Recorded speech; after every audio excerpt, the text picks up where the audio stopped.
we can begin with a brief Where the fuck were we? recap.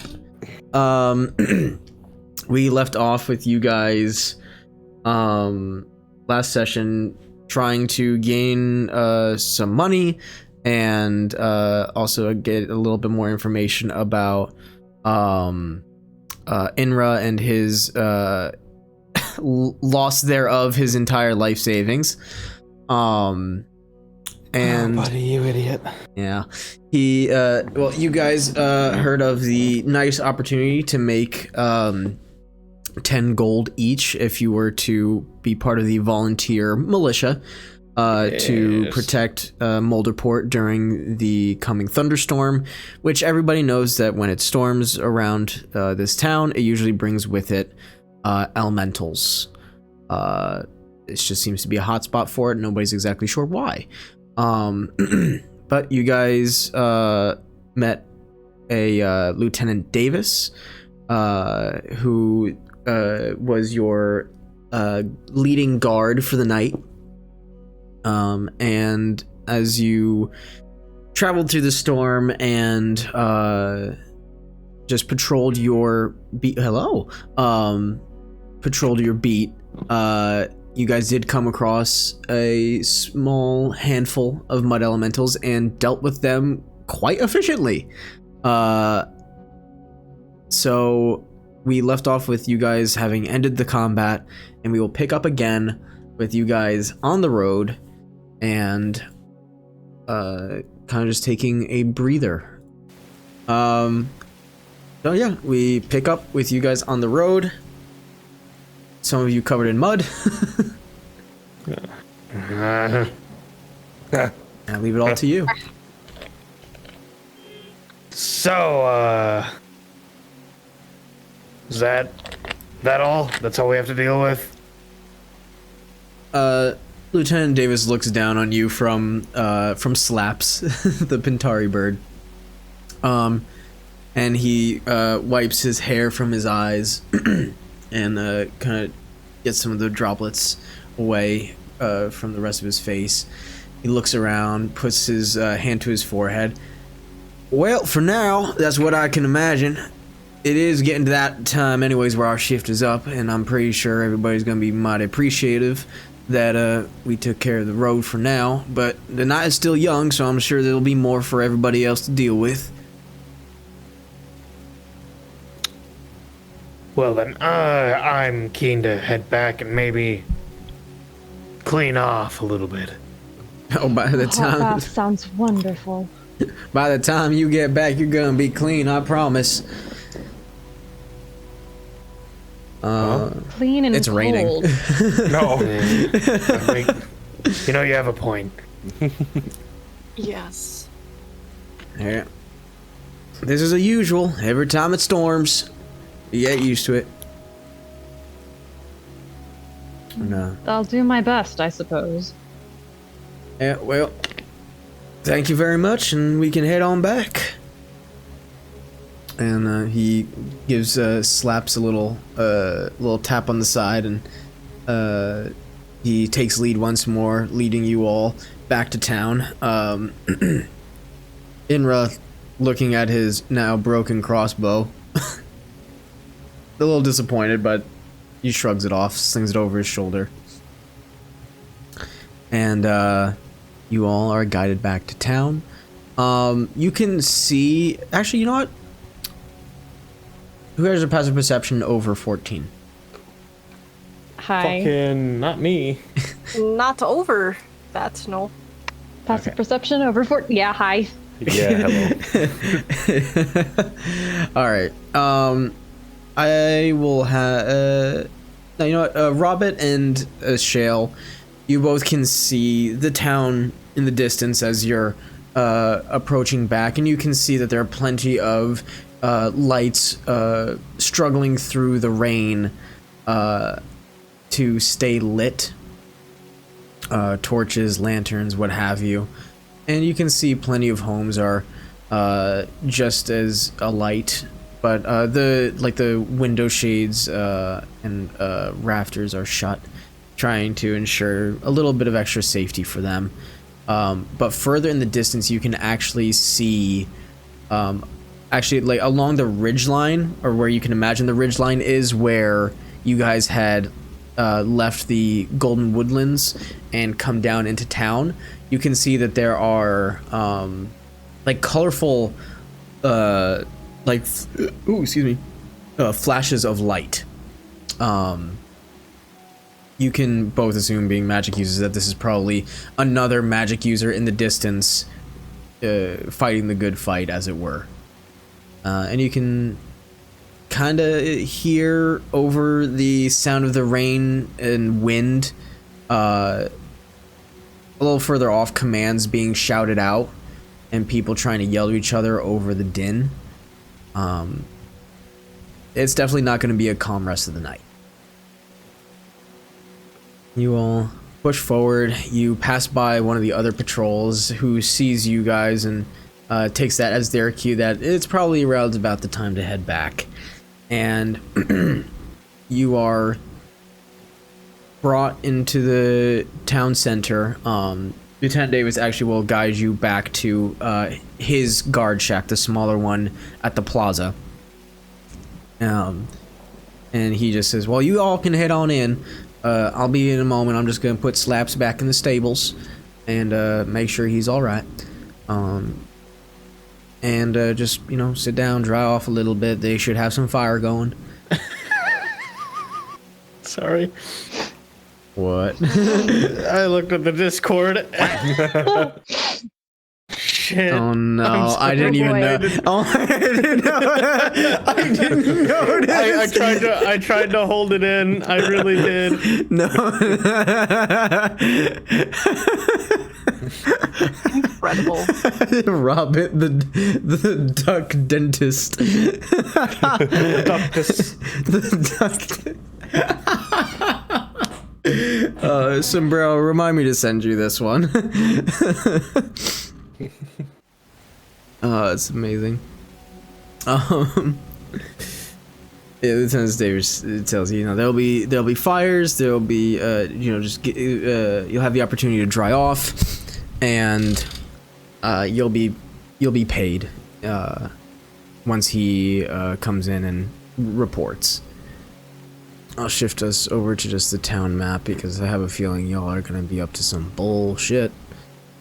Yay! Whatever gives you that idea? No, Yeah, I love being bullshit. All right. So yeah, you guys return. Unless you have any other devious plans and you don't want to get paid, y'all can just head right into the shack.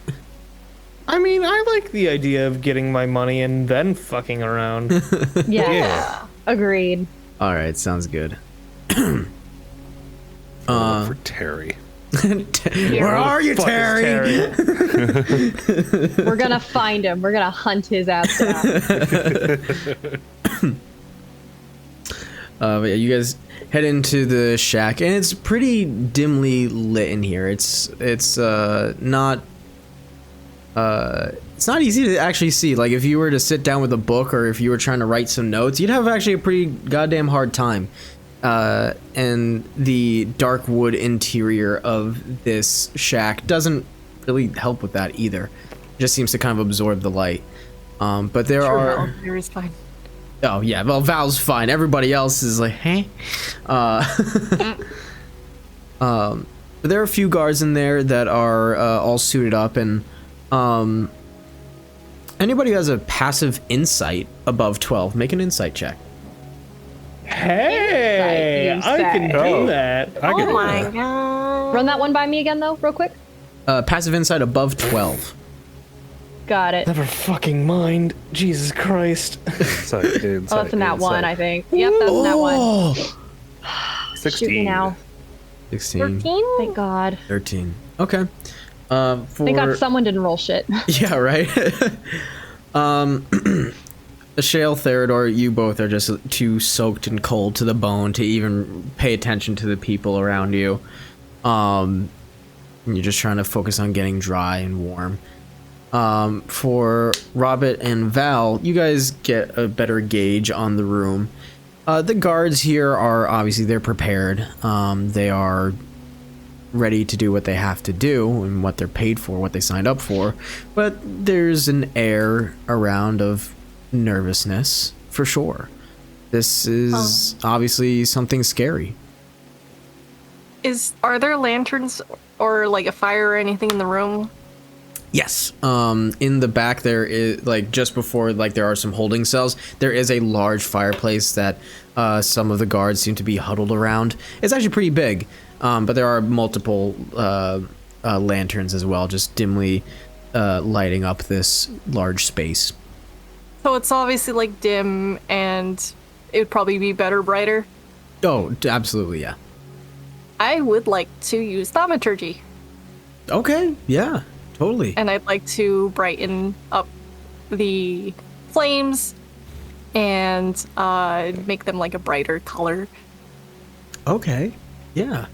Hell yeah. You do that, and the flames actually get like a I guess we'll say like a paler orange, as if it's a strong flame with a lot of fuel, and it lights up the area, and it actually does catch the attention of basically everybody in the room. They kind of like look around, and some look confused, others know exactly what has happened here, and they look to you, see that you're a dragon knight, and kind of like adjust themselves, adjust their postures, and give a nod. And one of the we'll say younger, possibly more inexperienced guards who has fresh armor gives like a comforted smile. I just nod back. Take an inspiration. That was nice. Yee! Hell yeah. So D6. Yeah, D6. I was just putting it in the pool. Amazing. Right, we have the pool. Yep. So what do you do in this space?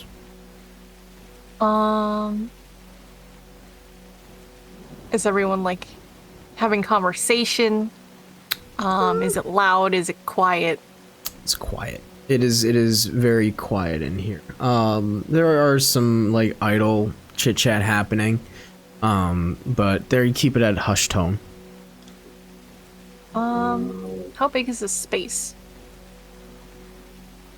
Not incredibly big, maybe.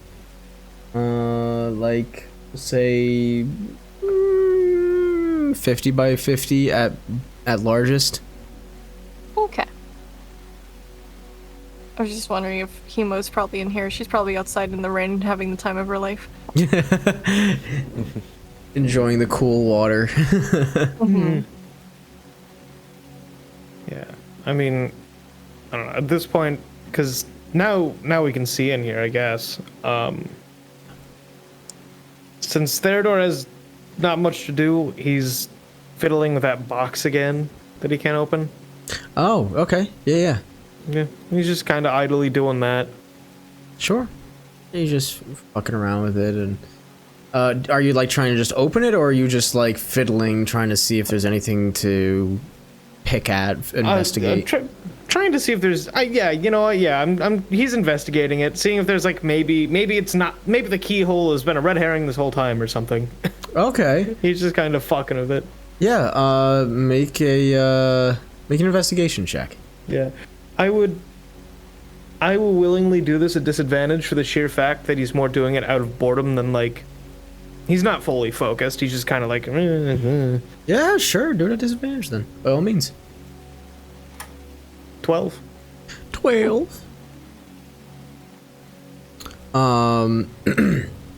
know, you just kind of like fiddle around, roll it around in your hands, and you can hear like there's something in it. You don't know what it is, but no, you just kind of fuck around with it, trying to pick at a few things. Like, you know, you see the seams in the wood, and you kind of like stick your nail in there, trying to see if there's like any way like you can maybe move something or slide it. And nothing shifts. Nothing's different about it. Okay. Unless anybody else has anything specific, Lieutenant Davis will just walk in and look proud. I'm trying to I'm gonna try and wring out all of the water off of the various odds and ends of clothing that I am wearing as best I can.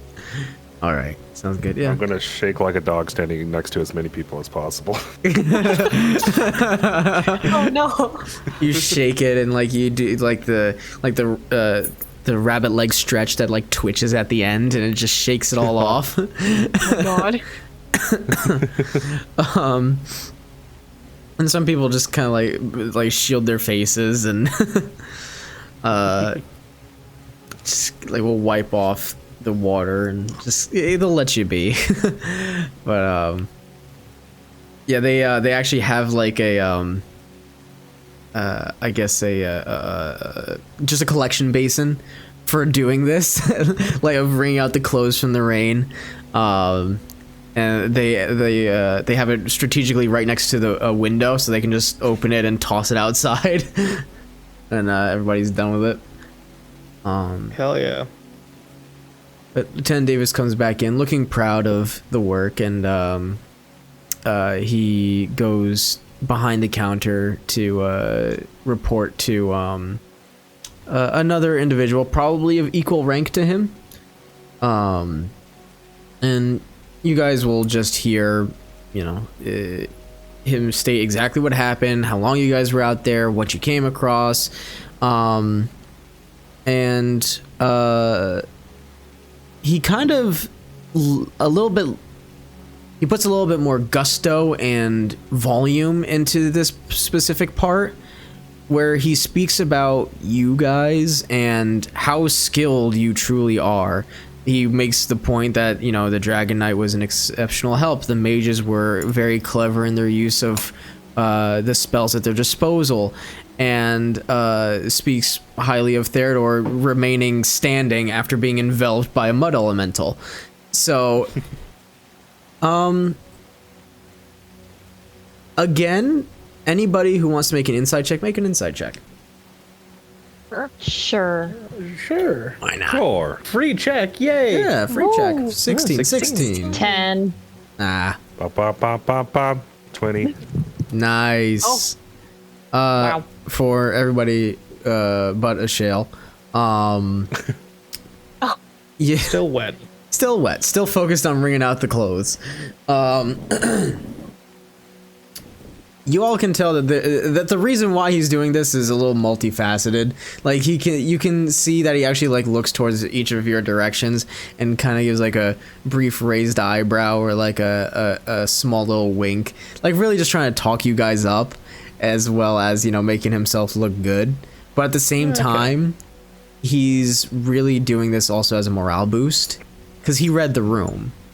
And he could tell that some people were a little nervous. So hearing that there were good people out there, strong people out there, is really a ploy at just keeping everybody a little bit more sane.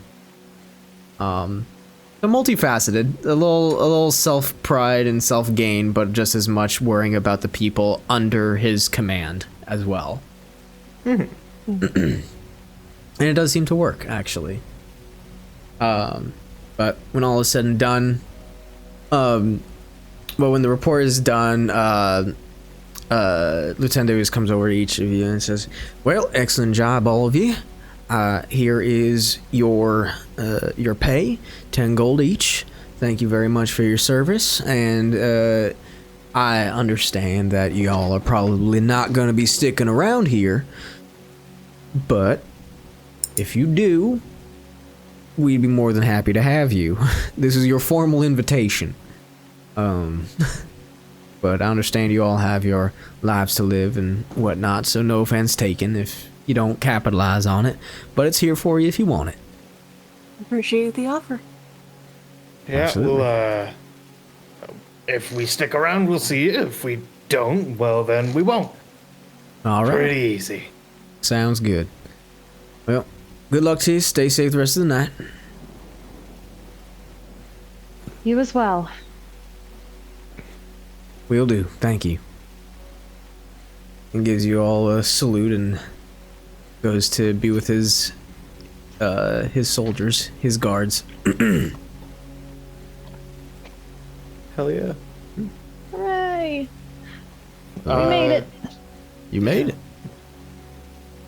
So, I kind of gather everyone. Just like try and gather the group a little bit. Mm-hmm. So, do we still want to check out, oh shit, what was his name? Fuck. Uh-oh, it left my brain. Not Terry, the guy who employed Terry. Oh, I don't remember his name either. Maxell? Terry. Say that again. No. Maxell. Was it Maxell? Yeah, Maxell. Maxell. Yeah. Maxwell? Max. Oh God. Maxwell. Maxell. Yeah. Yeah. No, do we want to check out...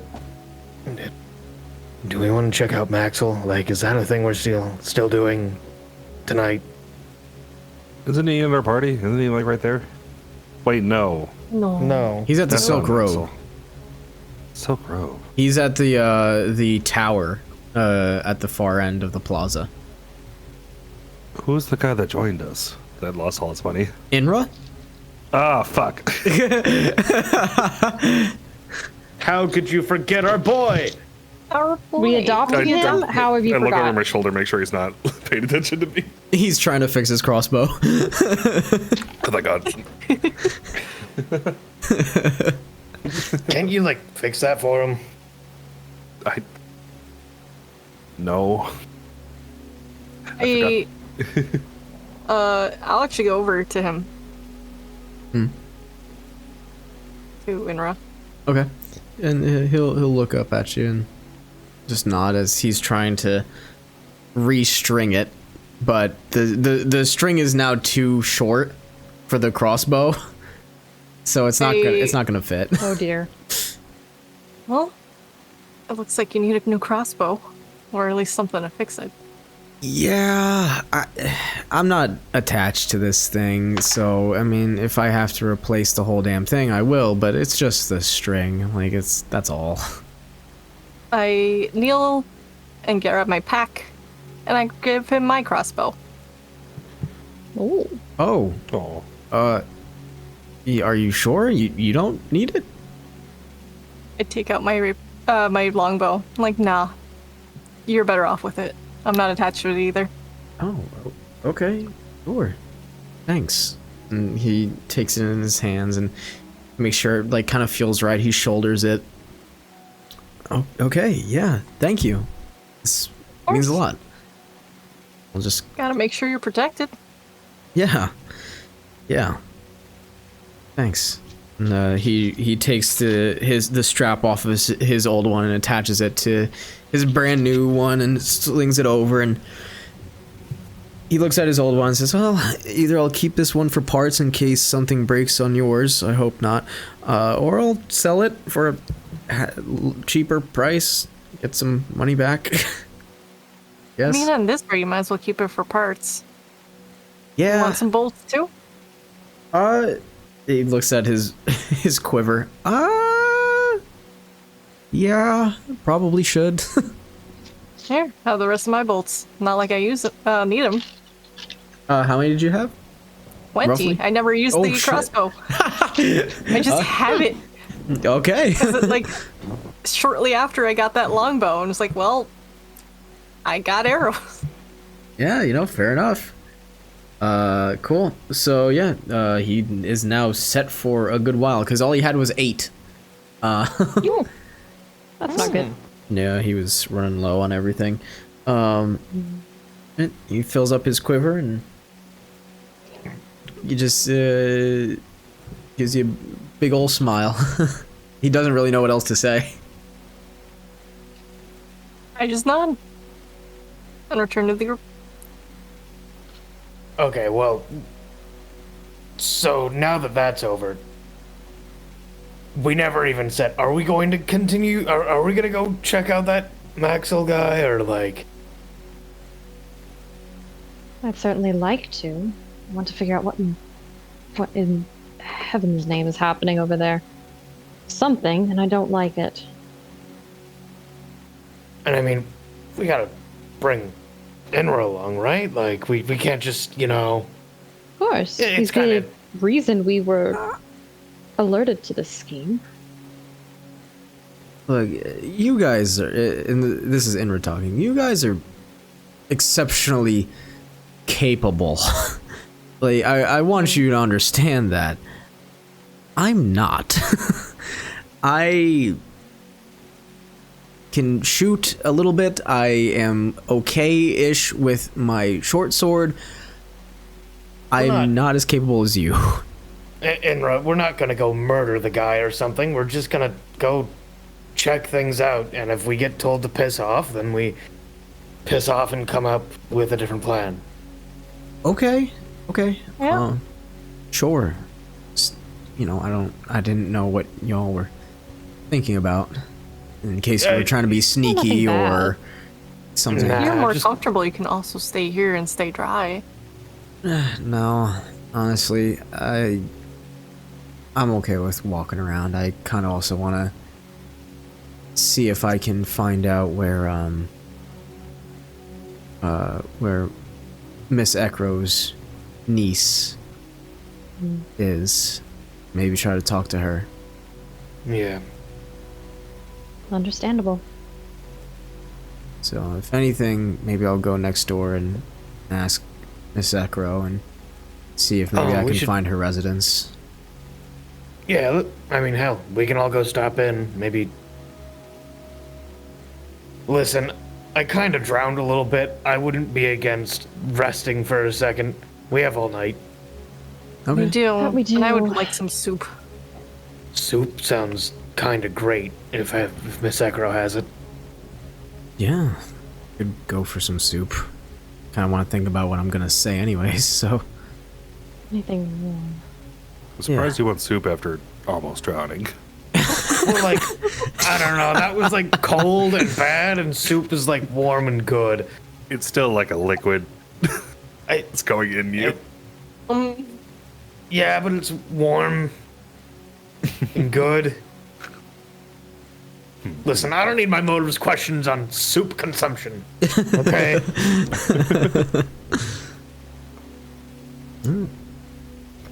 So yeah, you guys can go right next door. Short little jaunt and head into the Silver Platter. And I will let me change the ambiance for you guys here on this one. While you're doing that, I completely forgot the reason that Jay was like, can't you fix that? I was just like, no, I don't have mending. And then I completely forgot the entire point of my character was he's a tinkerer. And I'm like, what is Jay talking about? I can't fix shit. What are you talking about? What the fuck? Yeah, you head into the Silver Platter and it's fairly quiet in there. There is one performer, or maybe just a local who's chilling out here to wait out the storm, playing yeah. But yeah, there's somebody just in the corner, playing a lyre, and there's a few people in here just waiting it out. So, looking around, Belle is not immediately here. But you could probably ask to see her. You guys can work under the assumption that she lives where she works. So. Okay. Well, I'll go up to the counter, I guess. Okay. There's a half-orc man. Looks like he's got bags on bags under his eyes. Looks probably like early 30s. One of his tusks is kind of cracked down the middle. Looks like he could honestly use a dentist. He just looks to you, like furrows his brow, gives an upward nod. Hey, sorry to bother you, but is Miss Ekro in? Oh yeah, sure. She's asleep upstairs, but I can get her if it's important.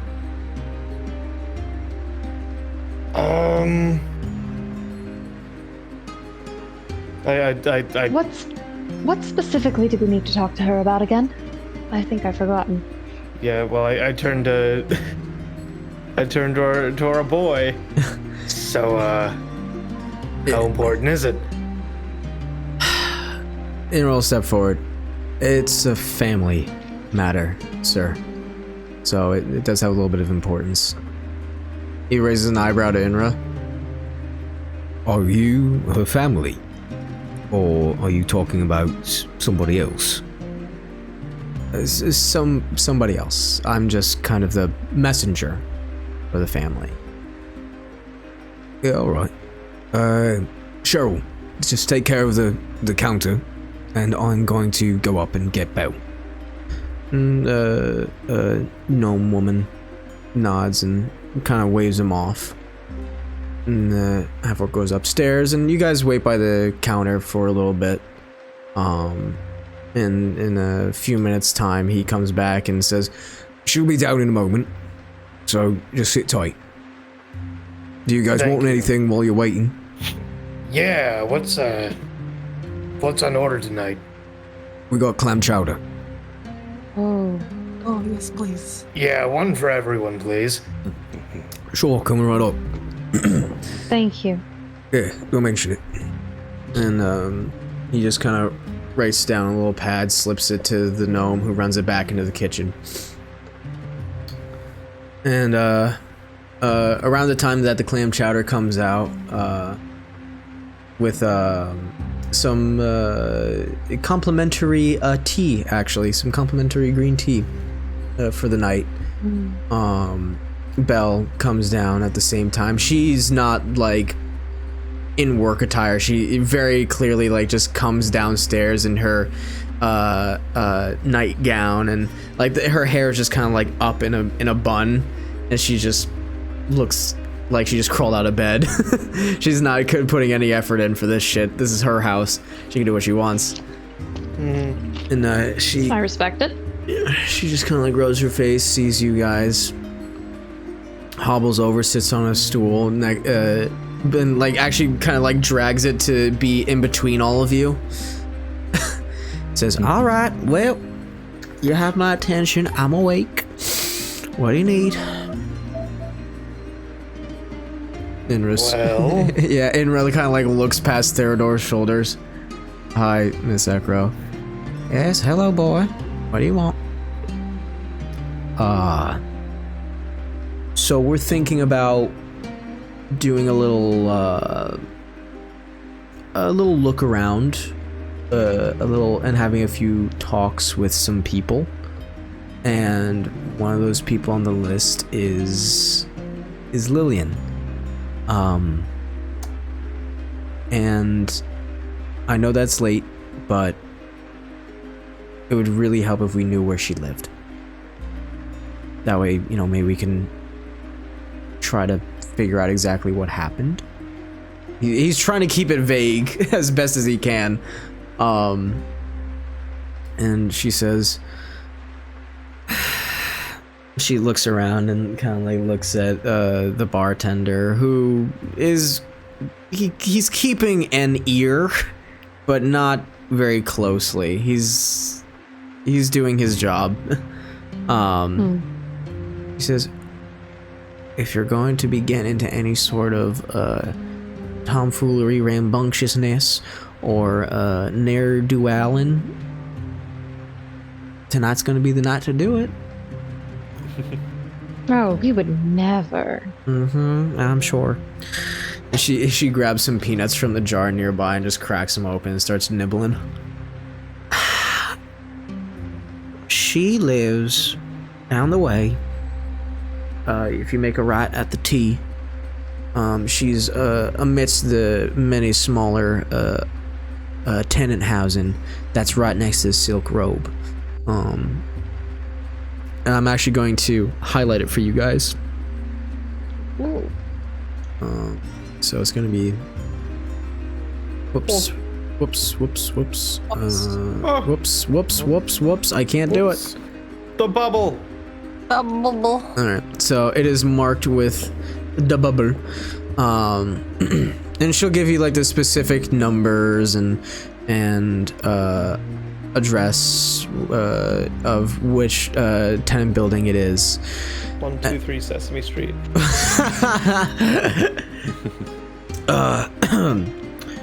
But yeah, she'll tell you the address, and she'll say she does live with a few other individuals.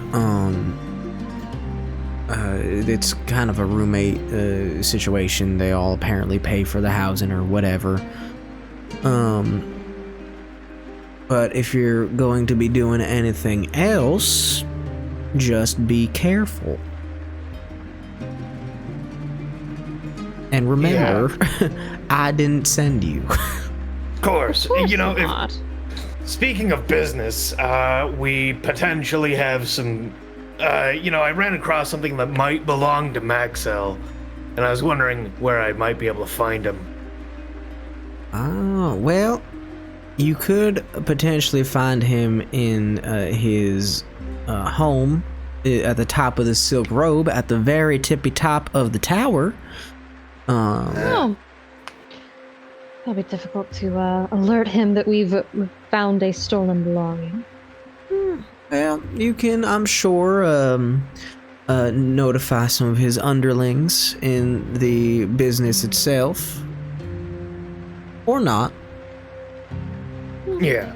Who's to say? I'll have to think about it. I got a bowl of clam chowder coming. I think I need a little rest after the mud elemental and everything. Right, which, congratulations on surviving. Very happy to see that. I'm assuming it went well. I have mud in places I didn't think mud could get. You get used to All it. of us do. Yeah. Yeah, well, the guards here know that very well. You'll get used to it. But, alright. Well, if you do you need anything else, or can I go back to bed? You've been a wonderful help. You should get some rest. Oh, absolutely will. I may be an older woman, but I need my beauty sleep. Alright. Oh, completely understandable. Well, good luck. Have a good night. Everybody stay safe. And We'll she do our best. as she walks away, she just kind of pats Innra on the back and goes upstairs. Well, I, for one, find her very enjoyable company. Yeah, she's an interesting, nice individual, and seems like she actually gives a shit. Hell yeah. Indeed. Yeah. Well, before we leave this place, I'm planning on because we could fit a short rest in, yeah?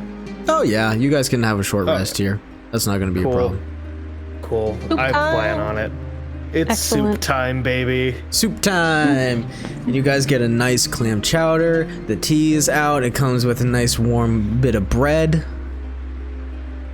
Happy days. Excellent.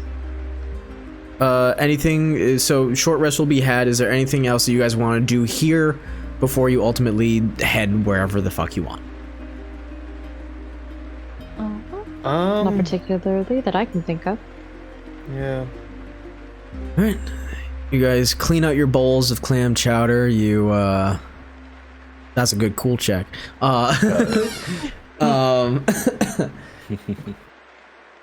And you all head back out into the storm that is still raging. By this point you will see as you guys head back out into the storm, hoods up, ready to go, you'll see that there is a larger collection of people now that are particularly by the small guard shack here. And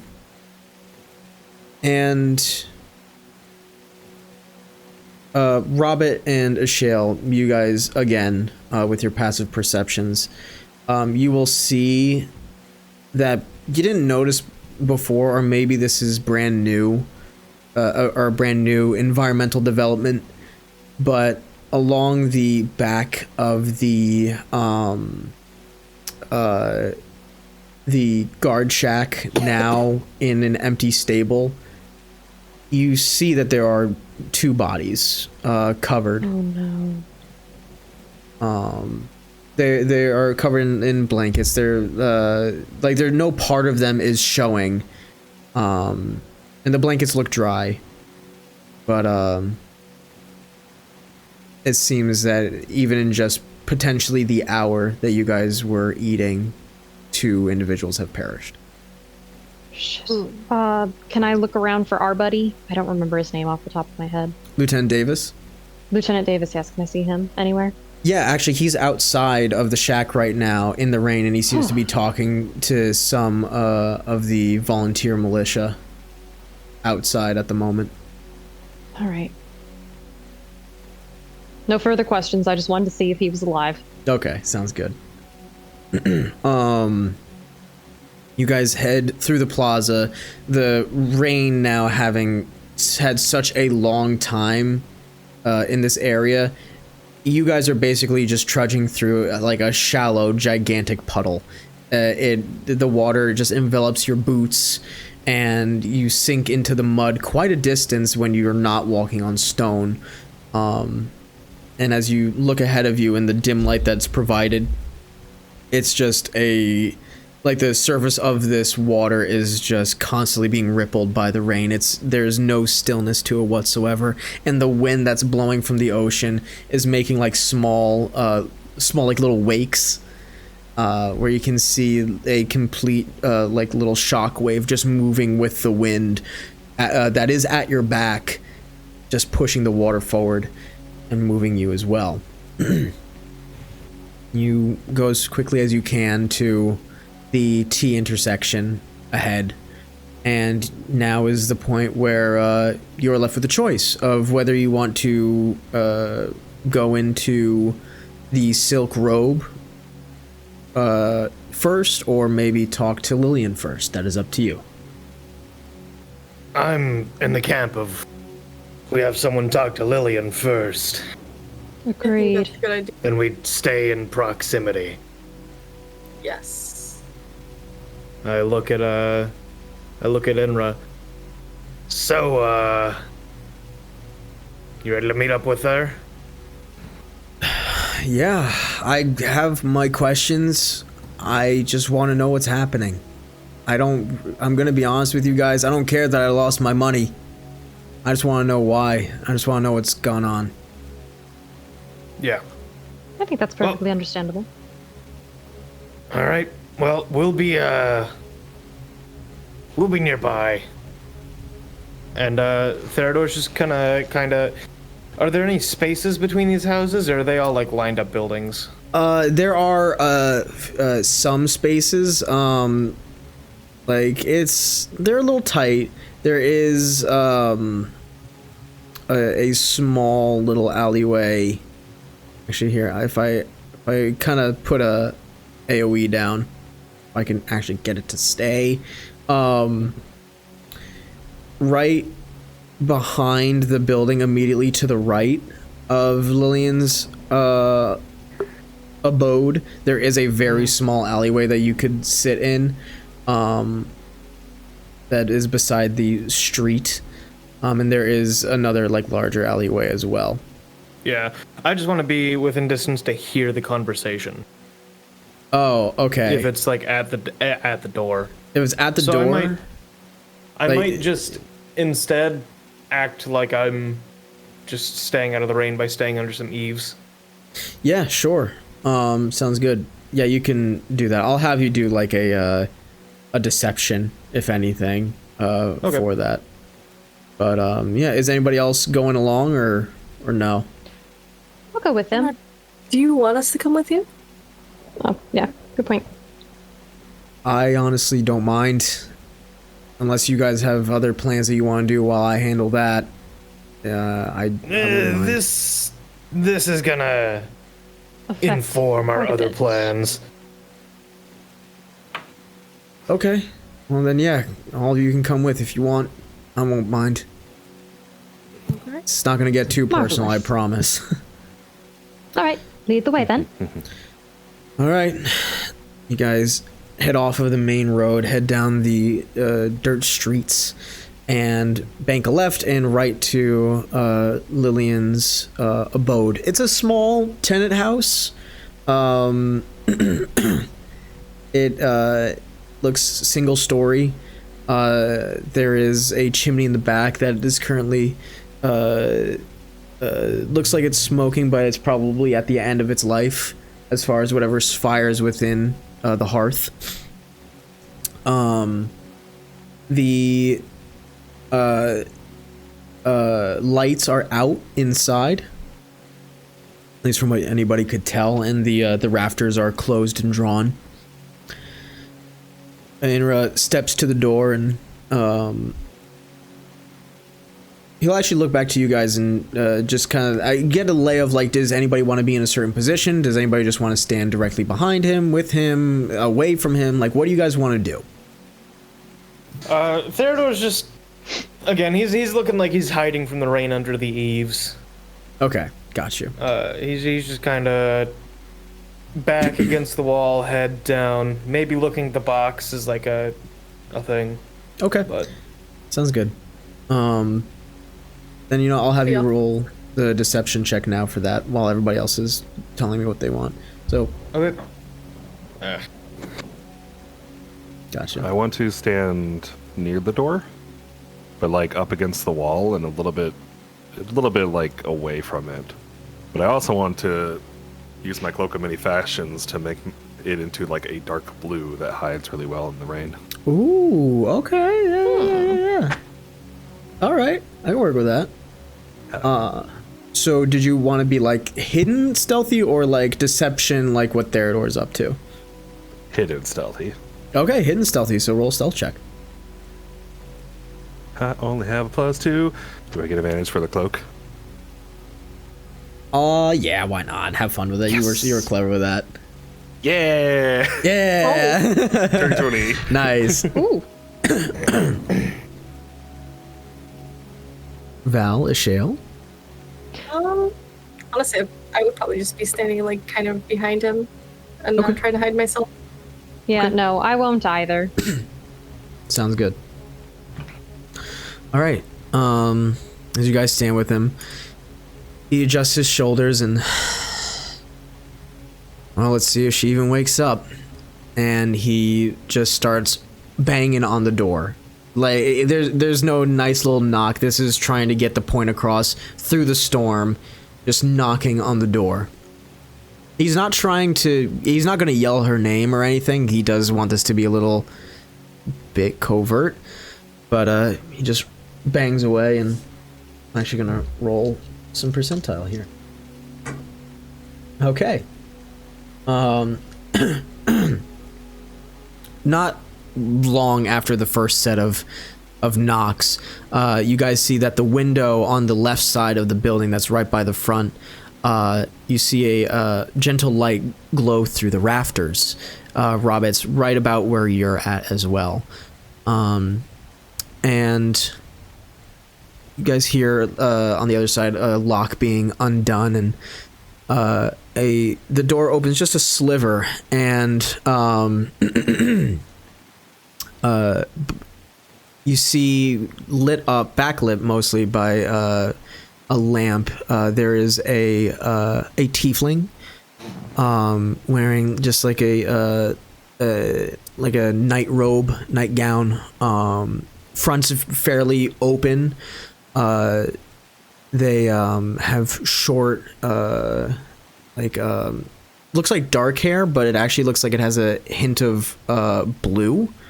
And they have like this pale, like blue skin and dark blue horns, and they raise an eyebrow, looking at Innra first, and then the two individuals behind him. One being a dragon knight, and looks a little confused and says, "Can I fucking help you?" And just tries yelling over the rain. "Yeah, I'm here to have a conversation with Lillian, specifically. If you don't mind, it's kind of important. Her aunt sent me." I'm rolling for him. Oh, goodness. Not bad, buddy. Not bad. Tiefling. Like, Yeah, 1 second. You know what? Come on in. Get out of the rain. And Thank you kindly. yeah, the door. And I will. Yes, swings. No. Just door swings open, and you see the grander inside. It's very small, a very small living room. There's like a little kitchen off to the side, a few chairs around, and you all head inside. As the door closes. Robin and I. Oh yeah, Theodore and Robin. Robin like, and I are outside. As soon as the door closes, rock, paper, scissors. Oh, Lord. I choose rock. Scissors. Shit. Yes. Oh god, amazing. Yeah, the door closes behind you guys, and the tiefling individual just says, "Just do me the favor, if you can be so kind. Just take off your jackets, hang them up. Please don't trip all over the floor. We just cleaned. Give me a minute." Of course. They head off down a small hallway where there seems to be like 3 doorways. And they go to the far end and just gently knock on the door and open it. You don't hear what they say, but they pop their head back out and drop the lantern by their room door. Say, "Oh, she'll be out in a bit. Just give her a second. Just be honest with me. Is this bad news or good news? Or even mediocre news? I don't care. Just, is this something that I'm gonna have to worry about her later?" And really kind of like looks around, like avoiding eye contact for a moment, just scratches the side of his face. Neutral. We'll say neutral for now. This is just, her aunt told us to ask her a few important questions. It shouldn't affect her much, if at all, really. Tiefling's totally gonna try and get a read on Innra. As she should. Rolled like shit. We just woke her up in the middle of a very stormy night. Yeah, they I can't imagine that she's very coherent. yeah, no, they definitely are not with it. But they just look at everyone like, "All right, I'm gonna trust you on that one, buddy. Great. All right. Good night." And they take their lantern and go back into their room. You all are just kind of sitting there with a barely alive fire. I'm gonna cast hold on, let me make sure I've got the name right because y'all laugh at me every time I get it wrong. Fire bolt. I'm going to cast a very small one and make the fire a little bit brighter, a little bit warmer. Sure. You just kind of like point at it, a little lick of flame shoots out and gives a little bit of extra light and heat to the area. Now you guys are getting a better look around.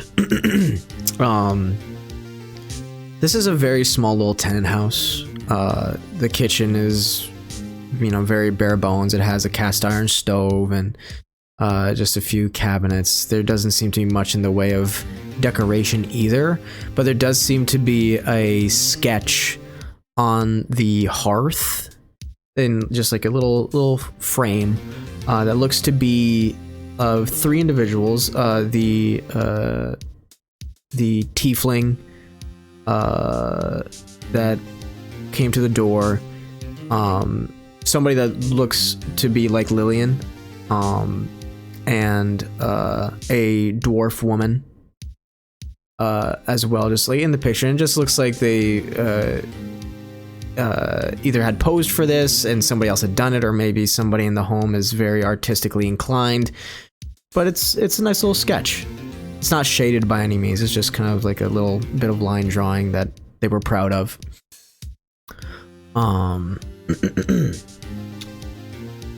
Yeah, there's not really much here. Some time passes and Innra's just kind of sitting by the fireplace, his legs shaking a little bit. Just, you know, the pensive thought leg shake. I'll And reach out and like gently touch his shoulder. One way or another, we'll get answers. And we'll be a step closer to figuring out what's going on. I know. I know. It's just I'm never good with conflict. Mostly verbal, emotional conflict. Not good at We're that. here if you need it, though. Precisely. I appreciate that. And you guys hear footsteps come from the hallway and a bit of lantern light shining as well. And you see coming around the corner the halfling woman that you had seen at the Silk Robe, and this is Lillian. She just has like pajama pants, like a buttoned button up like pajama shirt, and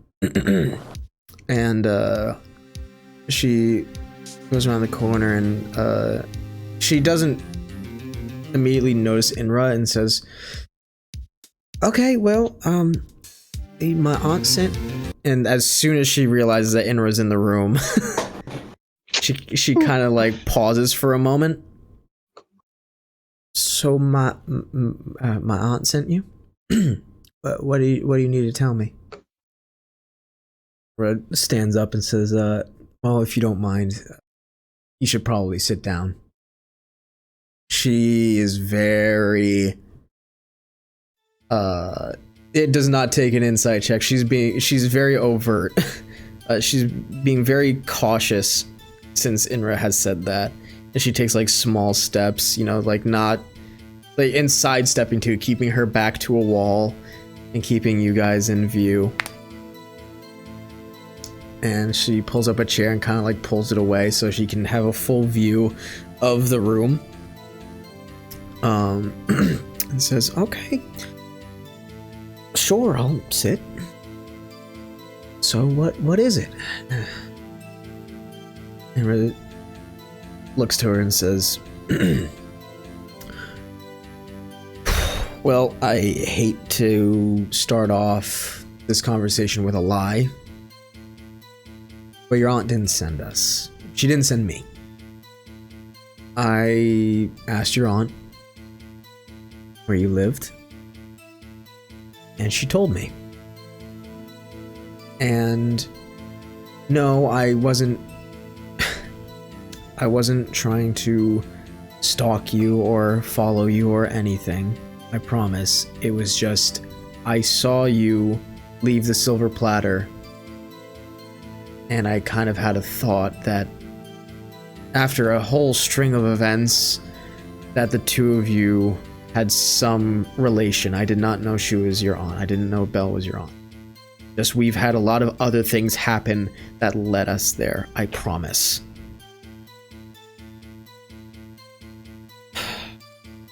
And she, like, he pauses to get like a read on Lillian, and she's just like stonewall. Nothing. Just no emotion. Not even a fucking word. Innra takes a deep breath. "I got concerned after my friends here told me that you apparently had bumped into them and told them that I was getting shaken down. And they did come to my rescue. Thank you for that. I don't think I'd be alive if you hadn't done that. So I want to start off officially by saying thank you. But they told me that...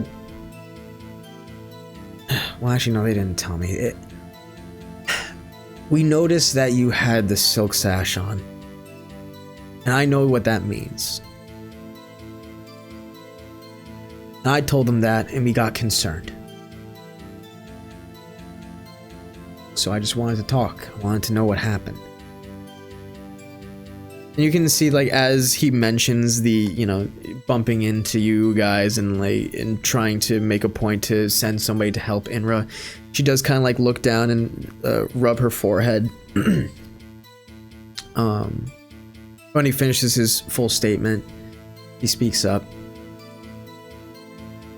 So what? Are you mad that your money's gone?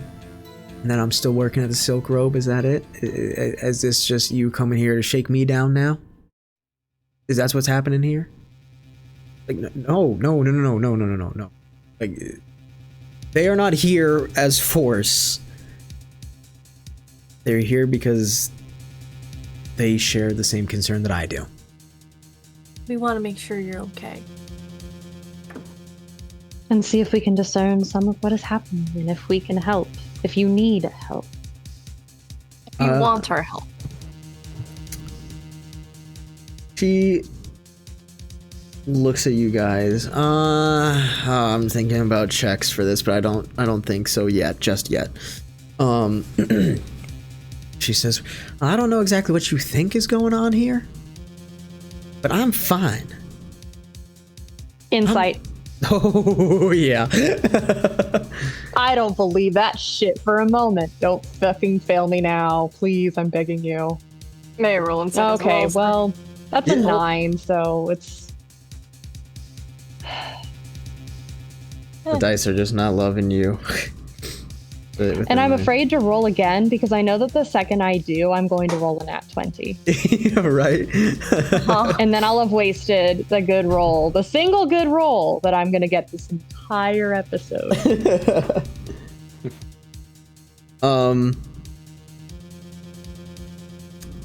Even with the 15, she's hard to read. Like, she's made sure that she stays firm. Like, if anything, you're getting the cue that she's purposefully trying to, like, appear like a stone. She has not really moved her position very much. Her feet are planted. The most that she did was to rub her forehead at the mention of what she did for Innra. Otherwise, she's like taking a polygraph. She's not moving. There's no emotion to the face. So you can't really tell. This is either because she feels cornered, or maybe it is because she's hiding something. You don't know. Ace Attorney Cornered theme starts playing.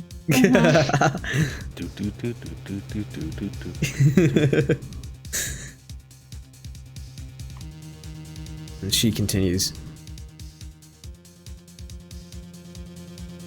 I appreciate you guys thinking that I'm in trouble or that I need help or that you think something's going on here. But you're also strangers. You're strangers getting in the business of me. I'm fine. And whatever your name was, looking to Innra, sorry about your money. But when you deal with people like me, sometimes that stuff just happens. You gave it out of the goodness of your heart. And sure, I took it. You seemed very pushy about that. And I'm not exactly sure what you got out of it. But whatever gets you off, I guess. This bitch. Yeah. I'm going to lean forward and rest my elbows on the table, lace my fingers together, and rest my chin on my hands and just kind of look at her like she's some particularly interesting bird or a small mammal that I'm just very calmly staring at. Oh no. I'm not going to say anything yet. I'm just going to stare at her. Innra takes... I want her to know that I didn't like that answer. Sure, yeah. That is very clear. She doesn't need to make an insight check. I'm going to have you make an intimidation check, though. Oh, fuck. All right. Excellent. I'm shit at this, so. I want to help her with this. I don't know Okay. if like I can give her like advantage Oh or fuck, like a bonus. 17! Oh, I was gonna notice I will- this I hopefully, will still accept help. and then cause the like lights in this room to flicker. Okay. Sure. You know what? I'll just add that as a bit of the ambiance to really push the theatrics forward. Like, Shale, as you do this and you lean forward and the lights kind of flicker a little bit and dim, you do get like a twinge of like, there's a bit of concern in her face. Like, you broke down the wall, at least for a moment, where you see like instantaneously, there is fear. There's genuine fear. And make an insight check while you're at this. Okay. Well, fuck me over again, I guess. Oh, 13, that's not bad, but Okay. hey. That's not bad. It does intrigue you how quickly she snapped. Especially at a show of even passive force. So that's something that clicks in your head. But Innra just kind of like, he takes a deep breath.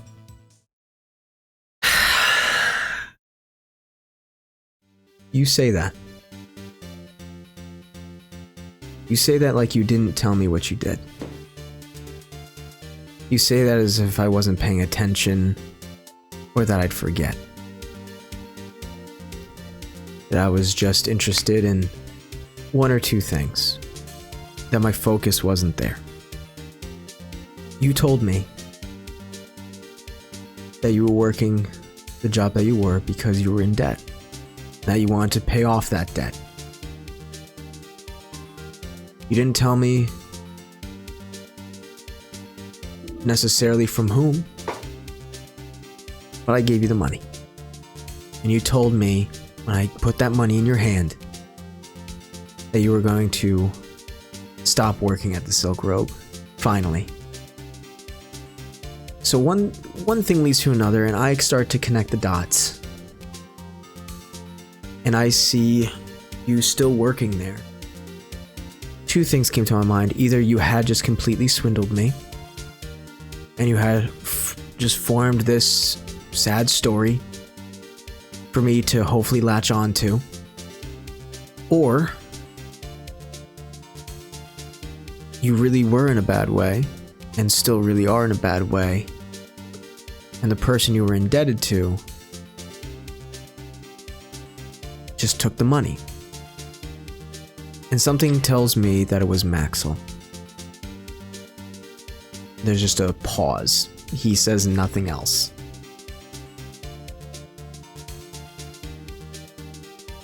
Is it clear that she's not going to say anything? At least right now. Yeah. Clear she's Okay. not saying anything. I'm still watching her, and I'm just going to say very slowly and very deliberately, they aren't worth protecting. And that's it. That's all I'm going to say. Make a persuasion. Fuck! Alright. Oh, fuck you! It was a 20 and then it wasn't. Oh! We do have a pool of. Inspiration does what again, though? I keep forgetting. It's you get to only add a d6. Oh, that's not going to be good enough. You see Lillian like leans back in the chair and she kind of like looks off to the side of the room.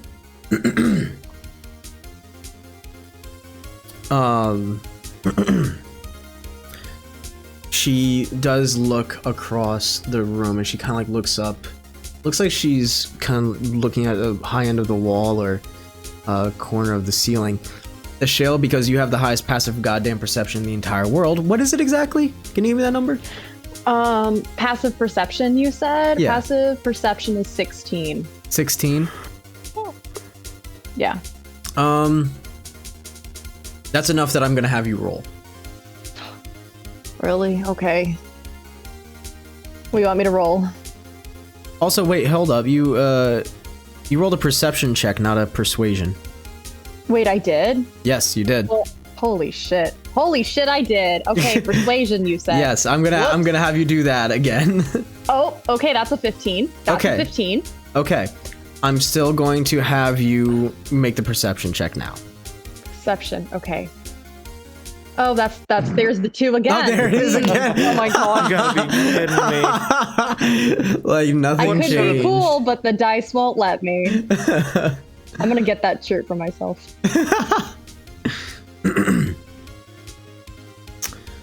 I'm very focused on making sure she knows I don't believe a word that's coming out of her fucking mouth.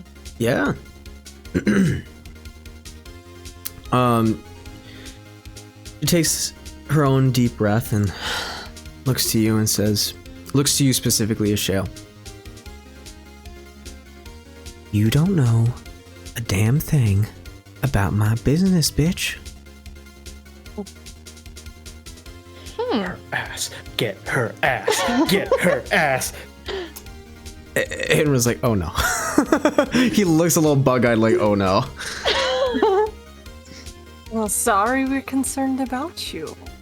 I'm just okay, hold on. I'm trying to put words together so that I sound A, as terrifying and B, as genuine as possible. Mm-hmm. This will come out one way or another. And the whole town will know whether you helped or hindered us. Or they won't know that you assisted at all. It's your choice what is told to everyone in this city.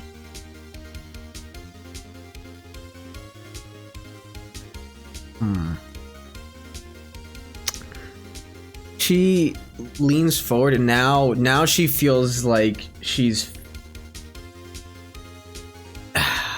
feels like she's facing off now, and like she's leaned forward, and like there you know like the little anime static when it hits itself, that's kind of the moment that's going on right now. And she takes the pause.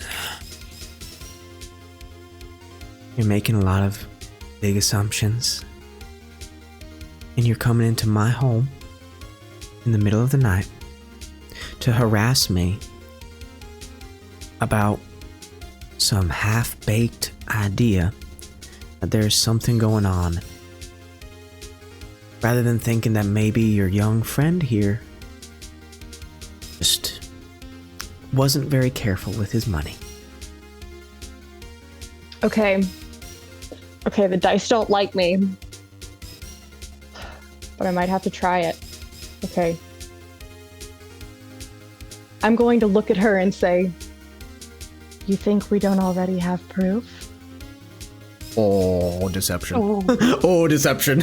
Oh, deception. Okay, I'm gonna roll inspiration to assist. Do it. Okay, yeah. Sorry guys, I need this. D6, Yeah, no, right? do it. Okay, hold on. Yeah, D6. Could be anywhere from a 10 to a 15. Oh, that was a 1. Oh, Damn my it, God. I hate these dice. I might actually cry. It's been a very long day. Oh. It's been a really long day. She is still going to roll against this. This is going to be her insight versus your... Oh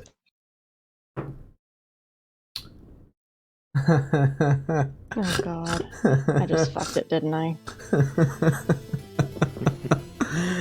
Oh. Good lord.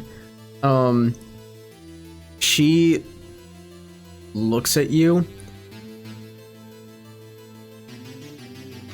and there is a little twinge in the eye, a little shake, and a little bit of like a squeeze of the arms of the chair. And the words that come out of her mouth don't fully convince anybody in the room. How could you have proof of something that isn't there?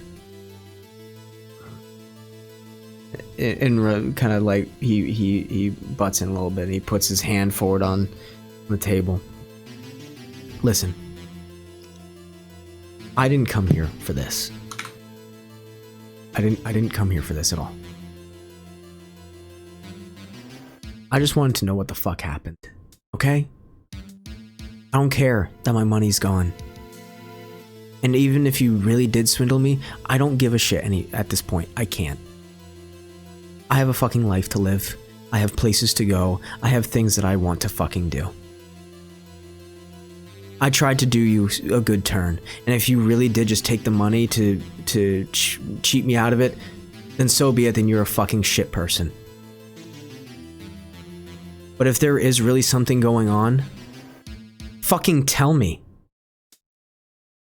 Be honest with me, I'm here. Maybe I can do something. I don't know. I have a goddamn Dragon Knight here with me.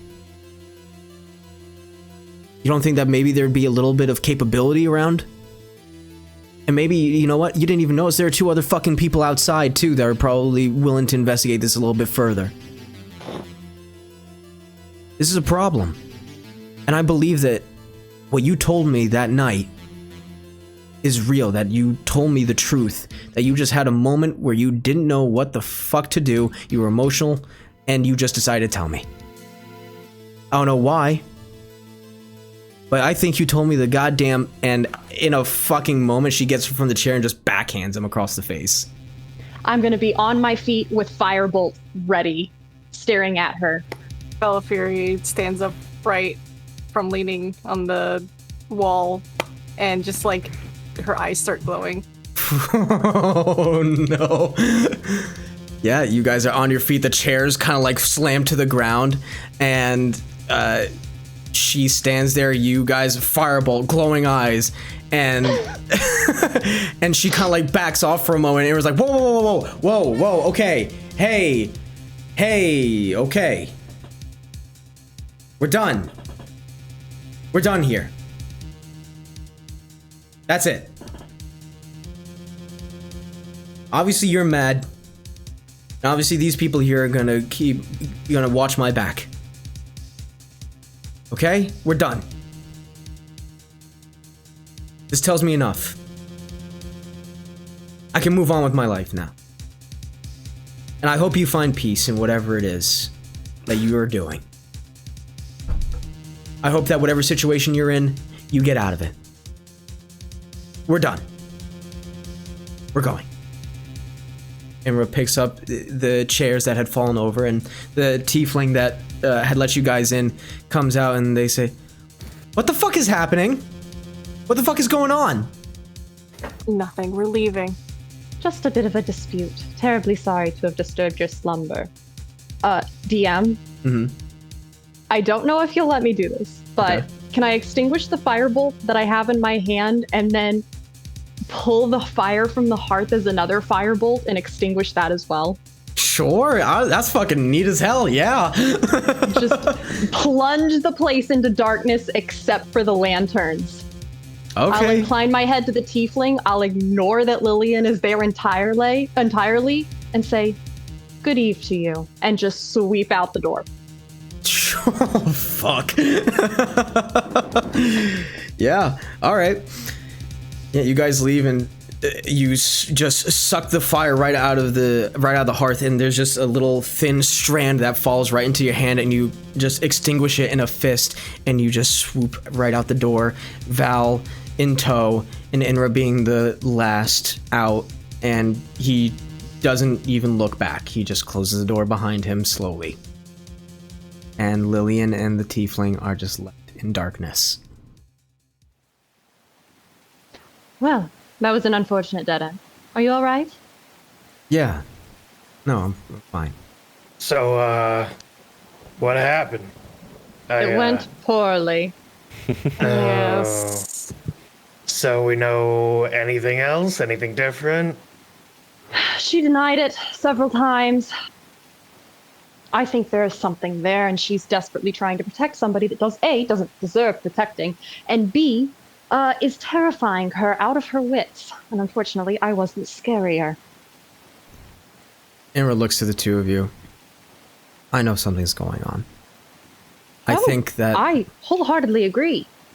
Yeah, I think that last thing really set it in stone. Something's wrong. So we're paying Maxwell a visit, is what I'm hearing. Yes. Innra, like, he doesn't respond. He's kind of like looking at the ground and taking some deeper breaths, and he's rubbing the side of his face. For Robert and Theodore, you guys can see now that there is a red mark forming on the side of his face. This is purely just for the. I'm going to, put a point of lay on hands into him purely to get rid of the red mark and to get his attention. As like all right, listen, kid. Yeah. Yeah, alright. Stop rubbing your head, Raw. We have shit to do. Do you guys even want to do this? Like, this isn't your business. This is just kind of... You found me on the side of the road getting my shit kicked in, sure. But this isn't your problem. It doesn't have to be. So why do it? My dear, this is the most fun I can remember having. Also, you're part of us now. You don't really have a choice. Yeah, that and, it's nice to not think about my problems for a minute. So... That's an excellent point, that too. Theodore's Entertaining. really, really bad at rock, paper, scissors, and then Don't bring it up! That's another problem! Walk and talk, gentlemen, walk and talk. I don't know anybody who's ever... How you got 47 and I got 0? Anybody who's ever said there's a strategy to that game is lying. I don't know how you're this bad at it. Draw. As you guys are walking through the rain, getting pulled by a shale and pushed by Val, Innra is laughing his fucking ass off. And there is like a genuine smile across his face that exact moment has probably just become a core memory for him. Aw. Excellent. I'm very happy now. Alright. So you guys... Congrats, Innra, you're adopted. You're adopted you have now, 4 kid. parents? Kid's gonna love it.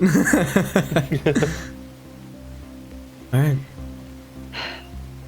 So, Maxwell, that's the next port of call then. Guess so. I think so. I do find it rather unfortunate that she wouldn't cooperate and give us any information, but I am... Well, let's lay out the evidence, shall we? She was working at the Silk Robe, or she was at the Silk Robe wearing their uniform, and she sat down with you and was very intent on pressuring you into paying the amount of money that somehow you magically had the exact number that she needed to be free of this. Am I correct, Innra? Yeah, definitely wasn't pushy about it though. That was listen, I'll be the first to admit that was fully on me. She was just very emotional about the situation. Oh no, that's a manipulation tactic, dear, don't worry. Oh, okay. She was certainly using you. Good to know. But you were kind-hearted, and she took advantage of that. And then, well, you happened to get roughed up the following day, and she has knowledge of it, and seems to have a specific knowledge of where these ruffians came from.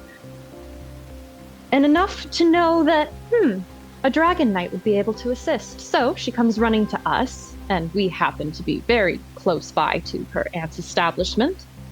Therefore, she's able to alert us to your predicament and send us to your aid. Mm-hmm. And, well, now we've seen her at the inn her aunt works at. We know for a fact that something that her aunt has had no idea what's happening here. This stinks of a plot to me, and I don't like it one bit. So, I, for one, would like to get to the bottom of this. Okay, I have a half-cocked plan. Oh, do tell. Okay, so we know Terry works for this guy, right? No, hear me out. I know Terry has been like a hyper focus, but okay. So there's guards out front, right? And they're obviously also employed by Maxwell. You think they're also Terry? Yes. No, they aren't Terry. Oh. But this, and Theodore pulls out his water skin. This suddenly belongs to Terry, and he dropped it. We never got his last name, but we know he works here. You stole Terry's water skin? That's awesome. Well, keep going. Yeah, okay, sure. Anyway, I try and tell the guard, hey, I'm looking for Terry. I need to see him. He dropped this and I want to give it back to him. We had a good drink or whatever. At which point, hopefully, we all get let through. If not, we pay, okay. And we're gonna have to keep on working our way up. I think at the very least, we're going to have to rent a room to get up to the next level. After that, we're going to have to investigate how to get up further, and I am going to bet there are going to be guards. I would like to not get violent against guys who are just getting paid. That's if they're just guards that are getting paid. A lot of the time they probably are. I know. Okay, so then what? Like, let's just say that we get all the way to the top. What the hell are we gonna say to the guy? I have some experience in getting people to talk. Oh, we should have used you with Lillian. It would have been so much easier than me I wouldn't. pretending I knew what I was doing. My ways of getting people to talk are a little rougher than I'd have liked to use in that situation. Innra kind of like puts up the timeout symbol. He's like, hold up. We are talking about, or you're talking about, torturing Not explicitly torture, not unless it's really warranted. You remove a fingernail or two, okay? And I wasn't gonna get that far unless it really was drawn out and he really deserved it. okay, still, this guy is I basically was one of maybe the gonna many. tie him up to a chair and punch him in the stomach. It's, Okay, that's not any better. Like this guy, better than It the is fingernail actually. thing. this guy is literally a leader of the town. Like, think about this for a second, guys. Like, listen, I'm all for the gung ho, but we don't know who he knows. We don't know who's a part of whatever this charade is. He's still a leader of this town. He'll be fucking criminals. We'll be criminals. I'm involved. Fair point. He kind of has a little bit of a point. I love how none of us fucking considered this. Well, like, what? he's kind of a Punching dick. a town Everyone knows he's a leader? dick. Everybody knows he's a dick, right? Like, that's... A lot of people agree he's a dick. Fucking full-on bastard. Yeah, and apparently he's in Here's- bed with the other guild master of the Sailors Guild. No, you know what we need to do? Blackmail. We need evidence. We need to find proof that this is happening. We need papers. We need physical evidence that there is something occurring. Now, hold on. If we get into his room, I bet you the fuckers read each other. And I will bet you, listen, I'm pretty sure I've been in barracks before, and I'm pretty sure I saw some saucy fucking notes before. Do tell. Blackmail. Blackmail is definitely a thing, and if we get into his room, we're gonna find plenty of it on either one of those parties, and one is going to pressure the other. That is certainly an option, and I think it's something that we should be on the lookout for. But if we can find any kind of ledger that tells of any sort of shady business dealings, any journal, any diary, anything like that, that would be a physical written record that we could tie to him, that, I think, would be a very, very sharp nail in that coffin. That requires evidence, remember? Yes. Where the hell else are we gonna find it except the guy's main office? They don't keep those ledgers with the others. There's no way in hell, if they even keep a ledger on that shit. I wouldn't write down that I bought, I don't know, what's an illegal drug here?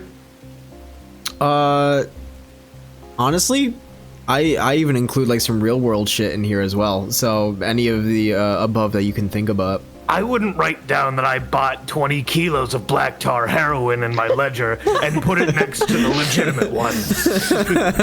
Oh no, So, I wholeheartedly agree. But if he is a stickler for keeping notes and keeping track of things, then he will have some kind of way to track where all this money is coming from. Even if he fakes it to make it look legitimate. Well, yeah. We know for a fact that 200 gold was taken from Innra, so if we can maybe get into the ledgers, find where 200 gold was deposited and where it was from. Well, who wants to sign up as a dancer then? Perfect cover. Absolutely not. Inra just smacks his forehead. What? It is perfect cover. I feel For a single night, no. Inra just kind of leans against a wall and just puts his head against it and is laughing. It's like, I'm We sorry, are not I'm sorry. doing that. I'm sorry, it's just... No. Just no. Well, It's I'm all sure right, the we're not doing dancers- the dancers probably have access to, staff quarters, and they can probably get into storerooms where there might be a ledger. Hey, here's, you know what I'm here for? I'm here for being a thief. If we want to play a thief, I can play a thief. Sure, I'll be a little bit of a petty criminal at this point. That I'm fine with. That's the fucking spirit. There you go, Innra. Let's go. I'm okay with that. I'm okay if I get caught stealing something. I haven't stolen before, but first time for everything. If it's gonna be from a guy who's basically this shit, I don't care. That's fine. Just I don't want to agree to the dancing. He's not letting that go. They have male dancers. It could have been Robin or I. I'm going to pat I could be a Innra on the dancer. back very gently and say, don't worry, you'll eventually get used to this. Okay. Just ignore that and we'll be fine. Okay. Okay, Robin, show me your best jig. I will show a chick. Let me find. Performance. Yes. Yeah. 9. Beautiful. Okay, yeah, it is kind of falling apart at the seams. Like you try to do Listen, like in what do they call it? Like what's the Irish dance? The River dance? river dance. Yes, river dance. Like you try to do an Irish river dance, but it's so muddy. Like your feet keep getting stuck in the mud. It's not happening. Listen, all I'm saying is you haven't seen another hair gone around here. There's some weirdos that are into that. I could make it. Are you talking about like just hitting his fuzzies? head? The fuzzies. We're going to the Silk Robe. You are welcome to stand out in the rain debating this, but I am going to go get warm and ask for a room so that we can figure things out. Yeah, you're probably right. I want Val. Hello. Make a perception check. Got it. Oh. You do want rock, paper, scissors. Come on, you got No. 17. Okay. Thank God someone can roll. As this wonderful banter is occurring around you, you're thinking about some multiple avenues, and you're also thinking about where the hell you're going to be. Like, if you're up there and shit goes bad, how do you get out? And you notice that at the very top, there is a singular window. So where the tower looks like it's a tiered cake, that's very much what it actually looks like. For Val, this is by design. It is just so they could have archers at multiple levels, seeing as this was probably like a guard tower that was just refurbished. So it was just archers at multiple levels, or like traps or whatever to be dropped down.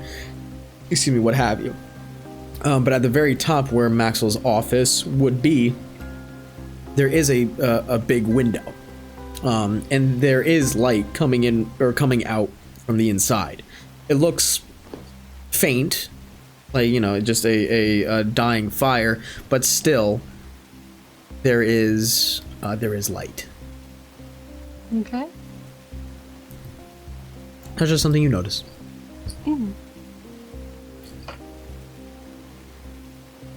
What are you guys doing? Heading inside? Yeah. Yep. Okay. You guys head to the front of the silk robe, and you see that there's only one guard there, who is standing in the rain and sees you guys approach and says, "Well, hey, good morning, evening. I don't know anymore. I'm drunk. Double Pay no shift. fucking mind to me. Oh, yeah. Oh, Okay. it's just that kind of a day. What you coming to get? You coming in? Yeah, Yeah. man. Great. Because it's a shit night, we're not charging people entry. So come on in. Well, Well, thank you. much obliged. Kind, Yeah. thank you. Yep. There you go. And he pushes the door open for you. Excellent. And Free Not entry. How total nice. Fucking pricks. Oh boy, this is gonna be a fun trip. So, you guys step into Silk Robe, and it's fairly empty right now. You guys are literally here in the middle of the night. There are people who have definitely just come in for shelter from the storm. Some commoners. It seems like the two old men who are definitely best friends are here having a late night drink because they don't know what time is. It's a fucking enigma to them.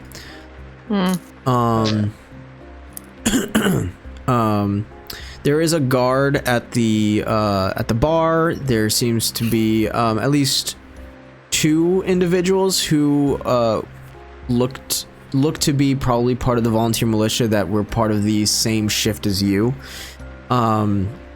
Is one of them Terry? No. No Terry in sight. There's a tiefling man who looks as though was dressed very proper, like a vest that is now unbuttoned,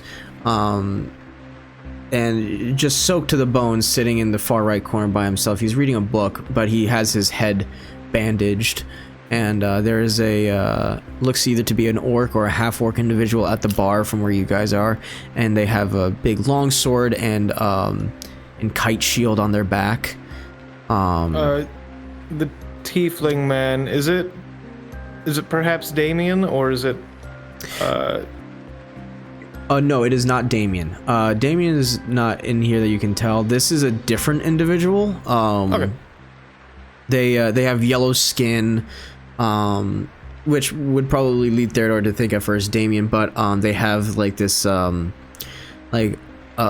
auburn red hair, short, slicked back. The horns they do like the motorcycle handlebar kind of shape. okay? But they just seem to be engrossed in a book with a bowl of half-eaten whatever in front of them. Gotcha. You're inside, and there's not much happening right now. So, a room then? Yes. At the very least. DM, are there any like dancers around or anyone wearing the silk scarves? Or is it kind of all quiet right now? Oh, the individual is actually behind the counter. They all have the silk sash. So there is another tiefling, blue tiefling, shock white hair. Looks to be probably in his late 40s, early 50s. He's the cook. Portly guy. Looks like he's got like really big muscular arms. A nice little like curled mustache. It seems like he really takes care of his facial hair. There is a human man, seems pretty short, also pretty portly. He's got like a full beard going and thinning hair, and he's actually looks like he's brewing something, like he's concocting just some drinks and actually testing them himself. This seems probably like some late night work that, well, there's not much happening, I might as well do some experimentation. And there's a woman who is just tending to the few people that are here, and she's bebopping back and forth.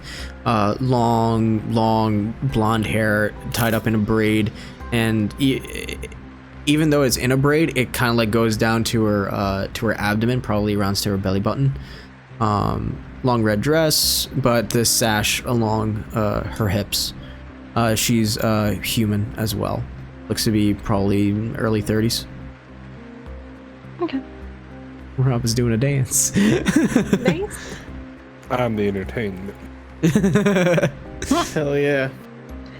I'm just looking for the moment, but I'm gonna kind of keep an eye or keep tabs on who's who and what's going on. Right on. Sounds good.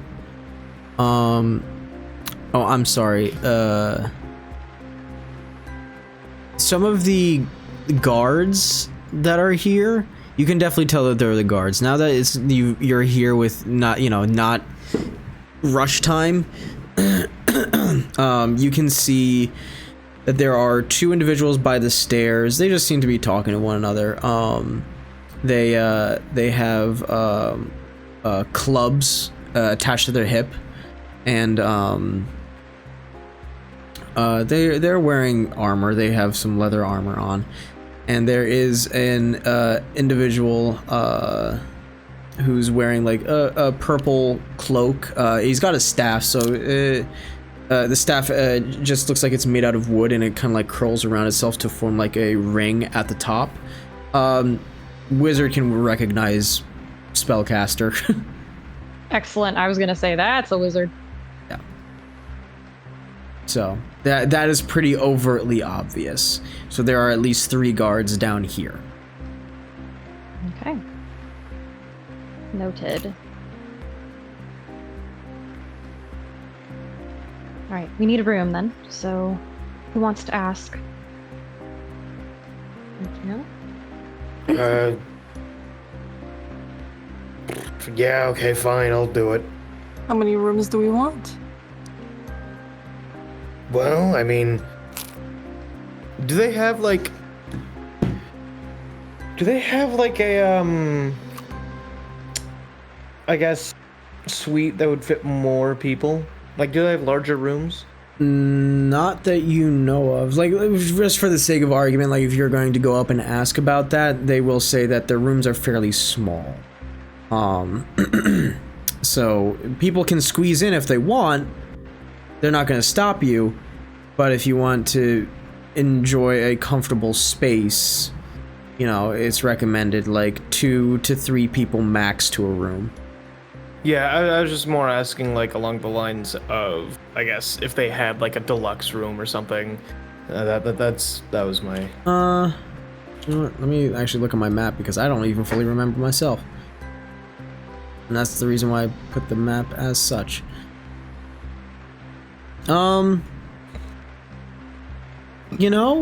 They do have like some bigger, I guess, like very minorly bigger spaces. So yeah, that could be swung. I'll say there's at least one. Gotcha. I guess because this is a multi-floor building, so the higher up it is, the better for us. Is kind of what I'm getting at, because those tend to be higher up. Right. So. So actually, go figure. So we'll just say that you go up to one of the individuals and ask about the room and inquire about a bigger room, and they will mention that there is one on the 3rd floor, just below the top of the cake, as they describe it.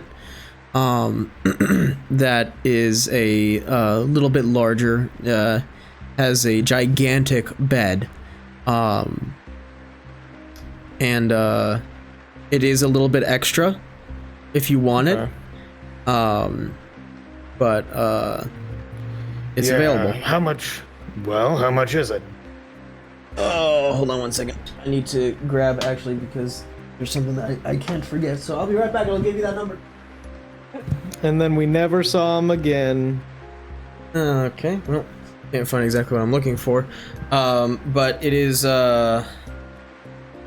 They ponder for a moment. They're like, it's a slow night.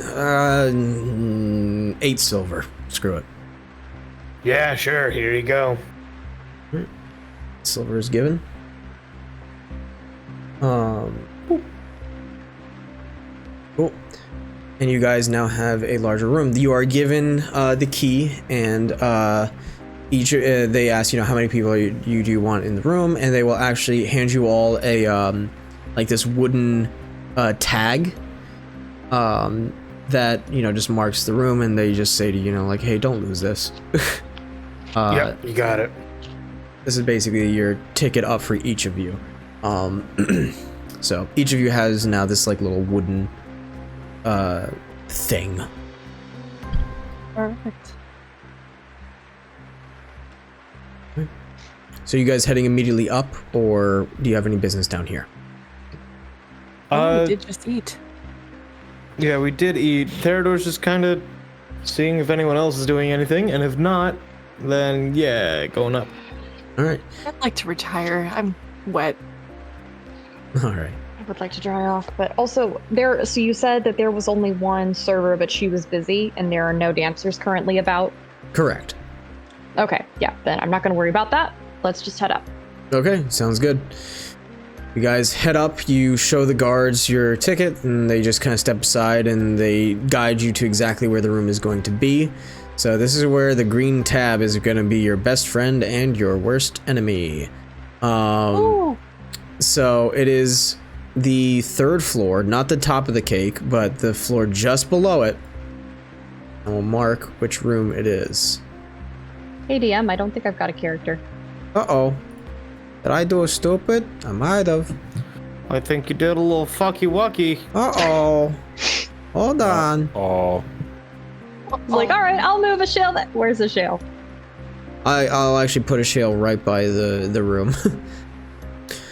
So, as you guys climb the stairs and through these halls, they are not lit. There's like nary a fucking candle.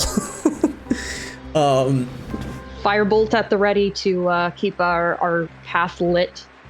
Yeah, and there are no windows here either. So there's no light coming through whatsoever. I'll pause the ambiance because you guys are out of the tavern. They really just want a drunk to trip and die here, don't they? Yes. We'll call it OSHA.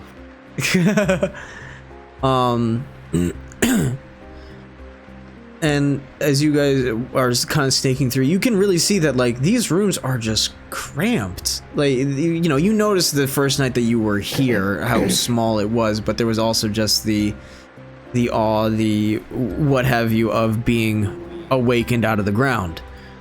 So it didn't really click, but now it really is. This shit's really small the more you look at it.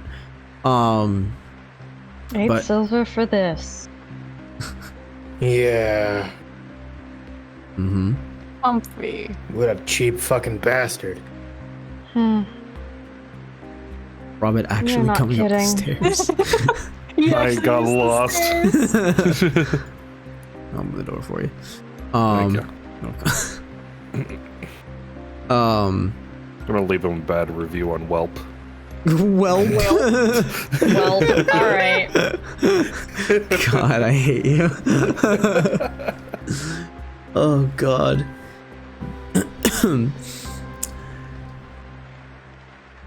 Yeah, you check out the room. The bed's big enough for like 3 people, and then there's the floor.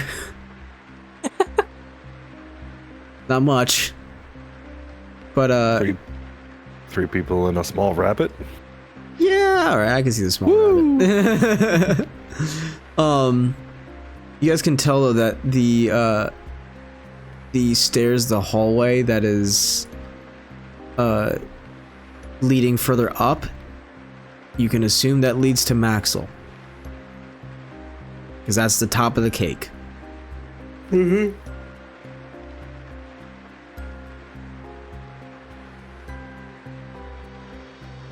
Okay, well. Tonight's a good night for mischief. And it's quite dark in here, really. It's like they're doing us a favor. Were there guards near the stairs up? To Maxwell's? Yes. If you're giving a look, I will say perception check. I mean, Theodore, because like it's just a set of stairs. Theodore will like wander over and take a peek. Oh yeah, you can see that there's actually there is a guy who's leaning against the rail at the very top. Gotcha. Okay. Well, I'll go back to the room. So, and close the door so he can't hear us. So, there is a guy up there, though I think we could probably distract him. Well, certainly. And, push comes to shove, we'd knock him out really quick. We don't want to hurt him. He's just, you know, he just works here. Question. Yeah. Could I get to a point where I could actually look up the stairs and look at the guard without him noticing that I'm looking? Because I want to see if this is one of the guards that was beating the shit out of Innra. Oh, I see. Oh, yeah, because that would have changed things. Yeah. Make a stealth check. I'll say your passive perception would be able to see for yourself, but the stealth check would be the point where he doesn't see you. Okay. Okay. That's actually an 11, so could be worse. Could be worse. It is in the dark. It is in the dark. That's what I'm banking on. It is in the dark, and you can see the top of the stairs. Excuse me. They're backlit more than anything, but you can see. This doesn't necessarily seem like, excuse me, one of those people. They don't seem to have armor on. But I'll say that you can deduce that it's not. It's not. Okay. That would have Thank been you, a DM. fun interrogation, or not interrogation, intimidation check, though. As soon as they see the dragon. Or just the fucking psycho that was giving their friend a swirly.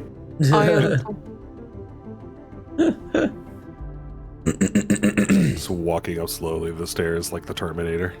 Oh god. Cool. All right. So yeah. Sorry, I was gonna say something, but I was like, yeah, not yet. Okay.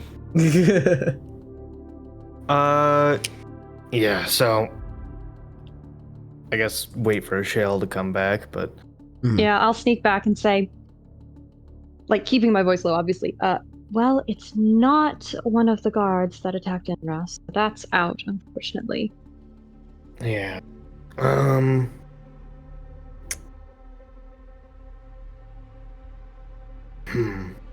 I would like to offer that if anything goes wrong, I can place myself and Mahima here outside the window from where we want to be. Okay, yeah, we'll, here, you know what? I can try and distract him. And, what did he look like, you know? Was he armored? Was he... No armor. DM, Interesting. that's correct, right? No yeah, armor. no armor. As far as race of the individual, there were no like feathers or horns, so you can assume something a little bit more human-like, maybe human, elf, half elf, what have you. You didn't see a weapon necessarily. Gotcha. All right, I'll relay all of that. Okay. Yeah, you know what? I can, maybe I'll try and ask him a few questions like I'm thinking about getting a job here. Act a little drunk. Not a bad idea. Yeah, we'll see where that goes. You guys just kind of... I don't know. It's half-baked, but we might be able to get something out of it. Just keep on your toes. Yeah, so Theodore's gonna go to the base of the stairs. And he's not hiding it. He's not hiding or anything. But Okay. very much just, he's gonna kind of stumble towards them rather than walk with grace. Okay. You you start stumbling up the stairs. And the guard at the top sees you. I'm gonna say make a deception check to, pretend to be drunk if you are just actually trying to drunkenly stumble. Yeah. Good fucking god. Mind if I roll an inspiration, fellas? Go for it. Cool that. Okay, 15 Oh, total. thank God. Okay, 15, not bad. So 15 total. Yikes, 13. You start stumbling your way up, and the guard sees you and steps onto the, not onto the stairs, but at the top of the stairs and says, "You cannot come up here. Go back down." Oh. I just had a couple questions, if that's alright. I can't imagine what you have to ask me, but please. Just about the job, I'm kind of interested, you know? Make a deception check. Or persuasion, either one. You know what, he's trying to be more persuading than deceiving at this point, so yeah. Okay. Oh, motherfucker, it rolled right off the 20! I hate D&D Beyond. Evil. This episode is not sponsored by D&D Beyond, and it will never be sponsored by D&D Beyond. Evil. Hey, D&D Beyond, can we get some dice that roll above a fucking 10? Please, I'm fucking begging you. Anything above a 10. Please. Here, I'm gonna roll this shit die that fucking 16. God damn you. D&D Beyond is evil, just proven. There we go. 4.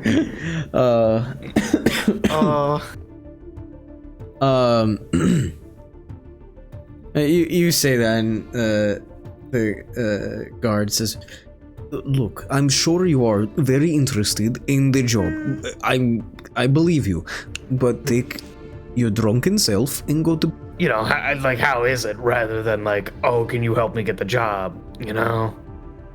He says, "Sir, the job is fine. It pays. Please, can you go to bed?" He looks so sad. Hey, you doing okay, man? I'm fine. I'm very tired. I don't. And you. Insight. Yeah. Oh yeah. Can I? Can I? Sure. Oh my fucking god! What did he just roll? A natural one. A natural fucking 1.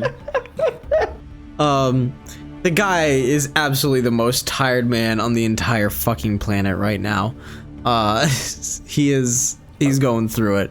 But you see that he's also waving another hand over, trying to get somebody else's attention. Hold on. Mm-hmm. Okay.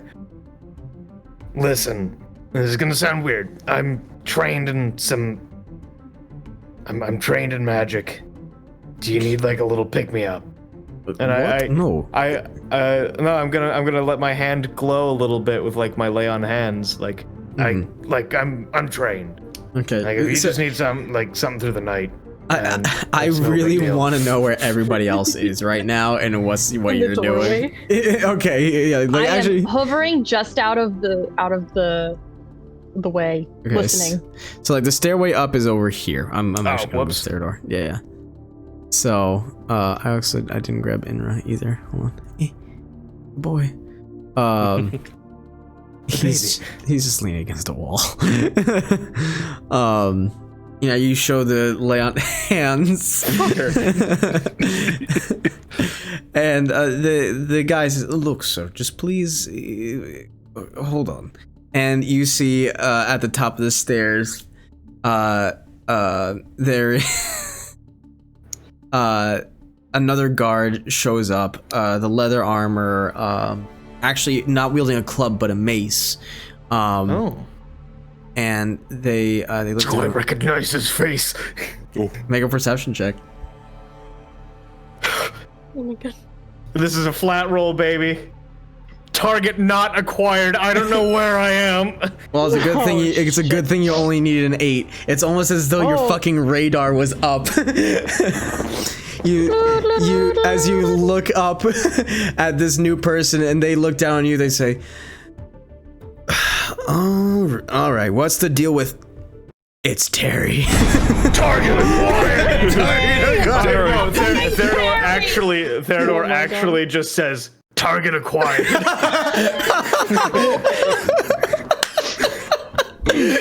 And is going to run up the stairs. Oh, initiative. We are immediately initiative. Are we really? Oh, Yes, shit. immediately.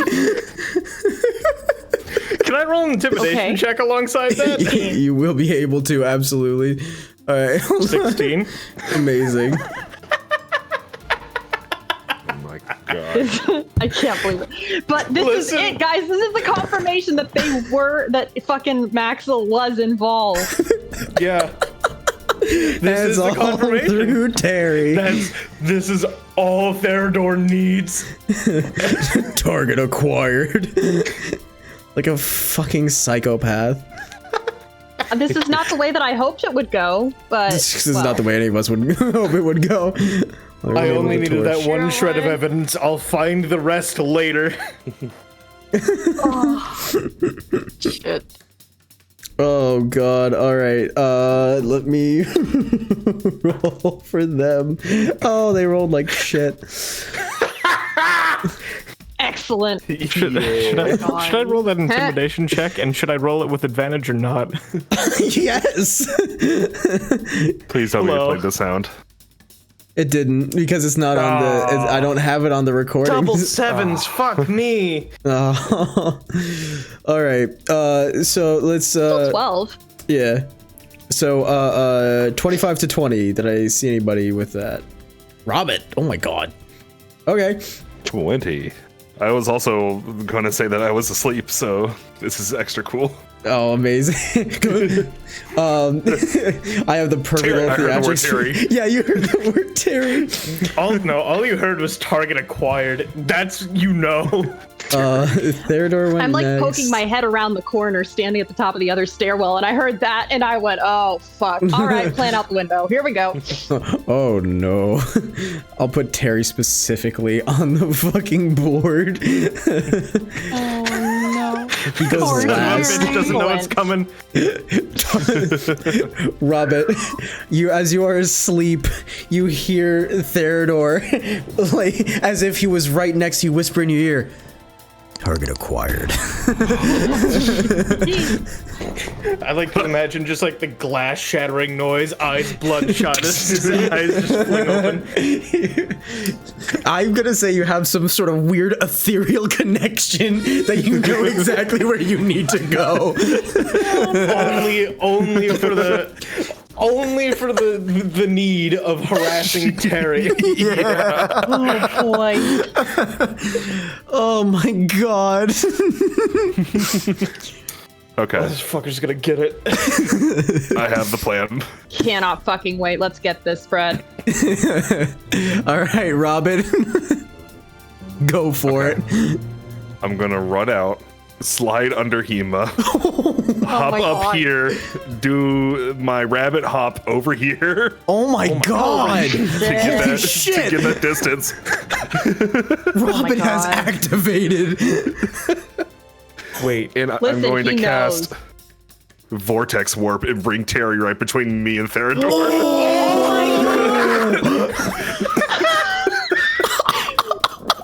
Okay. Okay. This is gonna We're be doing this, huh? Okay. What is the saving throw for that? I don't even know anymore. 16 con. Con? Okay. Oh god, okay. I'm gonna Fail, use this fail, dice. fail, fail, fail, fail, fail, fail. Natural 1! oh man. This man is about to have the worst day of his fucking life, and that is saying something, because the previous worst day was when we rained hellfire on his head. The previous worst day was this morning. Oh my god, you're right. Oh, this is just terrible, horrible, no good, very bad day. Oh my god. Oh my god, I'm in fucking tears, dude. All right, as you do this amazing maneuver, and with like the most like serious look, Theodore, you've ever seen on Robert, like almost like there's a little bit of glow to his eyes. He casts Vortex Warp, and you hear Terry at the top of the stairs say, "Oh," and then immediately just pops between you guys and finishes a sentence with "God," and he is in between the two of you. Oh, say, is his back facing me or Robert? It's facing you. Oh, perfect. So, oh wait, my turn is next. Your turn is next. This is where I get to start playing as a problem. So, Excellent. I've gotten Battle Master maneuvers now. Oh my god. And one of them is Disarming Strike. Oh fuck. Yeah. So we're going to click one of those superiority dice. I will be doing a Disarming Strike on him. Okay. So what? That's and that goes. That goes on Spider, my did you have anything else for your turn, real quick? Sorry. No. Okay, amazing. I got so excited. I'm so sorry. Okay, yeah. So, yeah, I'll just kind of hit his hand with the back end of my axe. Sure, okay. So I'm not looking to kill, I'm just looking to hurt. Okay. Oh, 25 to hit. Oh my god. God. Lord, this is where So, it fucking activates. I can't fucking believe you guys. It always said activates when combat. we're having fun. The moment there's combat, Theodore suddenly learns how to roll a die good. So let's see. That's a D8 on top of whatever damage I roll. So let's roll that. Okay, 6 plus a D8. So 12 in total as I fucking club the mace out of his hand. It is sent skittering away towards Robert and probably beyond. Fucking incredible. And that was only one attack Oh god. Oh, he's so fast. because I have dual weapon fighting. Things don't Right. count before my turn, man. we all want a piece of him. We all want to fuck him up. He's now disarmed. I'm just Okay, so gonna aim there's no saving throw for that? It's just you hit and... It is. Let me double check. Yeah. Disarming attack. When you hit with a weapon attack, you can expend one superiority die to add the damage and disarm the target. Oh, strength saving throw DC 15. Sorry. No, it's all good. Holy I'm just so shit. excited about fucking up Terry's day. That definitely succeeds. That's a 19 total. Okay. He has this iron grip. He is like locked in fear. There is he is holding on for dear life. There is white knuckle. Okay, no, that's fine. The next one's gonna be a pushing attack. Oh, okay. So what was that? So pushing attack is its own maneuver, or is this a shove? It is its own maneuver. Okay, cool. I'm basically just gonna strike the pommel of my sword right into his back and shove. Okay. With the intent of getting him in the middle of everyone else so they can join in on the fun. Oh, okay. Oh no. So this is with the long sword. I need to roll to hit before anything happens. So. Hey, that's a nat 20. Oh my fuck. Yay! Good lord. What the shit? I'm trying to be as non-lethal as possible. Okay, yeah.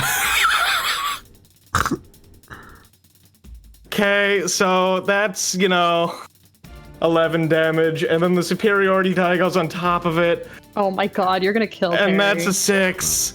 So that's 17 more. So you have done 29 damage. Yes, and he needs to Terry's make another strength saving throw. DC 15. DC 15. Okay. Oh god. I'm giving him disadvantage. He just got the shit rocked out of him. Yeah. Sam. Motherfucking Terry. Motherfucking Terry. Motherfucking Terry. All right. I've done 29 non-lethal damage. You smack down on his wrist. You're pretty sure you actually probably like broke his wrist. And then you with your pommel just hit him right in between his shoulder blades, and he yells out in pain. That hurt a fucking lot. As you hit him like right on the spine, and he tumbles forward as he definitely fails with a 9. How far is he pushed? 15 feet. Oh my god! Oh. That is a hell of a hit. And since Robert gets to go underneath and through people. Oh my god. Yeah. You know what? So does he fall prone or no? It does not specify. Okay, Robert, I'm gonna let you have fun here. You make either an athletics or acrobatics to trip him as he's shoved forward. Yes. Okay. Oh man, amazing. Oh, Terry. Natural 20. Oh my god! Oh my gosh. You told us it was Terry. That was your mistake. I haven't stopped hearing Kill Bill sirens, sir. Oh my god. Oh no!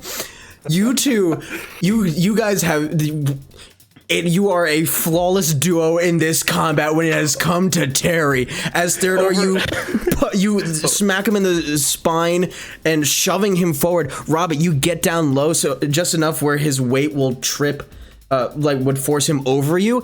And with your rabbit legs, you launch yourself upward, lifting him, having him do like a fucking somersault in the air as he lands flat on his fucking back in front of Ashale, who is now looking over him as he looks up breathless, just I'd like to imagine that over my 47 loss streak in rock paper scissors, we were planning this. God. As I was getting increasingly angrier, and now I'm taking it out oh my god, on fucking Terry.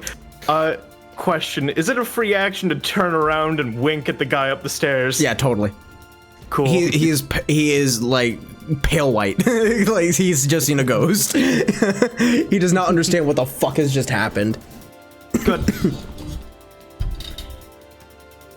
All right, that's your go. Yeah, I don't want to action surge yet. I feel like I had a good turn. Sure. Shale, you just saw this shit happen.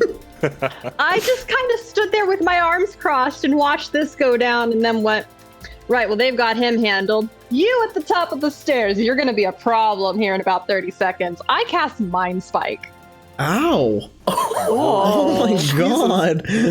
No punches being pulled, let's fucking rock. Listen, if he goes down, I'm only aiming to injure, not to kill. It's fine. Anyways, he has to roll a Wisdom 14 saving throw. Okay.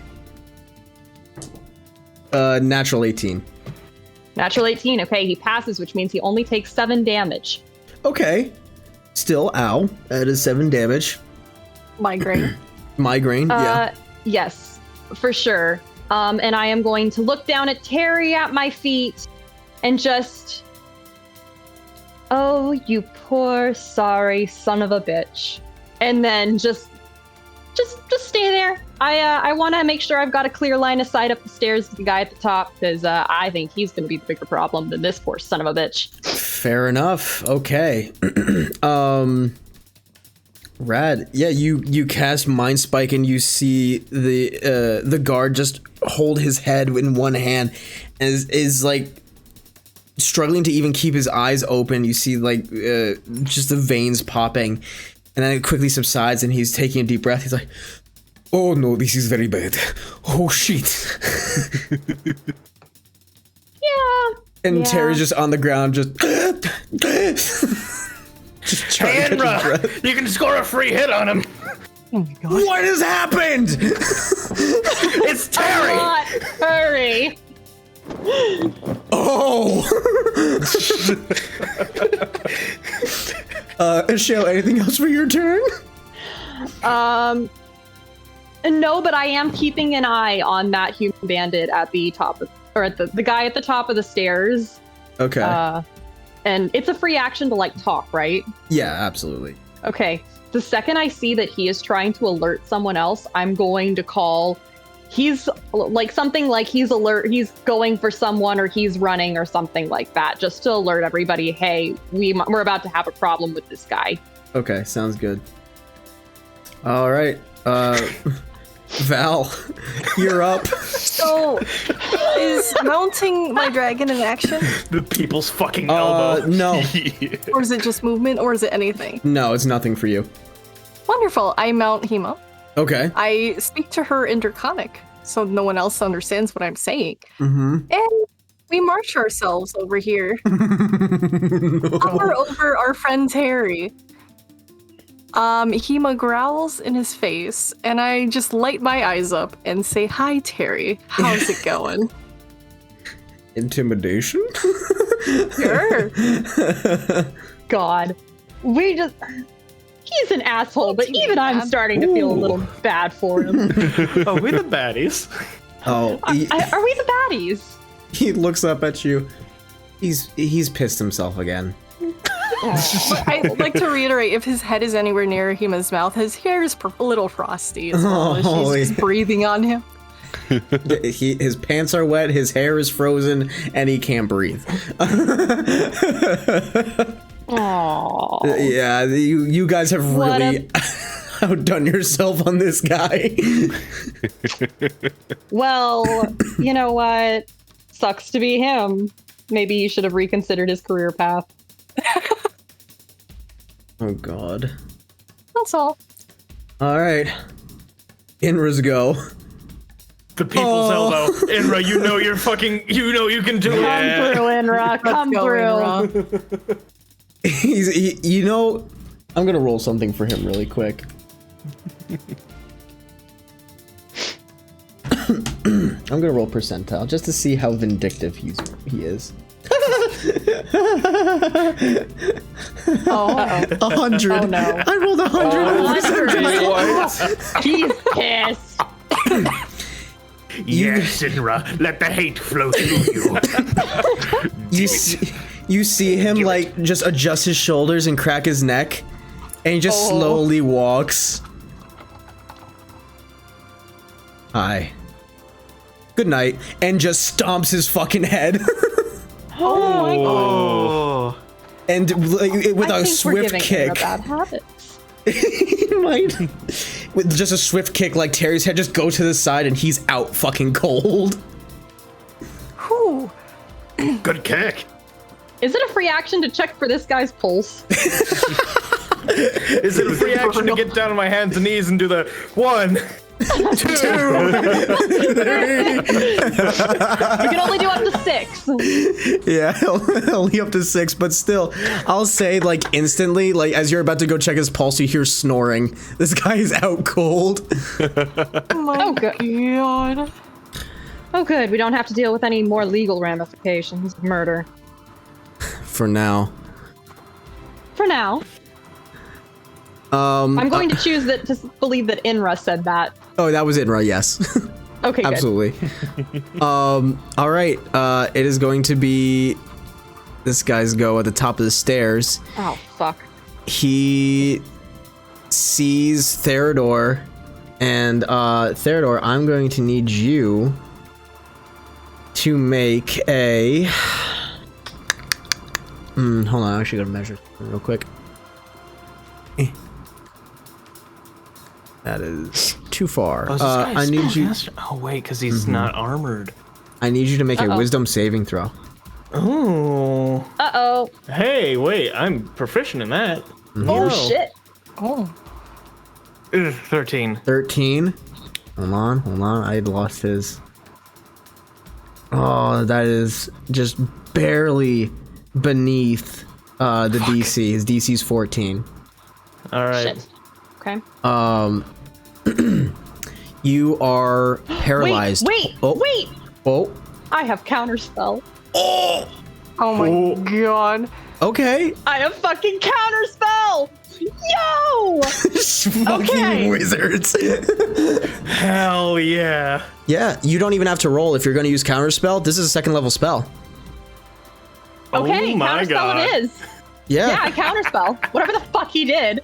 Yeah, you notice like Theodore, like not just his body but his clothes, like everything about him freezes, and you recognize this as hold person, and you just immediately counterspell and it shatters. Like there is just a little bit of distortion in the air that's just shatters throughout, and the guy at the top says, "Oh, even bigger shit! Nope." He's running. Oh, he's running. And 5, 10, 15, 20, 25. You guys hear a door like slam open. And Oh, no. for Theodore? Actually, no, for Robert, you'll hear it. You'll hear him yell, Maxel! Shite. Okay, well, we have a choice to make. Oh, okay, it's not my turn. Never mind. Doesn't seem much of a choice other than go and beat the fuck out of someone. Yep, guess we're fighting Maxel, because we don't have a choice. My Terry just made fucking... Terry just made everything very interesting. Listen, I think he activated some kind of MK Ultra programming. Like, Yeah, now that Terry's down, you know, it's time to continue. Target down. Target down, clear the zone. We got what we came for. Fucking stellar. No witnesses. Robert, you're up. Oh, I don't even know. I guess I can run to the top of the stairs. Yeah. Do I say anything at the top of the stairs, or is he already in the door? He is in the doorway. I'll say free perception check just to see like any part of him if you're gonna cast a spell that requires you to see the target. Yep. Eh. 9? 9, no, you don't see him. He's just like, it's just that magic angle where you can't see him at all. Question Yeah.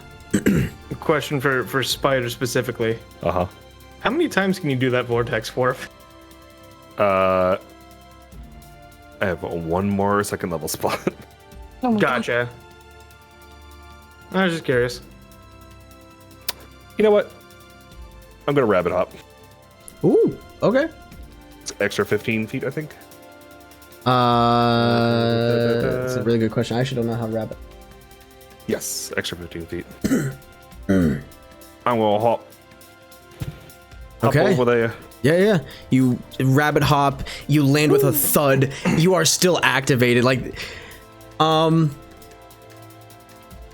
Spider, actually do me a solid. Yeah. Roll a percentile. Okay. oh boy. Ooh. Woo. 87. Okay.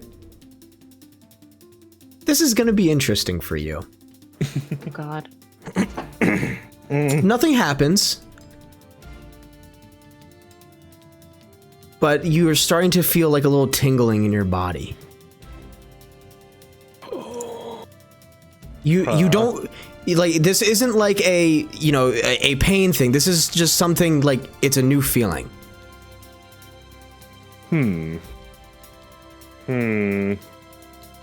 It's just a tingling overall. Yeah.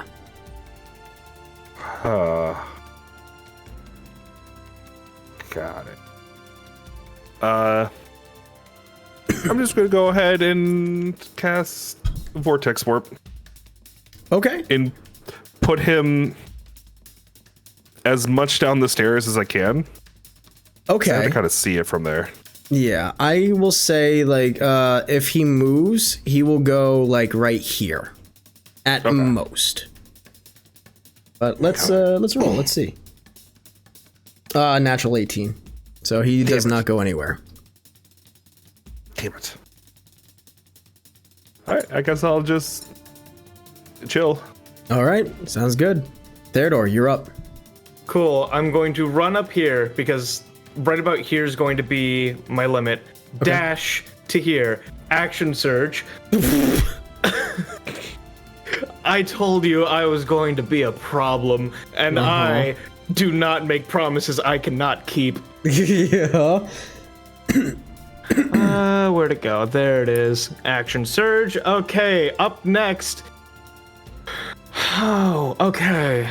So, question. If I did a pushing attack, this is going to dictate exactly how I proceed. If I do a pushing attack, is it possible to instead pull them past me and push them into the wall behind me? Yeah, I don't see why not. That'd be fun. Okay, cool. So I'm going to make an attack with the hand axe in an attempt to not hit, but to not like maim, but rather hook them with the head. Yep. And I plan to throw them back into the wall. I know. I have an exact move in my head, like tomahawk, hand axe, training myself. I know exactly what you're doing, and I love it. You shits. You motherfuckers. 3 nat 20s in this combat alone. Oh my god. What the actual fuck? I don't know. You said Terry, and I've only seen red since. No, that's this is insane. 2d6. So that's 12 in total, plus another d8. So that's another 3. So I basically the plan is hook him on the shoulder and just yank him into the wall behind me. So he's like slammed into the wall right next to Robbit. Sure. Yeah. So that's 15 total that you've done. Yes. Okay. You grab him by under his right arm, and you pivot your body, hooking the head of the axe under, like right in his armpit, and you roll him over your back and toss him. He like does a somersault and skids on his knees into the wall, and you hear like a crack as he hits the stone. He's unconscious. Oh my gosh. Brutal. Are we the baddies? Oh my god, I just annihilated a spellcaster in one smooth move. Did. Uh-huh. I helped. Yeah, he had 13 hit took points him left out. from that mind spike. So You had how many? Sorry. 13 left. Oh no, you would have done it with. Okay, never mind. Yeah. Oh Now man. that's what I call a counterspell. Thanks for holding that hold person off of me. You're welcome. I'm very happy too, because now we don't have to fight this spellcaster. We don't know about Maxwell. Oh man, we just took out 2 people so fucking fast. Yeah. That's 12 scary. seconds. 12 seconds in game. Damn. Oh my god. Horrifying.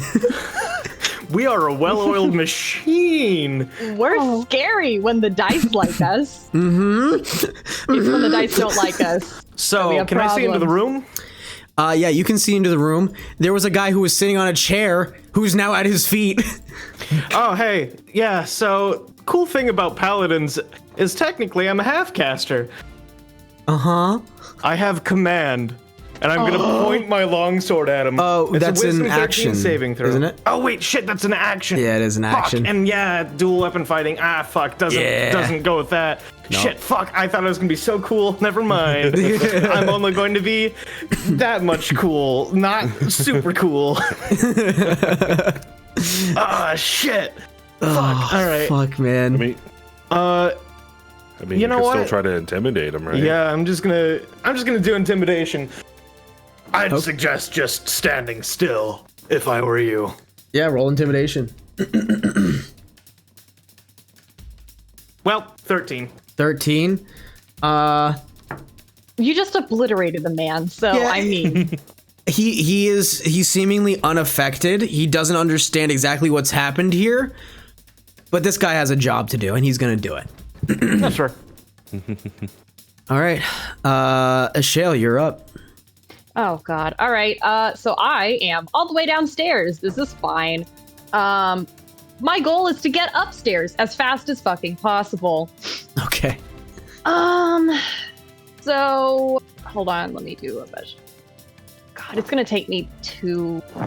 Yeah, it's gonna take me two full things to get there. At the very least, I'm gonna use all of my movement. And I will get all the way You can over do that here. and then dash if you want to. Oh, I could. How much distance do I get with dash? 60. It's yeah. 60? Yeah. Okay, Like yeah, the total? Yeah, okay. Yeah, Yeah. 60 total. Yeah, no, I'm gonna... And, Why does it keep resetting to the bubble? I don't like it. yeah, I know, I hate that too. Yeah, I'm gonna try and get up to the actual, like, frame area at the very least. Sure, yeah. Of course, we're all stacked up, so this is a problem. But I do want to try and see over Theodor's shoulder. I want to see the guy inside. Does he look like he's in charge of this establishment, or does he look like just another guard? Trying to peer in, he just looks like another guy, honestly. This does not seem to be anybody necessarily special, I guess, if that's what you're gonna look for. I You was don't trying know. to see if it was Maxwell, or if it was just if it was another bandit. No, you don't know who Maxwell is. You don't really know what he even That's looks true. like, so. Okay, well then in that case, I think that is my entire turn. I can't do anything else. All right. Val, you're up. I turn to Innra Mhm. and ask him, do you want to be a part of this, or would you like an out?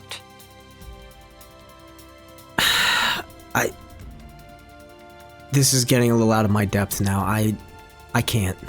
I can't. I'll watch, but I'll watch down here, but I can't. I can't be a part of this. I'm happy that you. I guess I don't know. This is happening really fast now. If you want, Hema can go outside with you. You can stay in the room.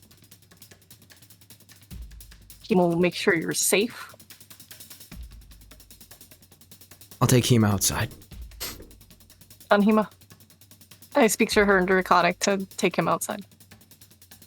Hema will actually like pick him up Oh, and just slide him onto her back, and she starts heading down the stairs. Not full speed, but like, you know, going. when you get downstairs, tell them you have to take her outside to go to the bathroom. Yeah, got it. And she runs up the stairs. All right. Oh, hi, guys. Hey guys, Yeah, you we're all see- stacked up Oh, hey. like see a the- SWAT team. Yeah, honestly, you guys got the corners. I had Innra go outside with Hema. Good. He doesn't need to be involved with this. Plausible deniability is quite important. All right. So Val, end of your go. Yep. All right. Inra's outside, and now this guy. He's not gonna let you. He's gonna try not let you through the door. So he's going to Yep. bum rush. Okay. And let's see. Yeah, he has a mace as well. He's going for the kill. He doesn't understand what the fuck is going on. Okay. He's gonna get 2 attacks. Natural 19 That hits. and a 16. That misses. Okay. Thank you, dual wielder, for that bonus AC. Yeah, no kidding. Because max damage is only 8. So 8 damage from a mace strike where you get hit in the shoulder, and it does kind of pierce through your armor. It hits you right. It does break skin, and you feel that, but you shove it off, and as he tries to come back for like another shorter strike, you just deflect it with your sword and stick the mace like right in the door. It kind of has to pull it out. All right. So that's his go. Robert, you're up. Is Theodore like in the way? Of like if I cast a firebolt, will he be blocking it? If you get a natural 1, you'll hit him in the ass, but otherwise, no. Oh, that would be really funny. Oh no! Oh Really no! funny. Oh no! Oh if you no! don't you fucking put it out there. Oh god! You do put it out in the universe. You did it. I'm gonna cast a firebolt. Okay.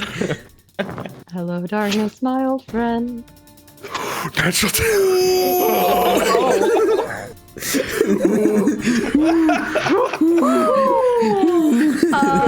All right, so Hi, What have I we felt learned? my butthole pucker. what have we learned? Not a damn thing. No, not at all. Fucking amazing. You cast fireball and like you, as you're about to launch, Theodore like adjusts his stance and you almost hit his ass. You're like, no, and you divert it quickly and you send it past the thug and you hit the fireplace and it just kind of like scorches the stone. Well, better than the entire place being on fire. Yeah, for sure. True. Yeah, probably no fire. No fire. All right. But Oh, how disappointing. hold on, I gotta have to look through my spell book first. Something's not fire. Pulls out his sketchbook. Wizards. Is that it for your go? Yeah, I guess I'll like scooch over here and kind of like step over this guy. Like, excuse me. Excuse me, sorry. Sorry about Pardon? that. Sorry about that. Hey. Yeah, just right here. All Yeah, right, that's cool. good. All right, Theodore, your go. Oh man, I have one more superiority die. And I'm wondering if I use it on this fucking goof. I'll your save it for choice. now. But I'm just gonna look at my shoulder. That really hurt. And flip the hand axe around to its blunt end. And here we go. All right. 14. 14 will hit. Okay. 6 damage. All right, 6 damage taken. As you just kind of hit him Okay. right in the chin with the Yeah. up strike. Yeah. Yep. And then not a maneuver through Battlemaster, but would it be possible to, since I hit him in the chin, would it be possible to then continue kind of the momentum upwards, rear back, and kick him like back 5 feet so he can advance, so like Yeah. people can advance in? So that's going to be a shove attack. So that is just a roll to hit to like push at 5 feet. Okay. Do I add anything to that roll? Your strength. Okay, I'll just roll a strength check. That's a nat 20 plus 4, 24, Are baby. you kidding Oh my me? god. What in the fuck? How many? Four natural 20s 4. now? Fucking Sombrero. Christ. Would you be able and willing to put a counter for how many times we've rolled nat 20s this combat encounter alone? Because I'm very curious. Thank you very much. I much appreciate it. Put it like right next to me just for a second, just so we can really appreciate it. A couple seconds so that we can read it, do a please. slow zoom in on it with like romantic music. I'm in love with it. No, Confetti, lots of confetti. I'm sorry for starting this. Amazing. Wow. Look at that. Amazing. Okay, let's get out of here. Amazing. But yeah, with a natural 20, I'll say he even goes 10 feet. Fuck him. Okay, cool. Yeah. And just gets pushed back, like stumbling backwards. Doesn't fall prone, but like catches himself. Uses his mace to get him into position and not fall. And then it's just 1 plus strength for stuff like that, or is it not even? It doesn't do I don't damage. Okay, A shoving right. attack. Right. And then since I didn't move at all I'm gonna do is just kind of step, not even like move much, just kind of swivel myself so I am not blocking the door so much. Okay, sure. Like not even like actual full-on movement, just so that people can walk through and beat the shit out of this man. Yeah, sure. Why not? All right. So that's your go? Yep. All right. Well, Michelle, it's not your turn. Oh no, it's Maxwell, isn't it? Uh-huh. Where did his mini go? Is it still there? Oh yeah, it's there. I'm readying a counter spell. Just in case. Pick up. Let's turn on the torch. All right. You guys see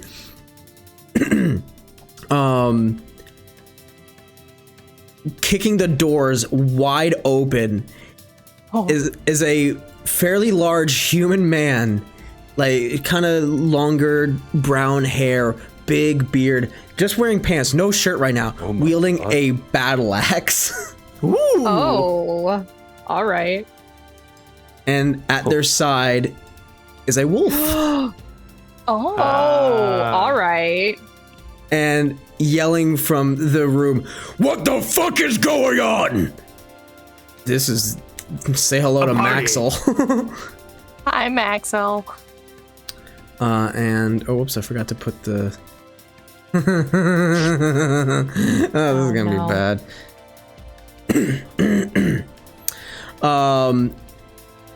So that was, so we'll say 5, 10, 15, 20, 25. Doesn't give a flying shit.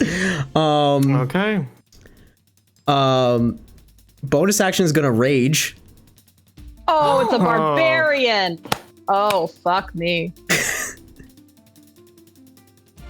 This is gonna be really fun. Oh, no. And right off the bat is doing reckless. Oh. Just literally like is going to try and underhand swing the battle axe two-handed at you, Theodore. Yep. How close am I to Theodore? You are technically like 5 feet away because we're saying that you're in like this slot here. That's cool. I'm gonna give him an extra 3 AC. Oh. Reaction? Yes, sir. Gift of the metallic dragon protective wings. Oh, read that for me, please. When you or another creature you can see within 5 feet of you is hit by an attack, you can use reaction to grant a +3 bonus to target's AC against an attack roll, potentially causing it to miss. Okay, so that's if it hits.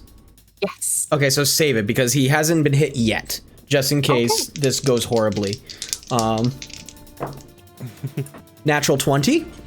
Oh yeah. God, okay. You know, so natural 20 plus whatever. Yeah, my AC is 17.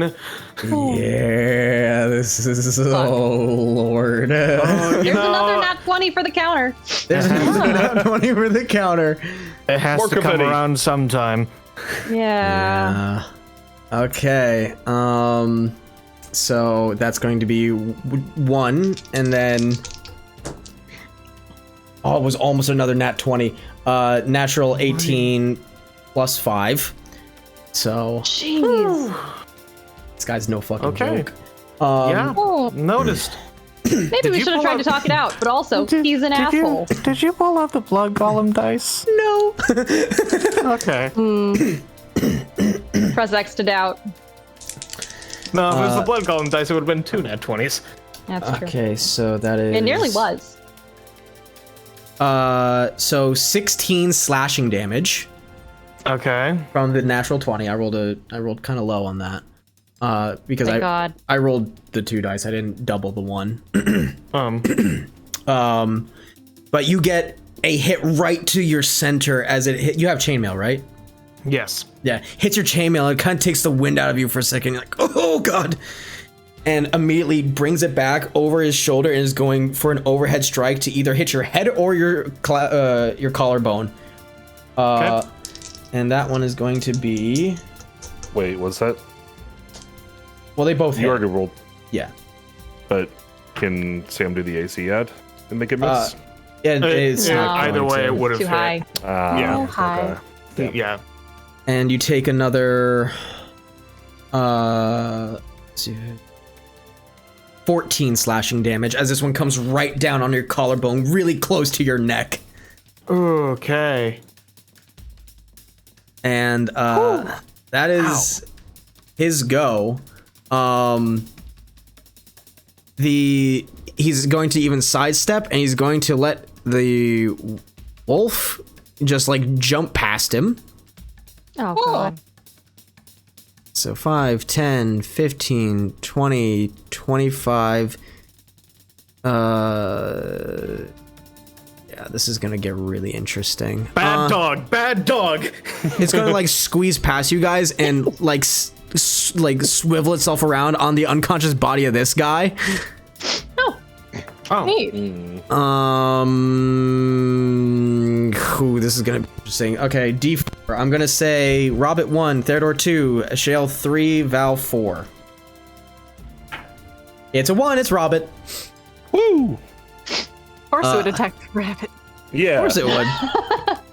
Oh, no. God, that's horrifying and really hysterical to me. Yada only gets 1. Right on. Okay, so this is going to be natural 16 plus 4, so mod 20. Yeah. Okay. Yeah, that hits. You are going to take max damage. You are taking 10 piercing damage, Yeah. and I need you to make a strength saving throw. Oh my god. Ooh, okay. I am really good at strength as a rabbit. Ha. 10. 10. That fails. You, the wolf grabs your leg and pulls it out from underneath you and like slams you on the ground. You are prone. Yep. Ouch. What? That's all I can do. A shale. Yay! All right, so let's see. Boy, oh boy, oh boy, oh boy, oh boy. Okay. This is fine. This is fun. We're having fun, right? This is fun. Fun.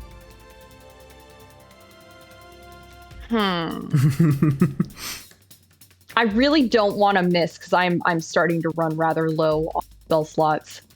Okay. So can I see?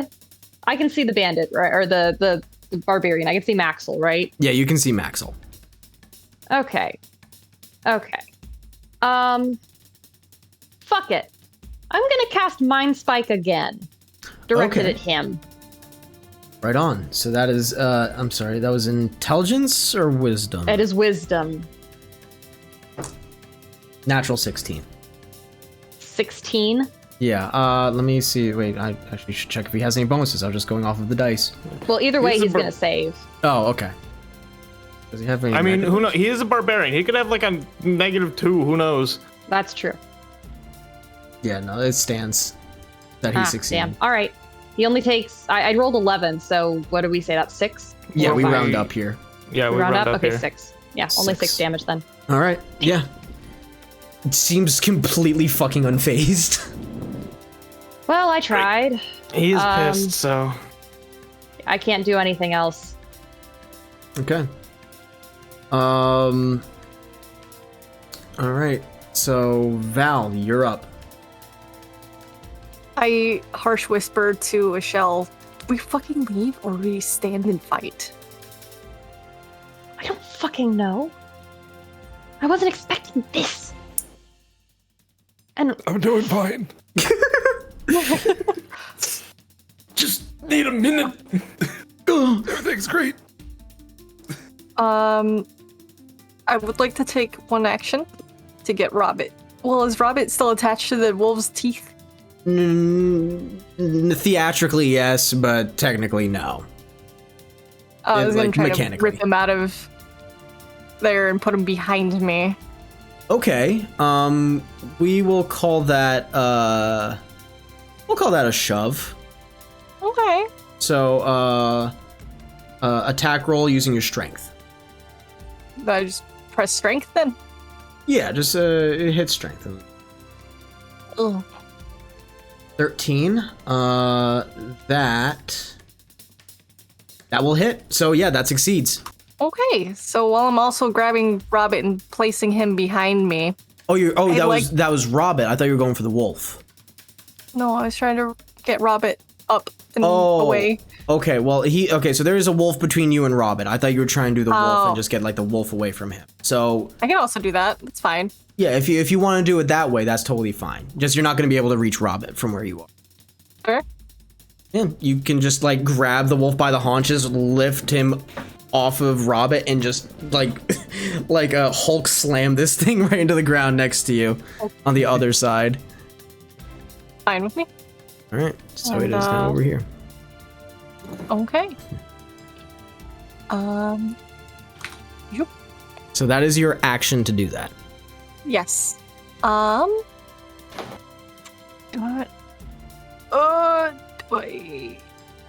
I'm good.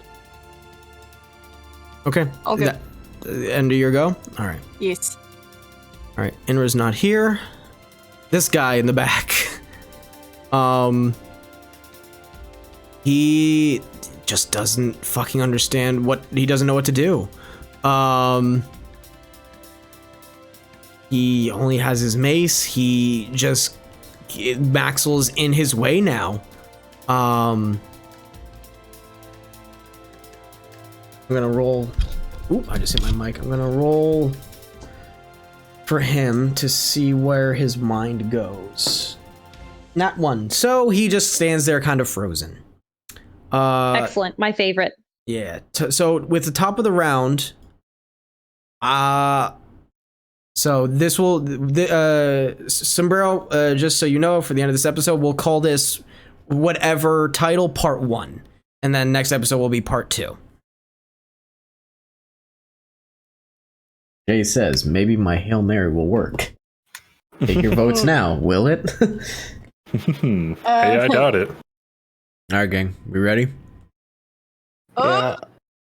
We are picking up again with part 2 in the just right smack dab into the middle of combat once more. Whee!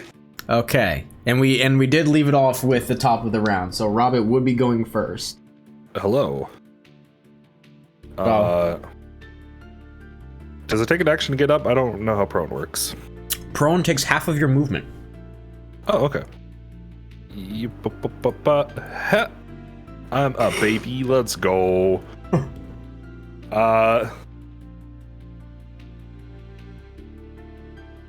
This is just a human man, right? The barbarian? As far as you're aware. Cool. That answer. I am going to... Oh, that's...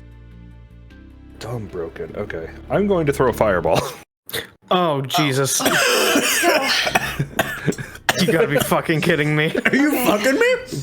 Okay. Uh-oh. Like this is genuinely serious. Like you are saying fireball, right? Not like as a joke. Oh boy. I'm just double checking. I'm going to transmute it into a not fire. Okay. Fucking rad. Regardless. Makes much more sense. What are you transmuting it to?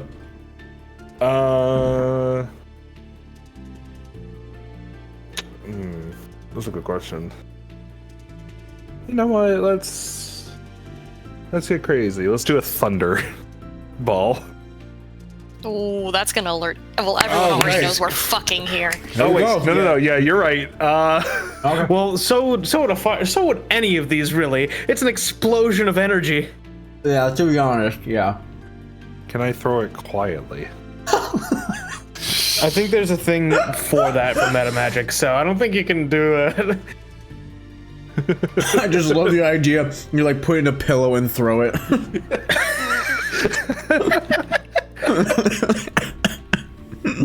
Sadly, no.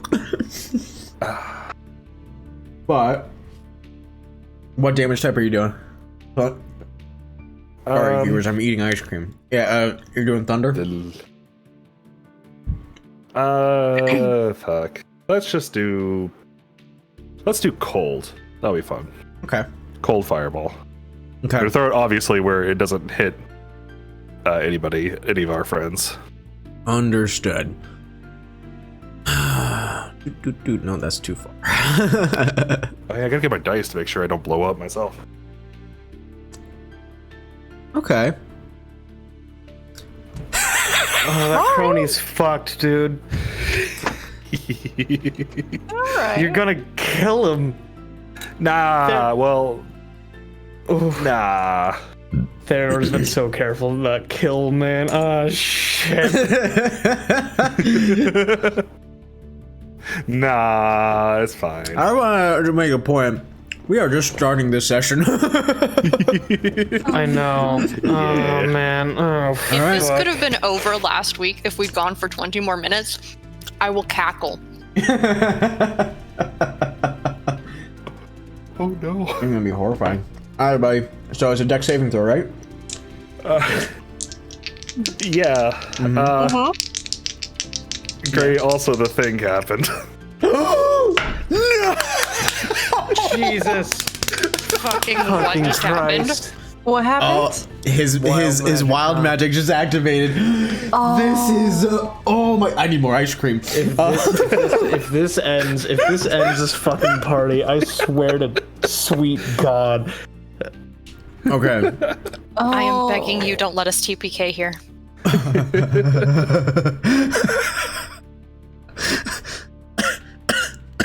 All right, I gotta pull up. I wasn't prepared for this. I wasn't either. Okay. So I'm gonna roll the d4 to see which of the charts. Man. Okay, number 3. Is number 3 all fuzzy kittens and rainbows, please? Nope. We'll see. And then a d100. Fuck. Spider. This is the best thing that could have happened today. Potted plant. Oh, I hope so. It's so stupid. Am I reading this right? I'm reading that right. Okay. Stupidest one possible. Oh God.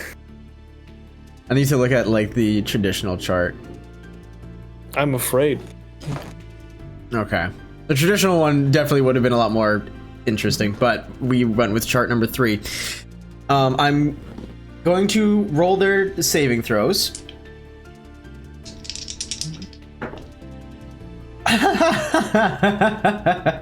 Oh, that's not okay. That's not as low as I thought it was going to be. Okay, I panicked. So let's see, an 11 and a natural 18. So the thug got the 11. Maxwell got the natural God 18. damn it. Oh. That thug's dead, dude. Yes, poor man. probably. Fuck. All right, Spider, give me the damage. Okay. How bad is this man perishing? Yeah, call the ambulance. But not for me. 23. That's not bad. It's not bad.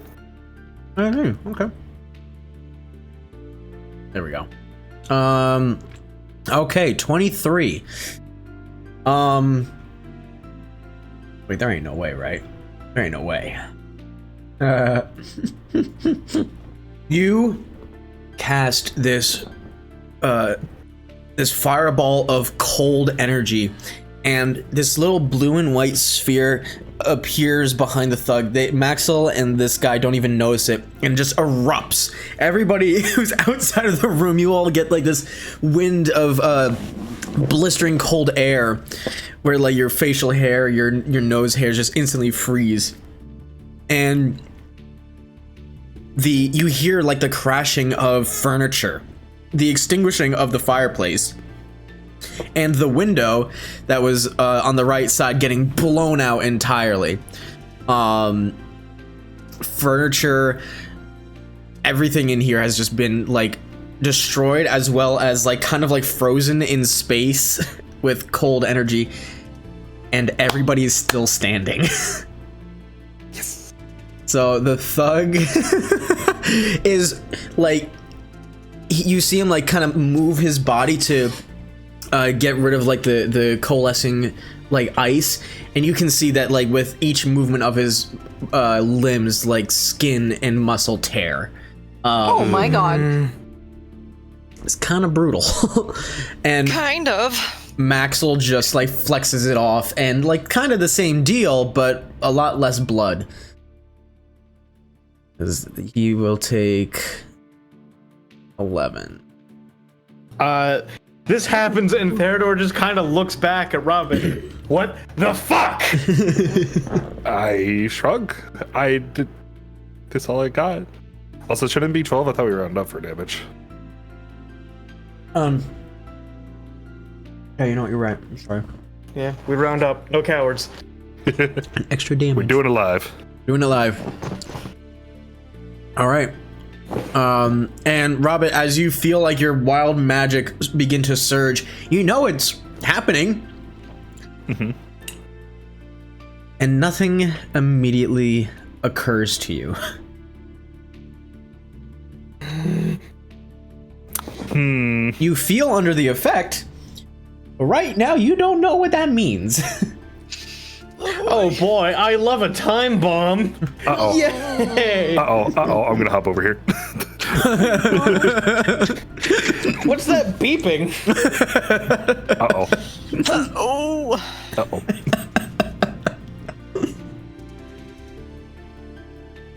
Out of your turn, buddy? Yeah. Okay. Theodore. Okay, fuck me. I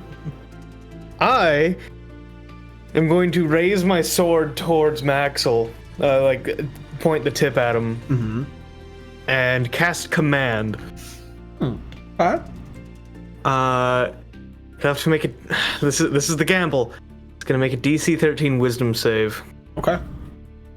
but he's just gonna point the sword up and surrender now, and we can just it'll be a lot easier. Okay. Let's see. I need to just double check a thing on rage. And I would like to, as well, before that, I forgot to say this, I was going to use my second wind. Oh, okay. Yeah. Yeah, because I would like to not die. Thank you. Totally So fair. it's 1d10 plus 3, Yep. 10 Oh, nice. in total. Good. Good shit. Okay. So, it's a wisdom saving throw. Rage does not do what I thought that it might.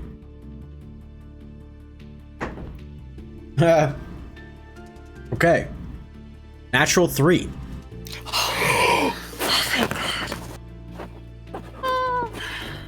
Gamba. Oh, So I God want dang. you to know, action or command is only for an action, like one turn. They take their action to follow your command. It is the action of surrendering, though. So I understand. Right, for right now, what I will say that this command will do, he will basically lay down his weapon. Yes. And I'll even say, like, gets down on his knees, we'll say. okay, cool. So passing an item is a free action if someone's next to me, right? Yes, so this doesn't take place Awesome. until his turn, just letting you know. Oh, okay, yeah. I'm just saying that because I have a pair of manacles. Manacles. Okay, yeah. Manacles. I don't know how to say it. Fuck, I've only read it ever. Manacles? Manacles, yeah. Manacles. Manacles? Yeah, I've only ever read that word. I want Manacles. Theodore to call them manacles anyway. How's it's Theodore? That makes sense. Although he's probably heard it. Maybe. considering his past. How does he know? He doesn't remember. Granite like the rock? No, yeah. Okay. We can actually maybe stop this fight.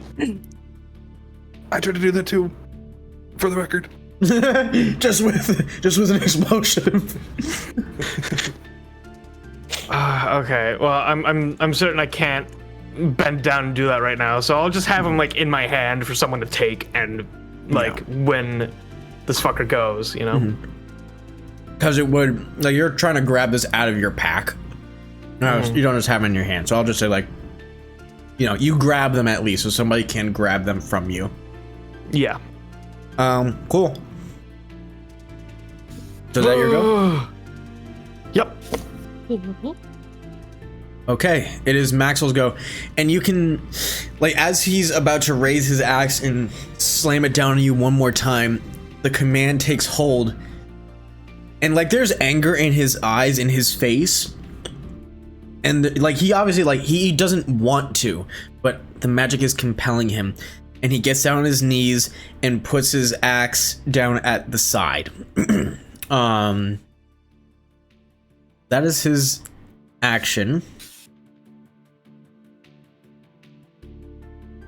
Yeah, all right, that's all that he's gonna do.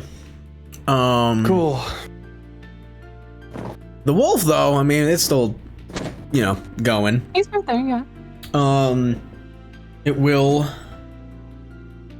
Excuse me. Go after Val, since you're the one who kind of suplexed to the side. Oh, sure. Natural one. No. Oh. It's completely ineffective. It bites down on you and just like nibbles on your armor. You're like, oh. Buddy. Oh, that's actually perfect. That's all it can do. Okay. All right, Shell, you're up. Okay, so just to reconfirm, Therador's got the shackles or In got my the manacles hand. in your hand, but you can't get in there. I couldn't put them on within my turn, but they are there for someone to grab. Okay, and the dude standing in front of us is he still On his standing in knees. front of us in the doorway? He's on his knees. He's on his knees. Yeah. Could I get past him? Yeah, sure. It would just be an extra 5 feet of movement. Okay. I'm gonna glance at Val and say, "Help me," and then grab the manacles and bolt for Maxwell. Okay. I want to try and put those manacles on before the end of the. So the guy in front of you is Maxwell. Oh, the guy in front of. Oh, Yeah. okay. I thought the guy behind. I thought the guy in the middle of the room. No, okay. Yeah, no, Then no. yeah, no. I'm gonna try and smack the manacles on him so he can't come back and Okay. kick our asses again. Right. Let me All right, yeah, you can there's no save for it or anything to like even put it on them. So yeah, you can just grab the manacles and just quickly like grab his arms and slap these manacles on him, lock him real tight, and hold on to the key. He's manacled. That Okay. does take your action. Okay. I am. Yeah. Okay. That'll take my full action. Got it. Mhm. Great. No worries. And I guess I can't do anything else. I mean, I guess the guy in the middle of the room is kind of still a threat, but he's really hurt, and I'm not gonna finish the poor guy off if he's looking to be on his last legs. Okay. Yeah. Yeah, I think that's my turn. I can't do anything else. Cool. All right. Okay. Val, you're up. Hell yeah. Robin, Maybe we'll live. Robin, where's your pocket bacon? Give me your pocket bacon. Sure. Can I throw my pocket Okay. bacon as like a free action? I'll say sure, why not? Yeah, I'm gonna chuck my pocket bacon towards her. Okay. Can I either use animal handling or shepherding for this, sir? Oh, Sir DM. Okay. I mean, both are high, so Yeah. I would like to use the pocket bacon to sort of like relax and calm down the wolf. Okay. while like reacting to him biting me very peacefully and just like, yeah, okay, let's go. Okay. It's not horrible. 15. Okay, it's not high enough because this is an attack dog essentially. And you do hold it in its face, you know, trying to be passive with it and trying to calm it down. It's not really listening to you right now. You have a bonus action though, if you want to do anything else.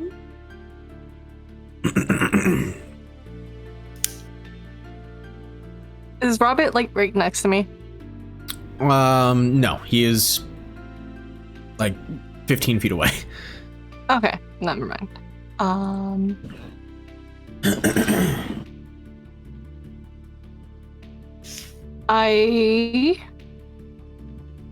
Can I like actively defend myself if the wolf attacks me again? Like just put up a defend?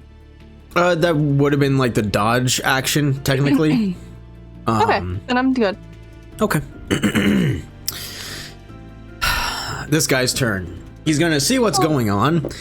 Not R.I.P. pocket bacon, he hasn't eaten it yet. No. Hasn't been used. Has not been used yet.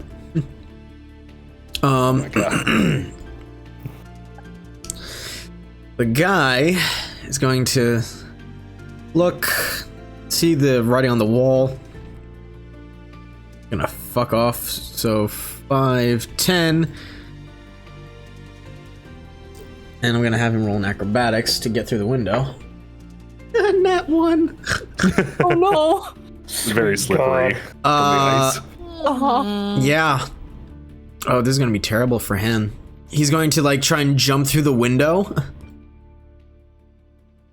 He's going to get out, but slip, and then start hanging off of the edge. Oh, this dumbass. But what you guys will hear though is him yelling Of course. out the window, just for help.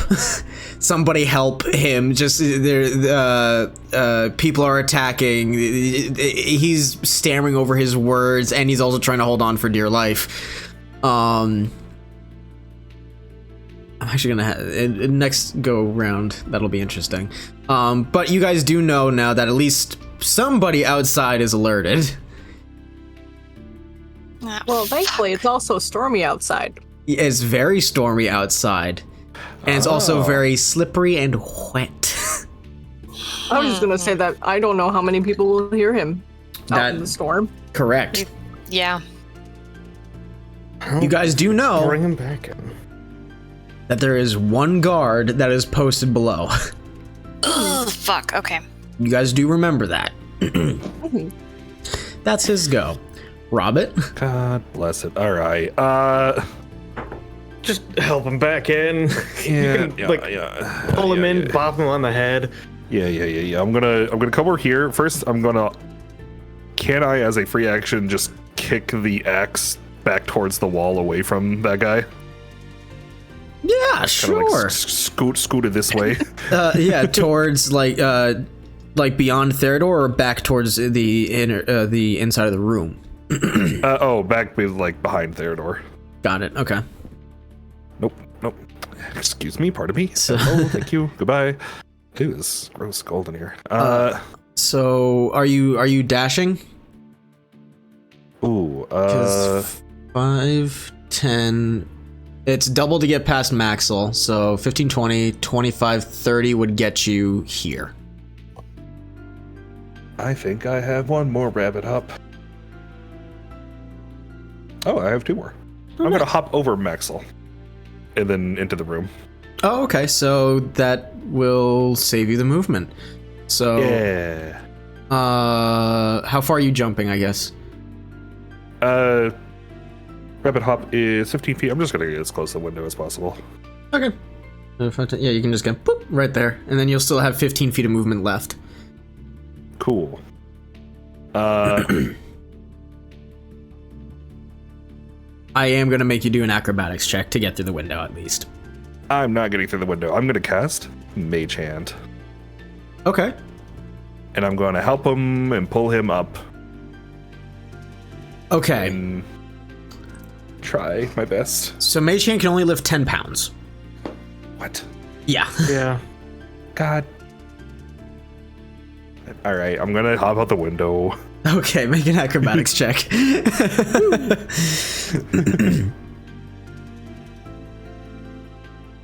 Acrobatics. There it is. 21. Yeah, you're fine. You leap through the window, land pretty solid. You can see where it's slippery, but you're a-okay. Okay, cool. So you're now out here. Oh, Thank you. out here. There you go.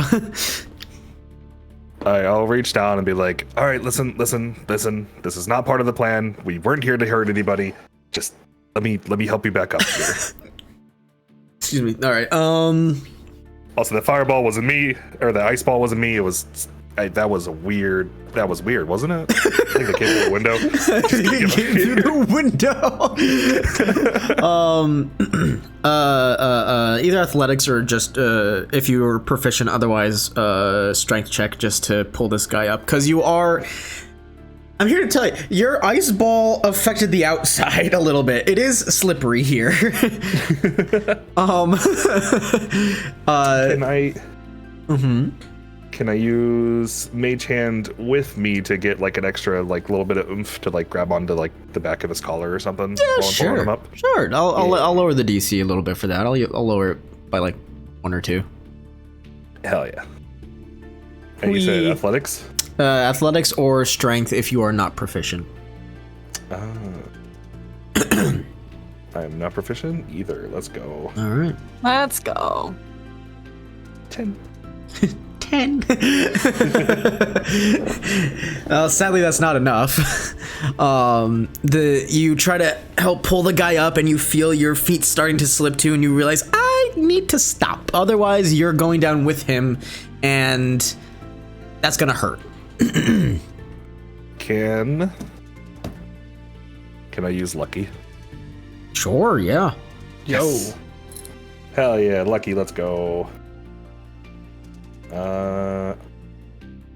Womp. 14? 14. That was what you needed. Yeah. Hey. It was originally 15, but with the mage hand, that gives you a little bit of help. Mage hand like moves from grabbing his collar to like grabbing him by the seat of his pants and pulling him up, definitely giving him a wedgie on the way up. But you dig in a little bit and use your body to pull this guy basically on top of you, and he kind of rolls to the side. And you're both kind of taking like the deep breaths as the rain is coming down on you. And there's definitely that awkward moment where you both look over at each other. You don't need to, like, it's like this guy would just try to, like, you just tried to kill him, and he was more than ready to kill Theodore. It's a little weird. So, You're off to terrible weather, huh? He just kind of looks at you. Fuck you. Yeah.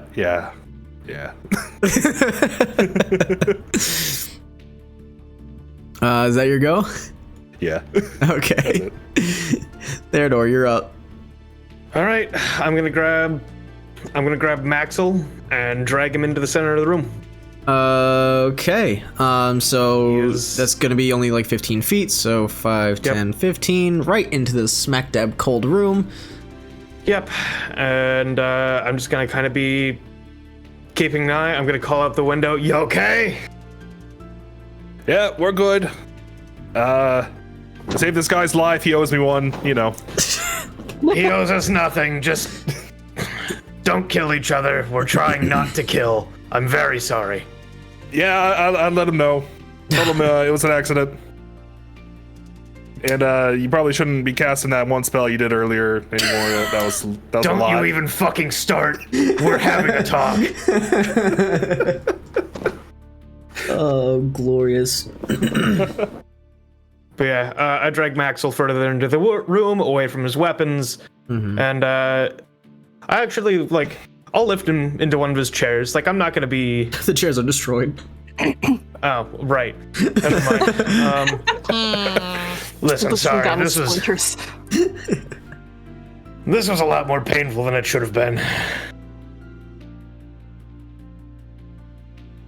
Is that it for your turn, or was that like an attempt at something? I just kind of loosely say that while watching over him. If he starts to like try and break out, I'm gonna start correcting. Okay. Like if I see him start to like try and break the cuffs, I'm gonna pommel him in the head to try and knock him out. Okay. So you're gonna hold the action then? Yeah. Okay. Sounds good.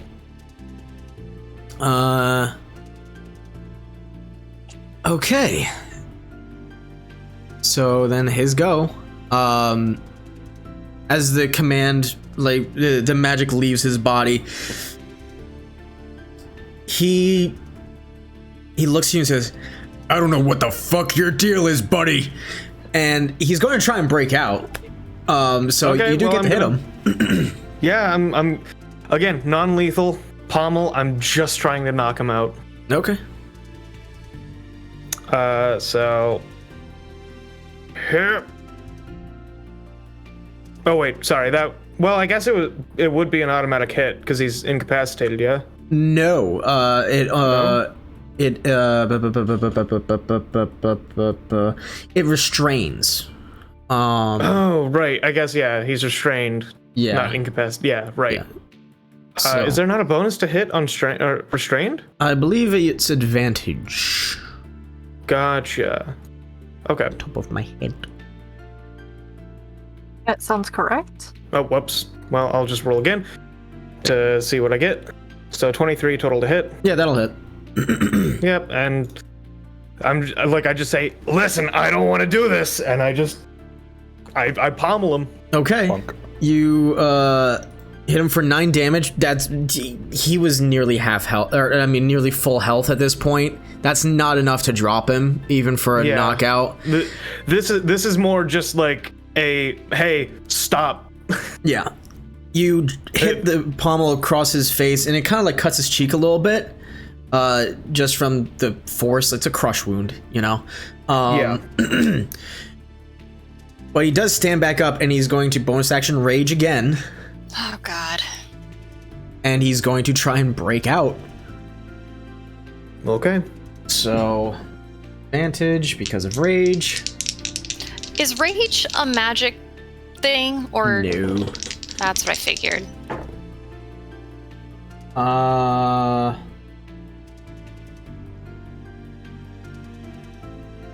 I'm so many tabs. The love of humanity. It's 20. It's strength 20 to break those. Right. If that's what you're going for. Well, yeah. He tries and he can't. I rolled a 7 and an 8. Gotcha. Oh. Is it a free action to continue talking to him? Or is it just, are we still like deep in initiative? I don't know what we're at right now. This is still like he's trying to fight back here. Okay. Bring them That's fair. requires a check. I'm gonna say like trying to break out is his whole action. So he's not going to get the chance to do anything else right now, but he has stood up and he shows no sign of backing down right now. Okay. So, and his rage does stay because you did hit him. That's fair. Excuse me. Wolf. Still gonna try and nibble you. Bad dog. Bad dog. Bad dog. Bad dog.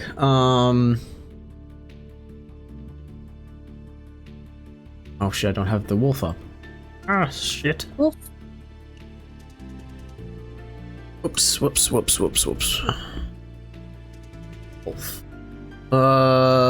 A 17 to hit. I'm gonna use protective wings. Okay. And that makes my thing 19. Yeah, okay. Your metallic, spectral metallic dragon wings burst from your body and just kind of like put themselves in front of you, interposing between you and the wolf, and just kind of reflects its mouth right off. That's all it can do. Okay. All right, Shale. Okay. What does the room that Theodore and Maxwell are in right now look like? Is it kind of a study? Is it a living area? It looks like it was an office. Okay. Emphasis on the was part. Okay. What do you mean by was? It exploded. I mean, fair. That might have destroyed evidence. Yeah, exactly. Like, evidence is fucking gone, dude.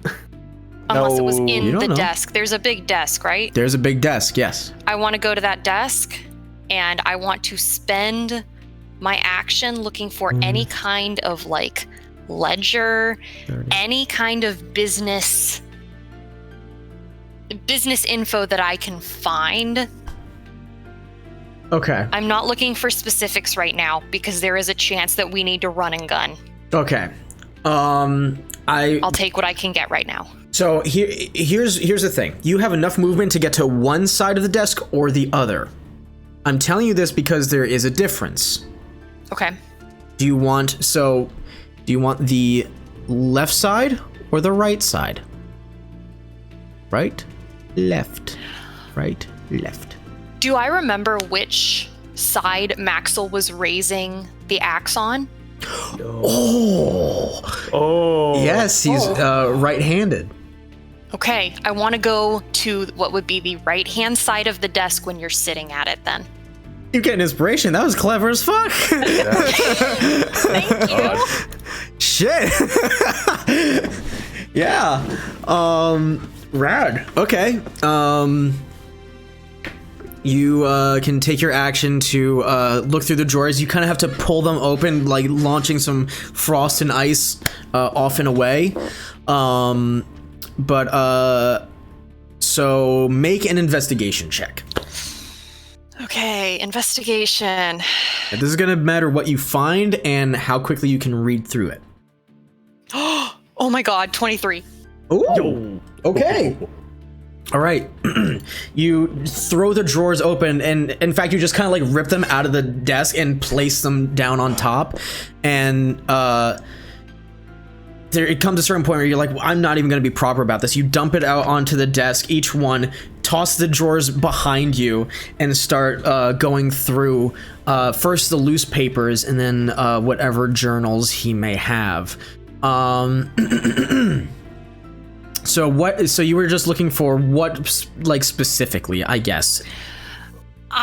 So if I've got specifics, then I want to be looking for anything that would be anything that looks recent and anything that specifically talks about the exact number of gold that Innra gave Lillian, which I believe was 200 gold. Okay. I know that's really specific. So if I don't see anything like that at a quick pass, I'm going to grab anything that looks like a ledger or anything that looks like a journal. Okay. I will say that ledger is going to be a lot easier. Okay. There is just a leather-bound ledger that you quickly flip through it, and it's not complete. And looking at the dates, it looks to be the most recent. I'll take that. Excellent. Okay, so put in your inventory, like Silk Robe Ledger recent. Okay, got it.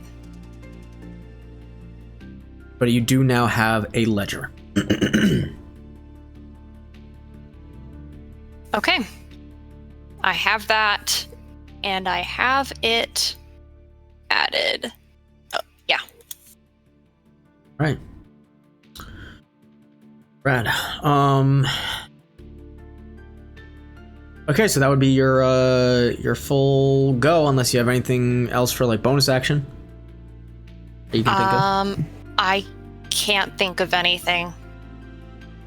Okay, cool. Oh, I want to say, I think I found something. We may need to go. Okay. I think we'll stay ready. All right. Val, you're up.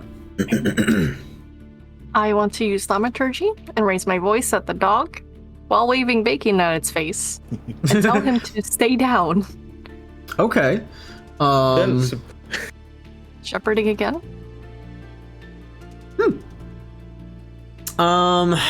It's almost like an intimidation in my brain. I'll say whichever one you wish. You're riding the line there because you got the pocket bacon and the thaumaturgy going. Yo. 19. Okay. You give it the command using thaumaturgy, and I'll say that I'm actually going to have it roll a charisma saving throw here. Well, it does not beat your shepherding whatsoever. Excuse me. It seems like it's backing off. Okay. So what this is going to mean is that I'm going to have it make a charisma saving throw at disadvantage on its turn, and if it fails, it just won't attack you. And the DC is going to be your shepherding check, so the 19. Okay. Which, honest to God, unless it gets a natural 20, it can't make.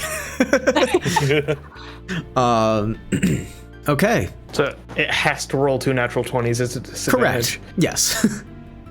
Oh. That's a what, 1 in 400 chance? Something crazy like that, yeah. I won't say it out loud. We've seen it happen before. Yeah. I've Build done it it. into the universe, Jay. Yeah.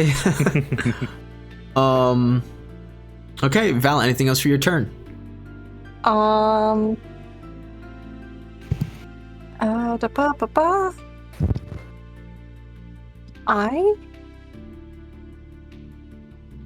I use another action? Or no? I don't think I can. Probably not, no. Then I'm good. Okay, sounds good.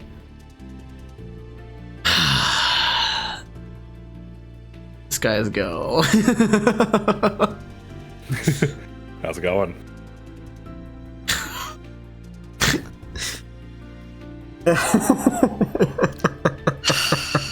Is he even gonna start? I need to think.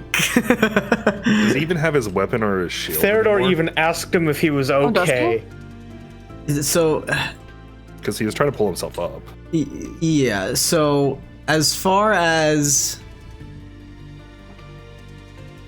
like a weapon, he doesn't have a shield. He had a mace. The mace is gone at this point. I just... Man, I'm really thinking about what this crazy motherfucker would think to do. I'm going to... There's going to be 2 frames of thought that go through his head, and depending on... I'm going to roll 50-50.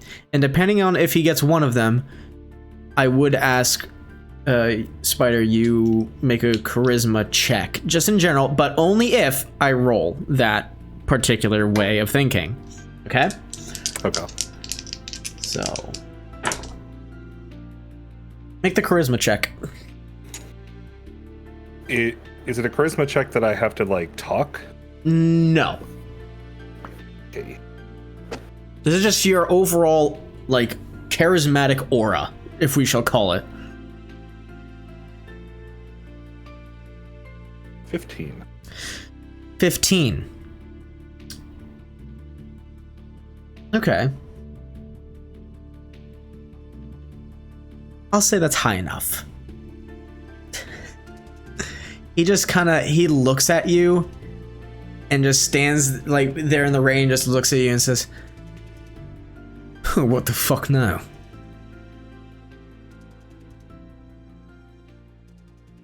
Listen. You know why I saved you? No? Saw a lot of potential in. Have you ever considered getting into magic? No. I'm a bit of a wizard myself, you know. And I saw great potential in you. I felt it. You can feel these things when you're this deep into the magic. This is such Make a bullshit. deception check. Bitch. You're pulling like a Nigerian prince bullshit on this guy. Oh my god. Oh my god. Jesus. What did he just? Christ. 26. 20 fucking Oh six. my god. Oh my god. You're a wizard, Harry. Oh my god.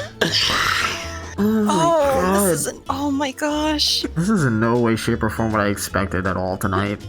This is beautiful. Oh my god. This is beautiful. This is absolutely beautiful. This guy just looks at you like kind of like a quivering eyebrow. You're not sure if it's because of emotion or if he's cold. I don't know what to say. So what does that mean? What do I do?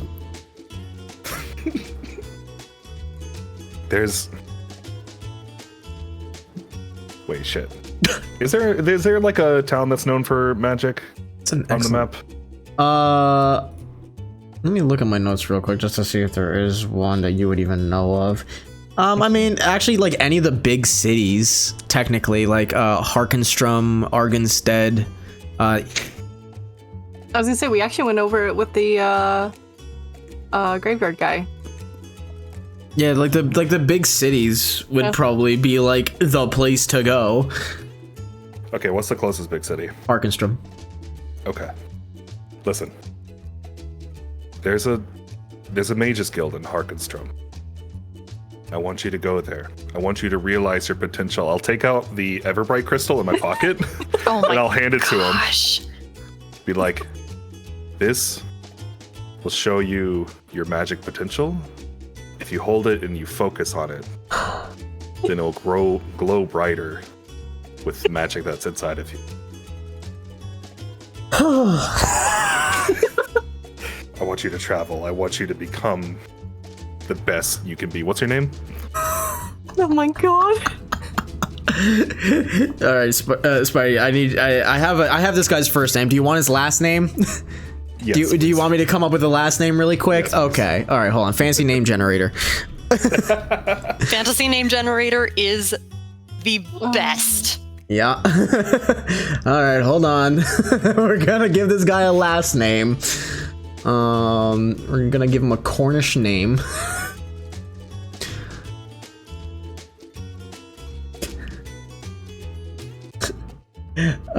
Okay. He looks to you and he says, My name's Chancellor Lanyon. Chancellor Lanyon. Fine name. I'll be looking out for you in the papers. I know you will do great things someday. Please. Please. I'm gonna cast Featherfall. I want to cast Featherfall on him. Oh my god. Please. Get out of here. I know these guys are bad news. They'll be looking for you. Just go. Take the next whatever you can to get out of the city and go to Harkenstrom. persuasion check advantage. Oh my gosh. This is insane. This is... I was not... 22. Oh my god. What in the shit? Of course, sir. And what's your name? Robin von Brumbreath. You gave him your real fucking name. Oh The my world's god. greatest magician. I'll see you again soon, sir. And he just fucking leaps. Not that way, in the back. Just like a little wily coyote, like swimming. I wish I could add to this. Holy shit. 5, 10, 15, 20, 25. Here! Give that dude a fucking J.O. crystal and put him go to the city.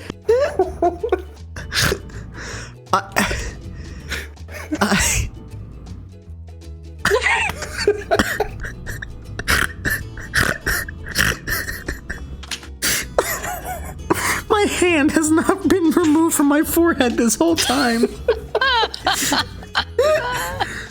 Oh my god, man. That was fucking this magical. Poor guy. Oh, no. What, I what'll hope be he funny becomes is a good wizard. No, you know what'll be funny?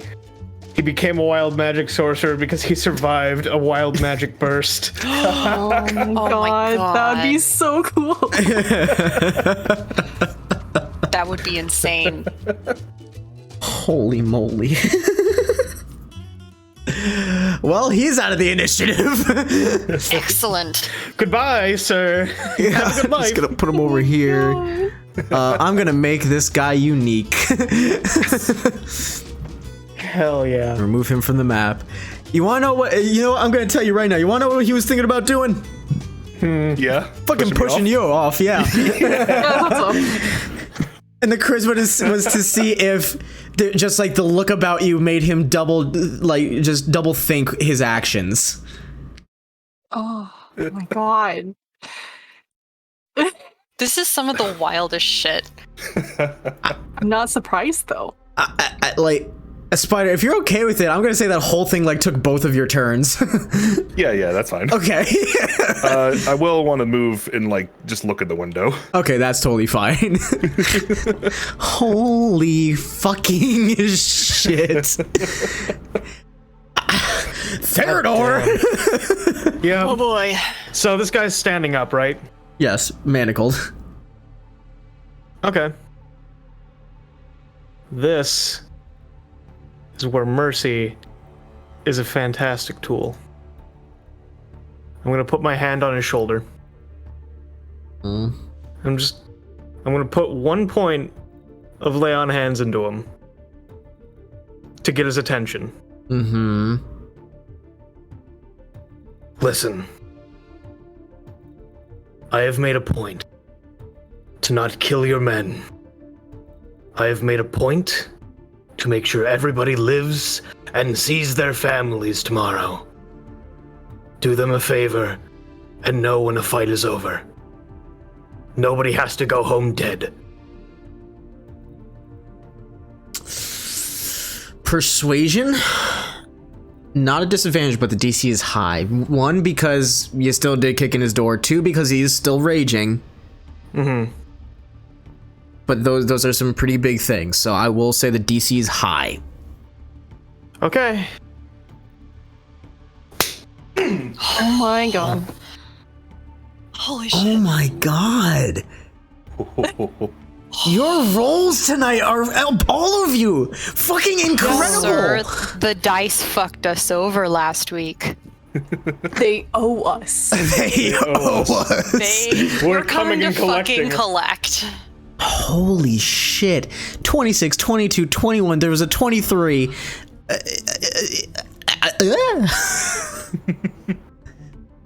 Okay.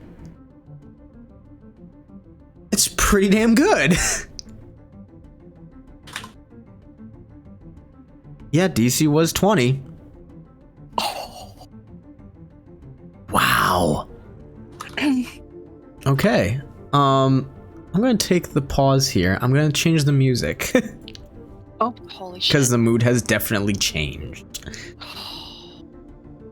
Wow. Fuck me. Yeah. I am so stressed right now. I'm shaking. Get it right. I just wasn't prepared for this. Weren't prepared for us to not be murder hobos, hmm? A little, yeah. God. We just Surprise, like to bitch. beat the reason into our foes. We don't want to murder anyone. Uh-huh. We're decent people, we think. Question mark. Mostly sure. Maybe. I don't know what I did in the past, but right now, I think I'm decent. Yeah. Whew. Why are you saying that Is so it quick? I need to possible go I bathroom. murdered One and second. pillaged and did horrible things in the past? I don't know. I don't want to think about it. Let's put it out of initiative for now. We made it, y'all. We did it. Yes. Can I crawl back in? Yeah, you can crawl back in. Shift click to teleport yourself. You guys are still aware though that the man down below did or the chancellor did yell for help. Alright, Yep. there's reactions in this. And that happened That's- a turn ago. Yep, nope. I'm gonna be acting like I am. Listen, I have a plan, and it involves me bluffing that I'm part of the order. I was just gonna say, can I cast something while we're doing this? What do you wish to cast? Can I cast darkness? on the stairs. Yeah, sure. Ooh. Yeah, you can cast darkness. How long does that last? Oh, it lasts up to 10 minutes. Okay. And basically, I want to use it, like, at the top of the stairs. So if anyone comes looking, it's just dark. That's weird. Huh. Okay. I guess I'm going to have to crawl through infinite darkness to get upstairs. That will definitely Can I point keep some out people that at bay. Terry is still at the bottom of the stairs? Oh. Wait, what was that? Terry is still at the bottom of the stairs. I could cast darkness on Terry. Yo, yeah, fuck Terry. You can also pull Terry upstairs, and then there's no body at the bottom to set off even more alarm bells if someone comes looking. Oh, That true. sounds like I'm gonna go help pull up Terry. Okay.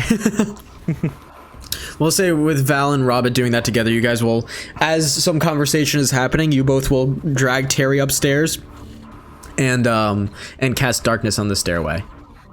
Now this All the while, I'm just like eyeing the wolf, like my two fingers on the wolf. I got eyes on you, buddy. does Terry have a helmet on? No. I insist on carrying Terry up the stairs by his ankles. Oh,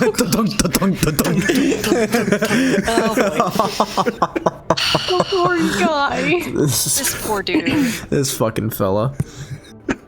Okay, I have the ledger. Can Maxwell see me currently? I mean, he's kind of got his attention towards Theodore, and like you see that like he doesn't fully relax. He actually kind of like he strains the manacles, not to break out, but as like a blocking mechanism if need be.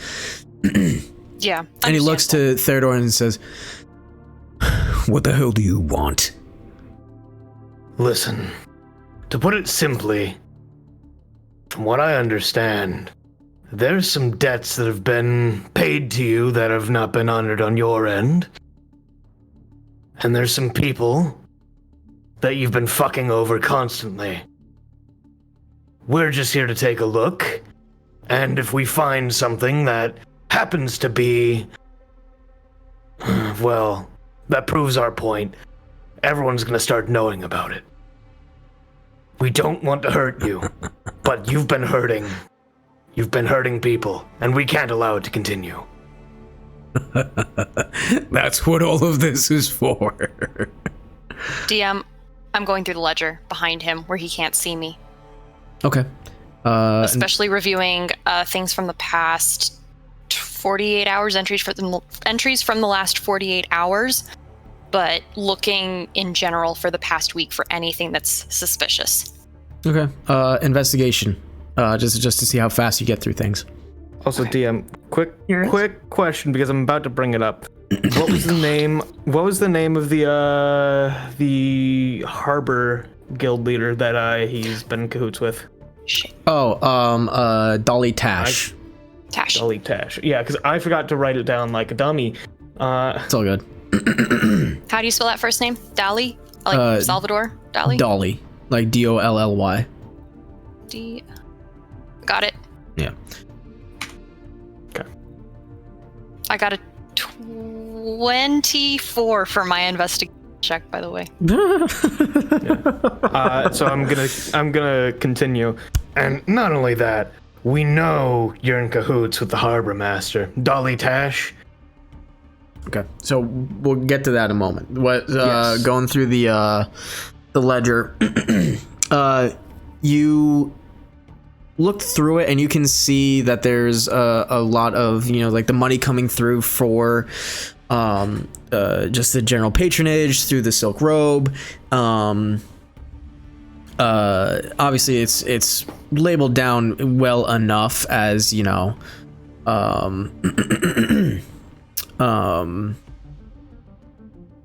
fucking, oh my god, my brain. Like where the money has come from, okay, how much did the bar make, entrance fee, what have you, who's getting paid what, and as well as like the dancers, the musicians, and whatnot. But with a 24, you do notice that it does look a little thin. It doesn't look like it doesn't look like everything's there. Because this is quick glance running through it, and you did roll a fucking 24. I'll say that much. It looks thin. Okay. I'll want to continue searching the desk as quietly behind this dude as I can while Theodore is keeping him occupied. Okay. Stealth then. Oh boy. All right, let me double check my stealth. Oh, bad. Anyways. Excuse me. Natural 1. It had to happen at some point. had to happen. You slip on some of the ice, and there's just a and as long as he didn't catch me like poking my hands into the drawers, I think we're fine. well, I mean, he does look behind him, and he does see like his papers are now being thrown about, but he does look like looks back to you and then to Theodore again. And you say that like that's supposed to be some sort of blackmail? Like I'm supposed to be afraid that people are gonna know that I'm fucking another guild master? Come on. God, I wish we did this last week, 'cause man, I fucking know what I want to say. Shit. Fuck. I'm trying to pull thoughts together so I actually sound somewhat eloquent. Yeah. I think it's less of the fact that you're in bed with another guildmaster and more of the fact that there's potential collusion between the guild and your establishment, sir. As I pick myself up and dust myself off like I didn't just fucking eat it on a patch of black ice.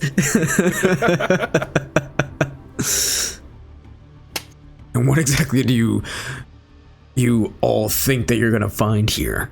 Huh? What is it you're even fucking looking for?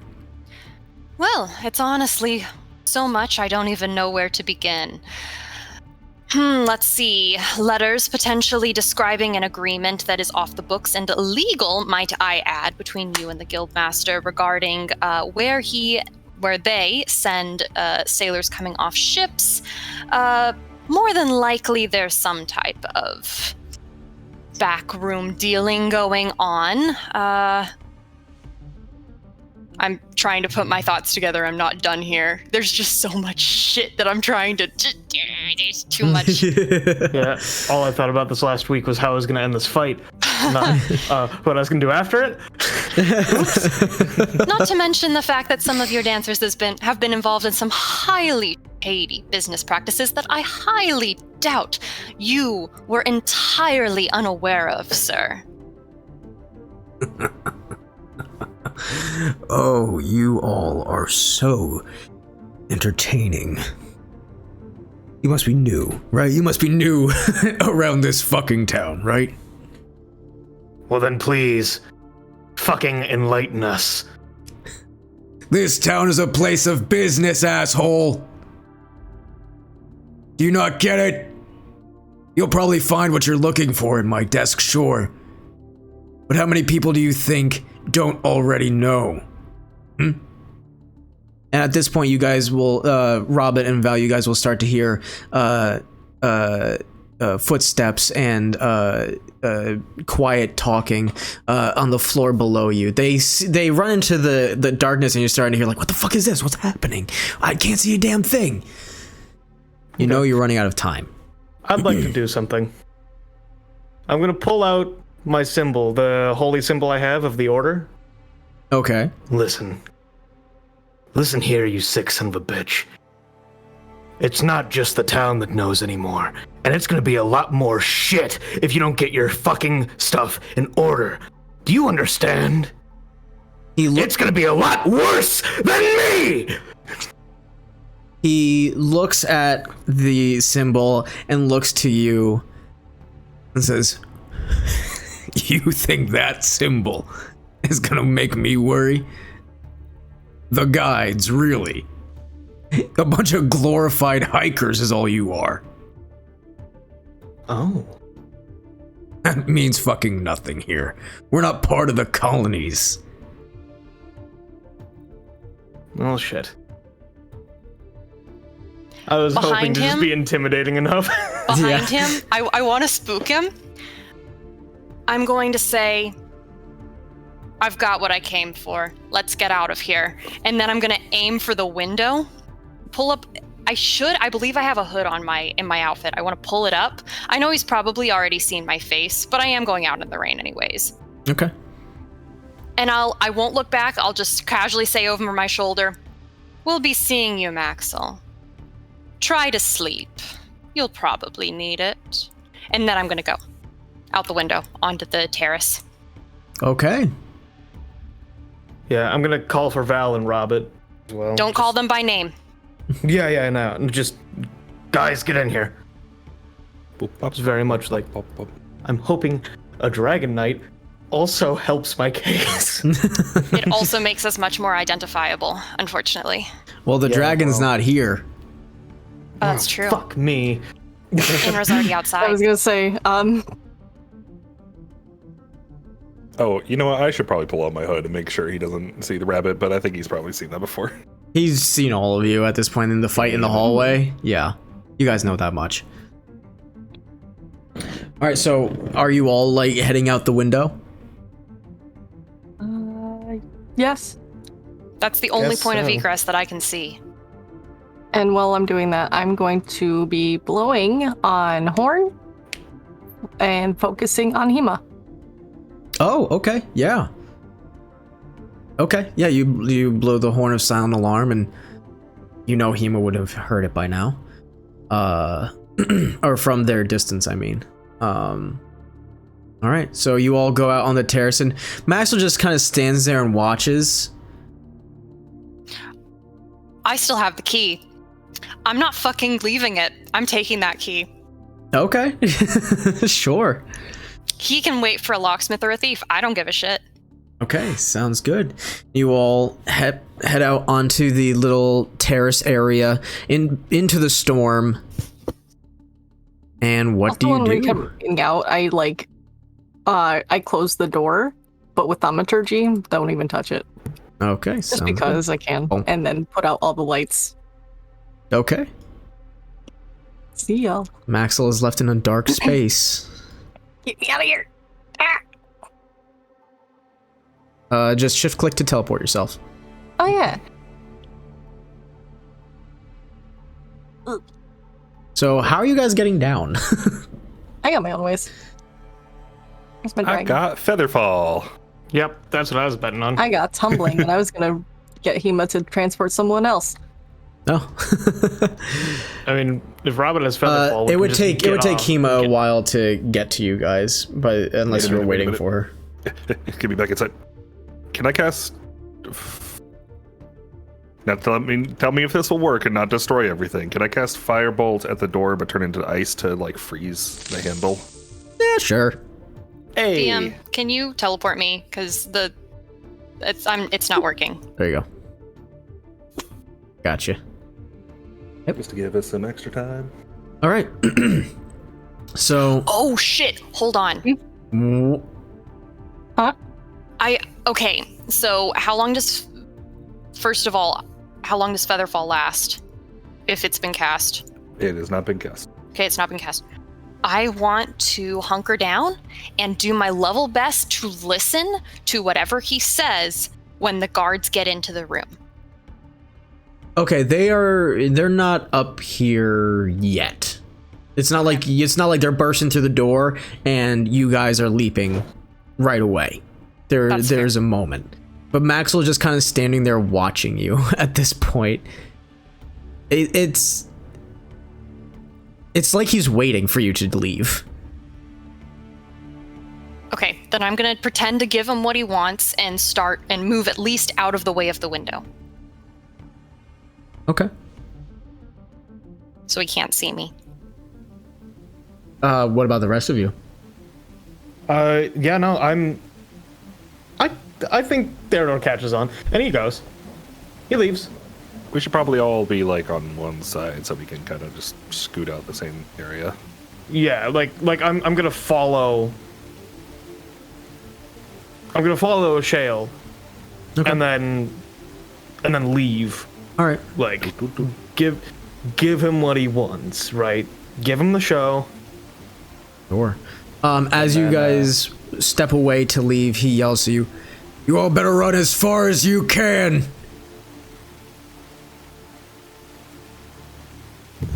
Not gonna give him anything. Well, we may have worn out our welcome in this town, but Well, we were leaving anyway, so. I say we give Belle what we found and then we go quickly. Sounds good to me. Ah, damn, we should have checked his room for like gold.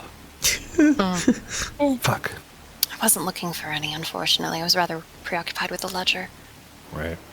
All right, do we hear the sounds of anyone coming up the stairs or him talking or anything like that? I know it's going to Perception- be hard to hear because yeah. it's in the rain, but perception check with disadvantage. perception check. I have eavesdropping. Can I use that? Oh yeah. I'll still say disadvantage, but still, you can use that. Okay. 9. Oh, Jesus Christ. Oh my god! Rabbit Holy fucking rabbit ears. Yeah, I was going to say it's the rabbit ears. Oh my Kinda god. vicious. Holy fuck. Okay, yeah. Michelle, you can't hear a damn thing. Rob, though, your ears kind of like turn and twitch as you're picking up what's happening inside. You hear like the door get like pushed through, and you hear several guards saying, "What happened? What's going on?" Like talking about the Terry and the other guy in the hallway. Are they dead? No. And you hear Maxwell like slam something against the wall. You all kind of hear that. But you hear him say, Get the guards moving. I want these people found. I want them dead. and he describes each of you. well, time to leave. And I relay this information. We got it. With the 23, you'll also hear, Hire any bounty hunters you can as well. Oh, Ooh. Oh, we're in trouble. Ooh. we gotta get out of here right now. These got bounty hunters, and all the guards are gonna be on our ass soon. Yeah, listen, We gotta we drop go. this off. We drop this off at Bell's. We tell her we did what we could, and we can't stay. And we get Innra.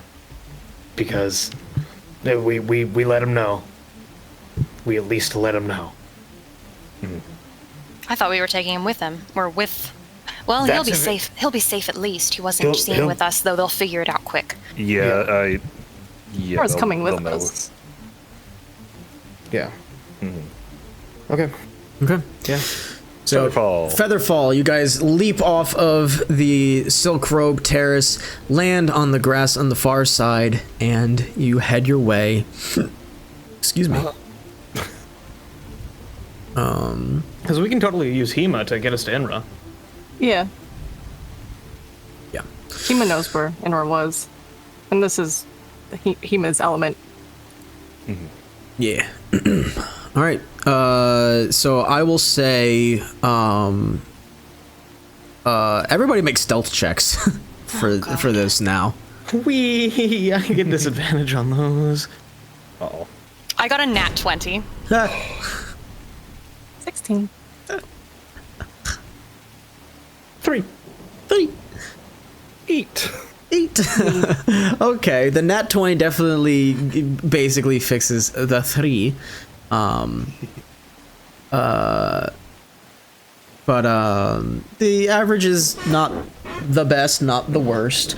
You guys watch for Hema, who darts as fast as they can over to you guys. And we'll just say, for the sake of some brevity, you guys ask where Innra is, and Hema will guide you to where you need to be. Hema will lead you guys to the silver platter. We'll say that there's enough collective intelligence here to maybe try to go in like through a back door or something. We'll say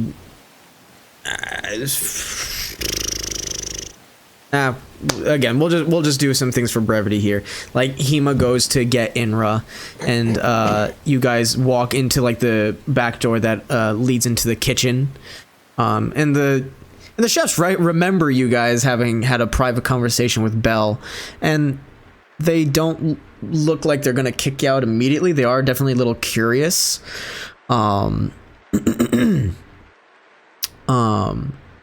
But Hema goes and grabs Innra and like literally like his pant leg in mouth, dragging him along. He's like, okay, I'm Oh, guys, hi. Yep. Nope. We're. I point to the ledger. That I think. I hold up the ledger. Yeah, we're giving this to Belle, and then we have to get the fuck out of town. Things did not go well with Maxwell. Oh God. Okay. Nobody's dead. Great. Oh fuck. Okay. Well, boy, do I have things to tell you too. Apparently. I'll be right back. And he runs out the door and comes back with Belle, who waves the chefs out and just says, "Okay, get out. No more. We're the private conversation, everybody." And the chefs just immediately put down their shit and walk out.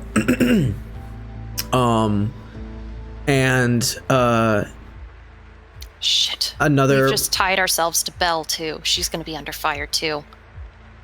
Another person actually walks into the kitchen as well. The tiefling from Lillian's residence. Oh, yo! Oh. And Innra just kind of like puts his hands together like in a prayer and like puts them to his lips. Okay. So, you guys first. Well, Ashale, you know the evidence. To put it lightly, things aren't adding up in Maxwell's ledgers, but I don't have solid proof that he's been pulling some sort of scam from the ledger alone.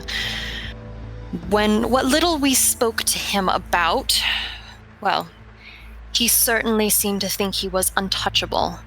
And it seems that he is going to go to great lengths to make sure that we, particularly, are silenced and punished for our role in trying to stop him. Which means that, unfortunately, everyone in this room may very well be at risk. From what we overheard, it sounds like they're going to get the guards after us immediately, and there was talk of hiring bounty hunters.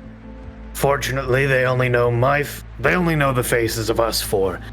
Innra left before we got to Max. But he came in with us, and he left with the dragon that came in with us as well, which ties him to us. Yes. So he's not going to be the immediate target. Maxwell's definitely going to be after probably me first, if anyone. This is Innra groaning. Yeah. I'm terribly sorry for hauling you into this. But right now, we have to leave before the guards arrest us, or, and this is my greater concern, Maxwell's guards kill us. Innra and Belle both nod their heads, and Innra speaks and says, I wholeheartely agree with that, but I'm already kind of involved in my own way as well, and I know we gotta get out of here. I gotta get out of here. This is definitely not how I was thinking. Calm down. It's going to be okay. Things are going to be fine. Yeah. Okay. So we have a plan, we have evidence, and we have contacts in this town as well. What did you find out? Belle takes over for Innra. Well, you all are definitely in a load of shit. I recommend that, yes, you do get out of here as soon as we're done having this conversation, so we will keep it brief. One thing, though, is that I cannot hold on to that ledger. If it is something that you have stolen, and Maxwell knows that you have stolen it, I cannot have that. I cannot hold on to it. Now, however, our friend here points to the tiefling. So this is our friend Troy. Troy here has decided to be very open about their experience working for Maxwell. Oh, fuck, we didn't interview their fucking roommate. Oh, that's an oversight. That's me. That's not a May. Or, No, sorry, not a Shale. It's all good. They speak up and say, I heard what was going on. Lillian filled me in, and I recognized him, and I saw him walking around, and I wanted to speak up. The fact that there were a set of seemingly capable people who wanted to do something about it were around, I figured, you know what? It was either I was going to live this life for the rest of my days, or I was going to die trying getting out of it one way or another, and this seemed like the best opportunity for me. So I spoke up. I shared what I could with your friend Innra here. Thank you for listening, by the way. Still mad at you for hurting Lily, but that will be whatever. We'll talk about that later. And I have informed Belle as well. So obviously we don't have the time to go over everything, but from what Inra's told me, your assumptions match what has been going on. And Belle chimes in. I can use them as a bit of evidence, but obviously not until things calm down now that everything's been riled up, because if I speak up now, knowing what I know, I'll definitely be connected to y'all. This is going to have to be a waiting game. Sir, all due respect, your idea just sent you to be a criminal. Your last ideas, at least.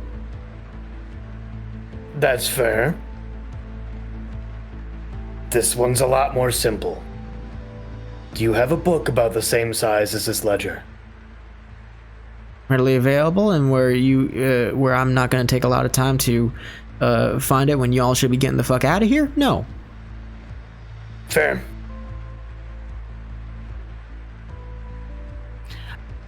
Okay, so I know what Troy has had to say. I will communicate with Troy further. Innra knows the information, and Innra can fill you in. But y'all need to get the fuck out of here now. Take that ledger. Thank you. And go. I'll try and take care of what I can take care of now. This is out of your hands. Y'all have done enough, and now y'all have gotten yourselves into a world of shit that you're gonna have to crawl yourselves out of. I cannot help you further. We'll be just fine. Don't worry about us. I will give you this as well. Do you feel comfortable keeping a name that would not be... that would be an alias that they wouldn't be able to find if they interviewed you, or you wouldn't share it? Sure, but what's the purpose of it? If you need to contact us, I will write you under an alias, and that will inform you where we have set up shop where you can contact us. Sure, yes, I'll take that name then. I will write you under the name May Fairwoods. Understood. Good luck then. Get out of here. You too. Thank you. Innra? Thank you for hospitality. Of course, madam. Don't worry about it. Now, Innra, you're a good boy. Remember that. Now go, shoot. Get out. And she shoos you guys out and takes Troy out of the kitchen. And the two chefs walk back in just as you guys close the back door behind you. You are now back in the rain, the wind blowing, and in this moment, you all realize exactly the situation that you are in. You are hearing shouting like and like alarm bells ringing as well. More so by like the small guard shack right outside and at the far end of town as well. It definitely seems like the alarm has been risen, not just for, you know, the fact that the storm is doing what it's doing, but probably because of your actions. You all know that you are now criminals here. Mm-hmm. Innra looks at you all and says, let's go get Igmut. We're getting out of here. Come on. Let's move. Yep. All right. You guys go between alleys, sticking off of the roads, and head towards the east side of town.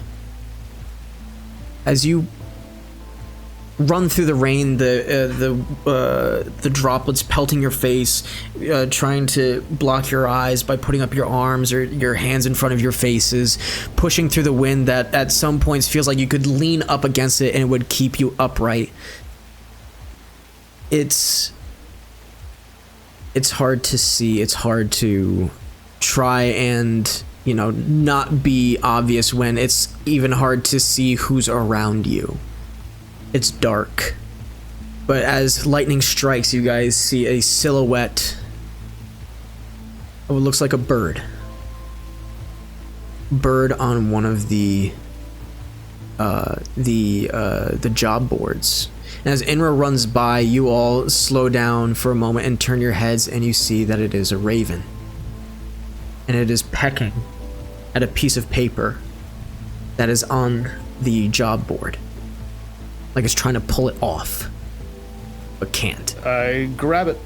Okay. You grab it. The raven flies away in silence, struggling against the wind as well. And it almost is like the rain is weighing it down. But you all push forward, leave town, find Igmut and the cart, hop on, and through this horrifying storm, leave Molderport behind you. Quick question. Mm-hmm. Since we're leaving and we have guards, a combat unit kind of trying to find us, Mm-hmm.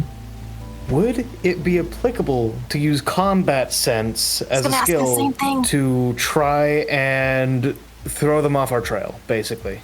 Sure, yeah, why not? Oh, Can we use it together? Yeah, you guys can use Yeah, that no, together. hold on. I've also got combat sense. We can all bandwagon on this shit. Let's do this. Hell Yeah, yeah. all right, yeah. No. Everyone roll. I have no idea what I'm doing, says Spider. Well, that shit. 7, but it was 24. nearly a 20. Almost. A 15, 7, 24 ain't bad. No, that's not bad at all. Could be worse. It could be a lot worse. You guys will give directions to Innra of, you know, like, stay off the road, go between the trees. I know it's going to be difficult for Igmut, but just keep it going. Keep, stick to as, like, the hills. Be within the valleys. That way the hills are on your sides. And eventually, you guys will feel pretty comfortable. You will be off of the road come, you know, a time where you will have to try and figure out where you're going, and that will be a little difficult, but doable. And as you get further and further away, Igmut pulling the cart with all of his might, eventually you guys crest a hill and can no longer see the dim lights of Molderport, and you are out of town. And you find yourselves in a dark plains area where only bolts of lightning light your path for the rest of the night. You may light some of the oil lamps that are dangling from the frame of this cart, just to give you a little bit of solace. But we'll say throughout the night, Innra is going to be driving, just to get as far away as possible. So the boy will take a point of exhaustion. And if anybody's staying awake with him, you will as well. I Yeah. will. Okay. And before Robin inherently goes to sleep, I slip him back the pocket bacon that I never used. The Aw. wolf didn't take it. I'm It did already not. asleep. I put it in his pocket anyway for a surprise for later. Stellar. I'm gonna touch their shoulders, and say, "I want to stay awake, but I am exhausted. Do you mind if I sleep, or try?" Go for it. Okay, then I am gonna take my long rest. Okay. Is there space in the front with Innra? Yes, there is. I'm For gonna- how many people? Because I was also going to stay up. 2 people, at least. Okay. So Innra, the driver, and somebody else. Perfect. I'll just Sorry, kind of the return be of pocket behind. bacon made me laugh. Yeah, I'll kind of just be behind then, Okay. just so we can talk. Amazing. And I'll just also keep an eye out. I can see. Cool. So you know what I'll do? I'm actually gonna switch boards real quick, and I'm gonna just give you guys a different change of scenery while this is all happening. Hey, it is. Rad. Okay. Yeah. Also, so I grabbed that piece of paper. I would like to be looking at that, and, like, try and shield it from the rain a little bit. Yeah. Give me 1 second, and when I get you guys onto the board, we can go over that really quick. Like, the fuck is this? Oh, that was forgot about that thing.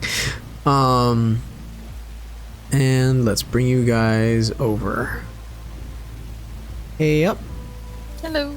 All right, so put yourselves where you wish to be. Okay. Is this covered? No, it is not. Great. This is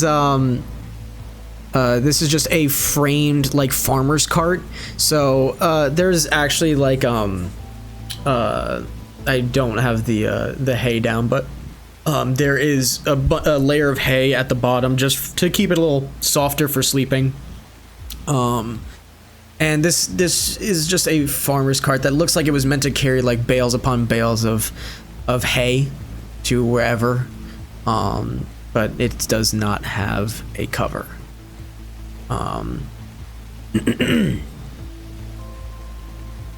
But as you all sit in this cart, it bounces, it lurches with every rut and rock that it runs over, and heftily so, because Igma is going at full speed. Like, Innra is having him push himself right now, so he's going 50 feet per round. This guy is a truck. It is not the most comfortable ride, but if you can rest, good on you. Theodore, as you look at the piece of paper in your hands, it is actually it is another missing persons poster. Oh. It looks to be a little older. The paper is a little torn and faded, but not terribly. There is a sketch description of what looks like a human male, like longer hair that is brushed to the side. I bring out my wanted poster of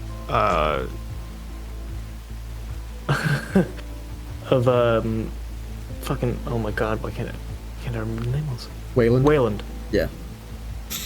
Okay. They don't look the same. Very different. Oh, okay. Okay. Gotcha.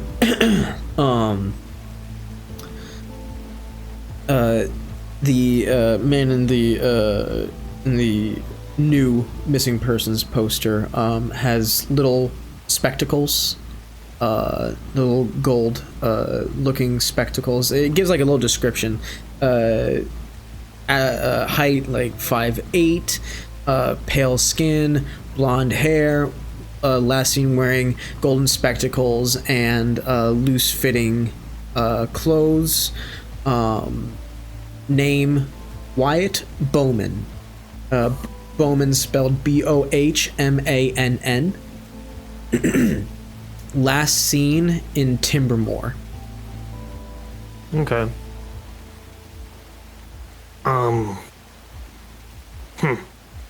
So you know how... I mean, you guys all saw the bird, right? Of course. Yeah. Yeah, this is what it was pecking at. I hold up the poster. Where was the last place he was seen? Sorry. Timbermore. Got it. Yeah. Well, is this before or after Robin has gone to sleep? Robin is already asleep, I guess. I was out. Real fast. Well, we'll show him later, I guess. Yeah, in the morning. Yeah. We've been awake for, gods, many A while. hours at this point. Yeah. That was not how I wanted that to go. No. But even if we did have a civil conversations with the man, I doubt he would have given us anything, would have laughed us out of the fucking room. I hate not being taken seriously. Well, he's gonna have to take us seriously at some point. No, he will. I'm not done here. As you all have this conversation, you hear the calling of a raven again, and you look to the sky as it's silhouetted by lightning, and it seems to be flying in the same direction as you. I guess we're going the right way. Seems so.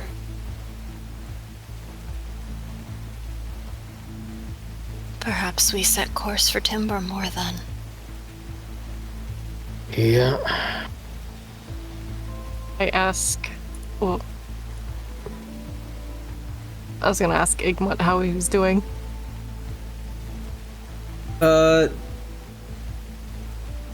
He's just kind of like focused. You hear him like heavy breathing, but he's pushing through. This isn't incredibly strenuous for him.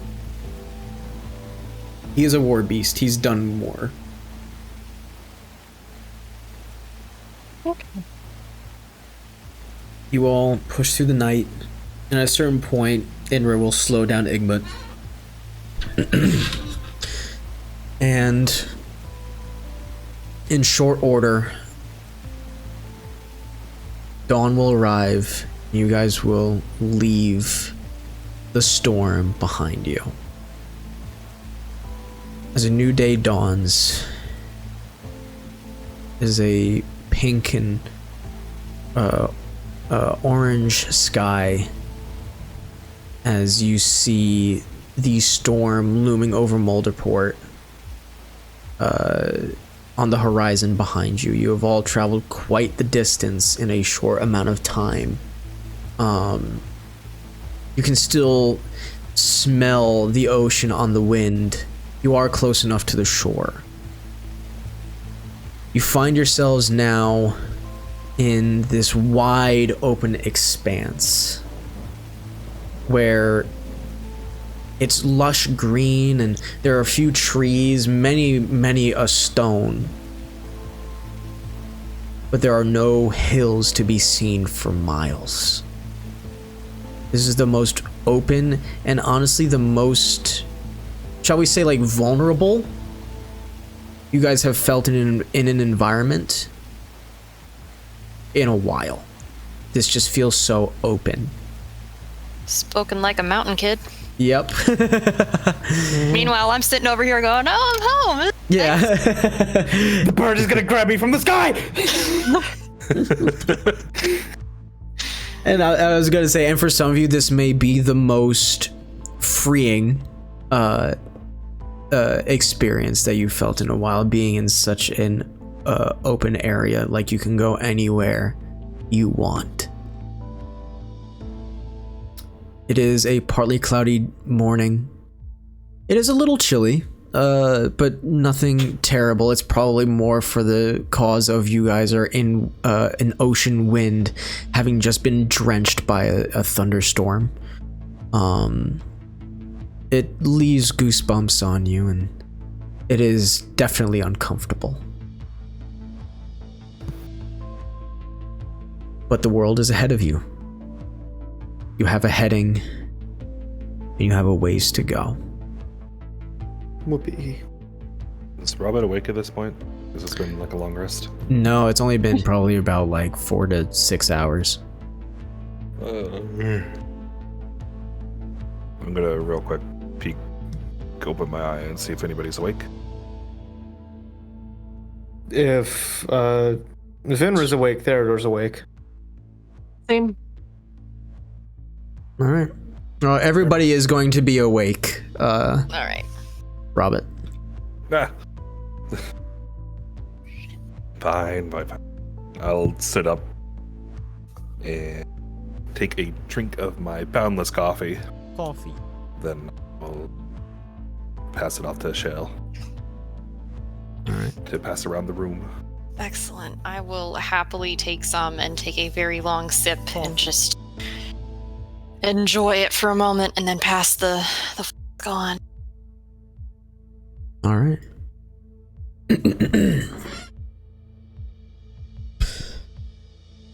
You pass the endless coffee, and will absolutely ask, "Can I please have some?" Of course. You deserve it, buddy. Thanks, guys.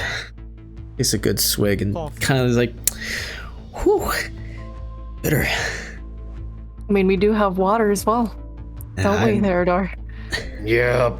And I just kind of point it off. Guys are.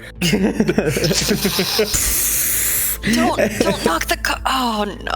Don't knock the cart over. Well, I just pointed it like out. I'm not pointing it at the cart. As you pointed outwards, you make a nice spray, and you guys see a little rainbow in the morning's dawn sun as the mist settles back onto the already moist earth. Beautiful. Comforting.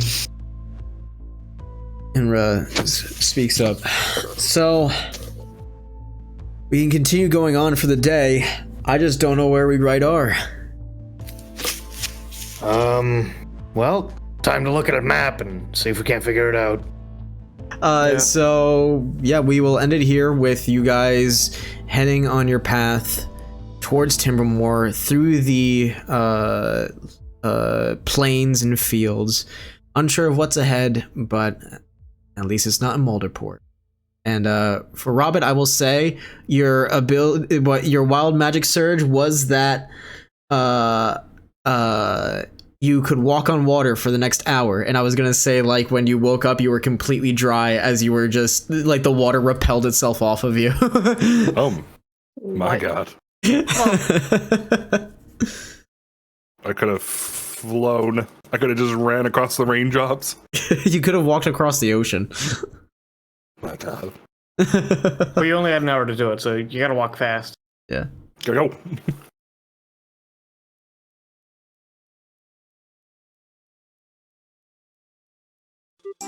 Just played the game of how many dice does it take to crash Gray's computer? It doesn't take a lot. We've already this has been tested. I promise it's been tested. This is not a joke.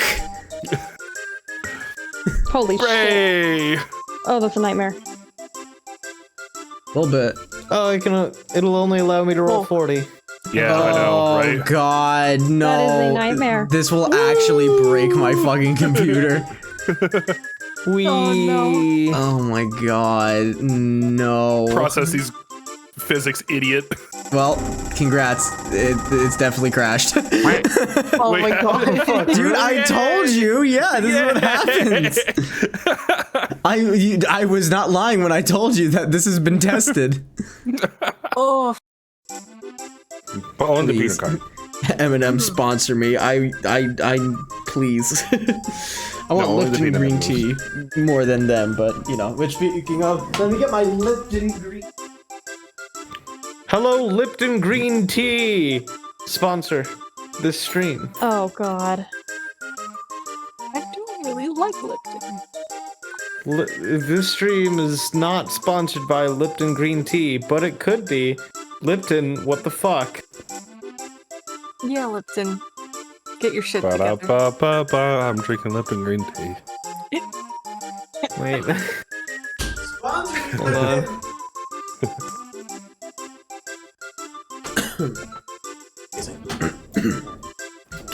Lipton, you want us. I'm gonna put my thing of peanut M&Ms right next to my mug of dice. My alphabet soup is spelling ooh, and they were Cheerios. Oh. It's dumb. Hear that, Lipton? It's me opening your fucking iced tea bottle. Hey, Lipton. Lipton, you should sponsor us, but this isn't sponsored by Lipton yet. Yet. Yes. I yeah. really should send them just these clips of us begging. Oh my gosh. Please, don't. God, sponsor us. I'll suck your dick, Lipton, I'll do it. Oh my god. Maybe not this clip, but the others. Lipton more like lipped on these nuts. Oh my god. Sponsor us. Hey, all you have to do is send them a red M&M clip, okay? Send them my what? A red M&M clip.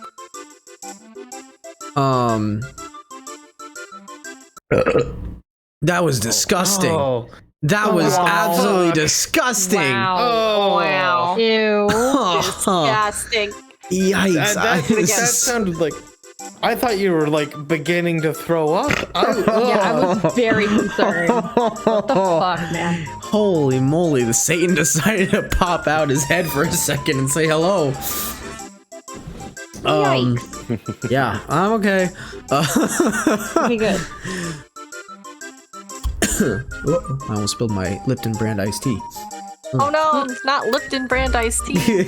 Oh no! If he spilled his Lipton brand iced tea, that would be terrible.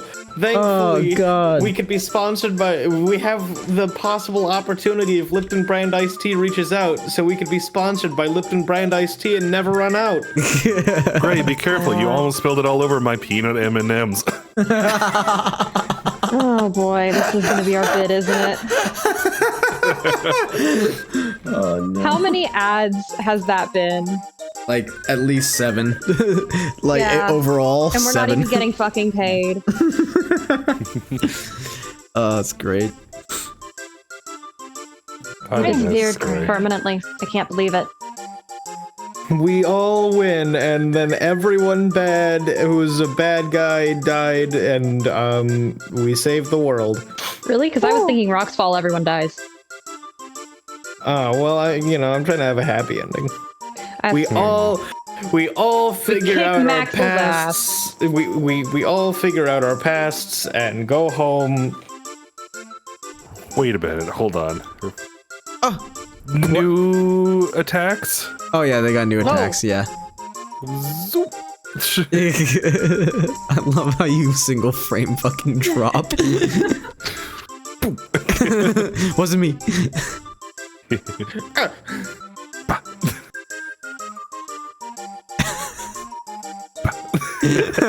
Oh lord.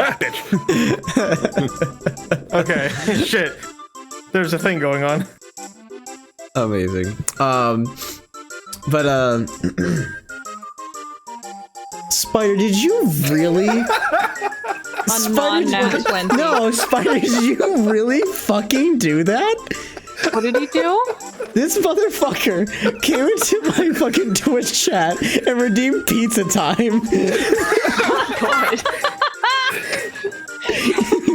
Motherfucker. Legitimately. I'm gonna get a goddamn screenshot of Summerl, this. can you please play pizza right now? Oh my gosh. Oh my fucking god. Terry's gonna die. Not die. Terry's gonna die of a heart Harry's gonna attack. shit his pants. Terry is gonna get wrecked. Look at this shit. Twice he redeems it.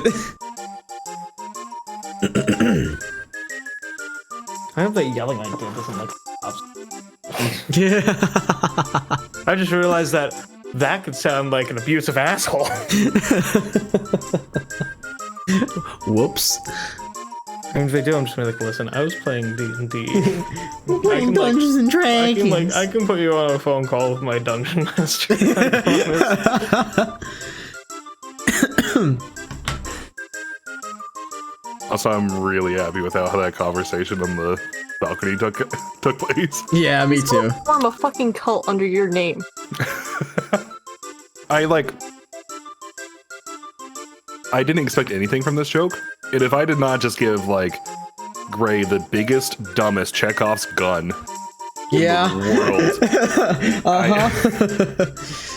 it's either going to turn out awesomely or it's going to turn out horribly for me, and I'm very excited for both scenarios. Oh, I am too. Yeah. Same with leaving Maxwell alive.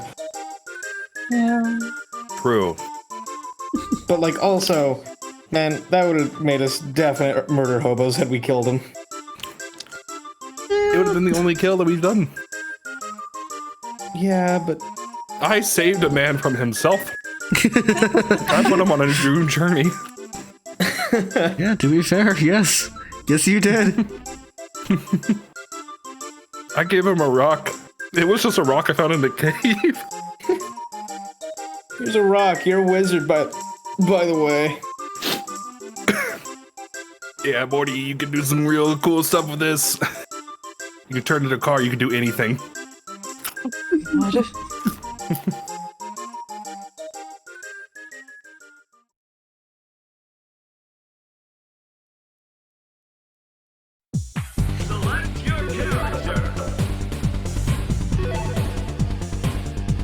Listen, I'm going to he cast knows.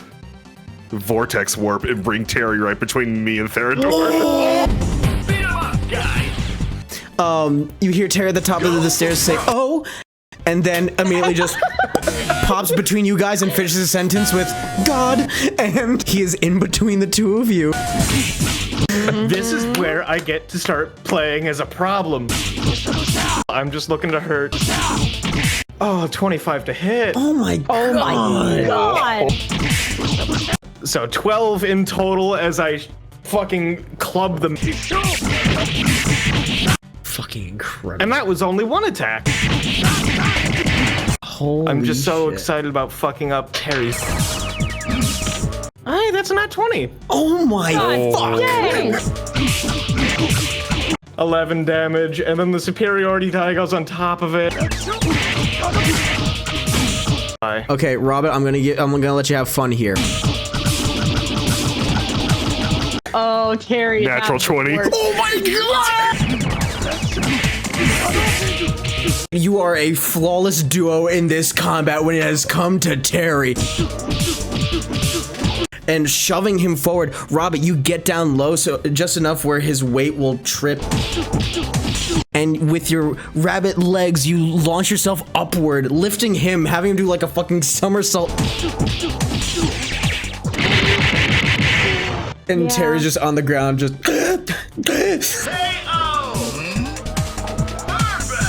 Oh, you poor, sorry son of a bitch.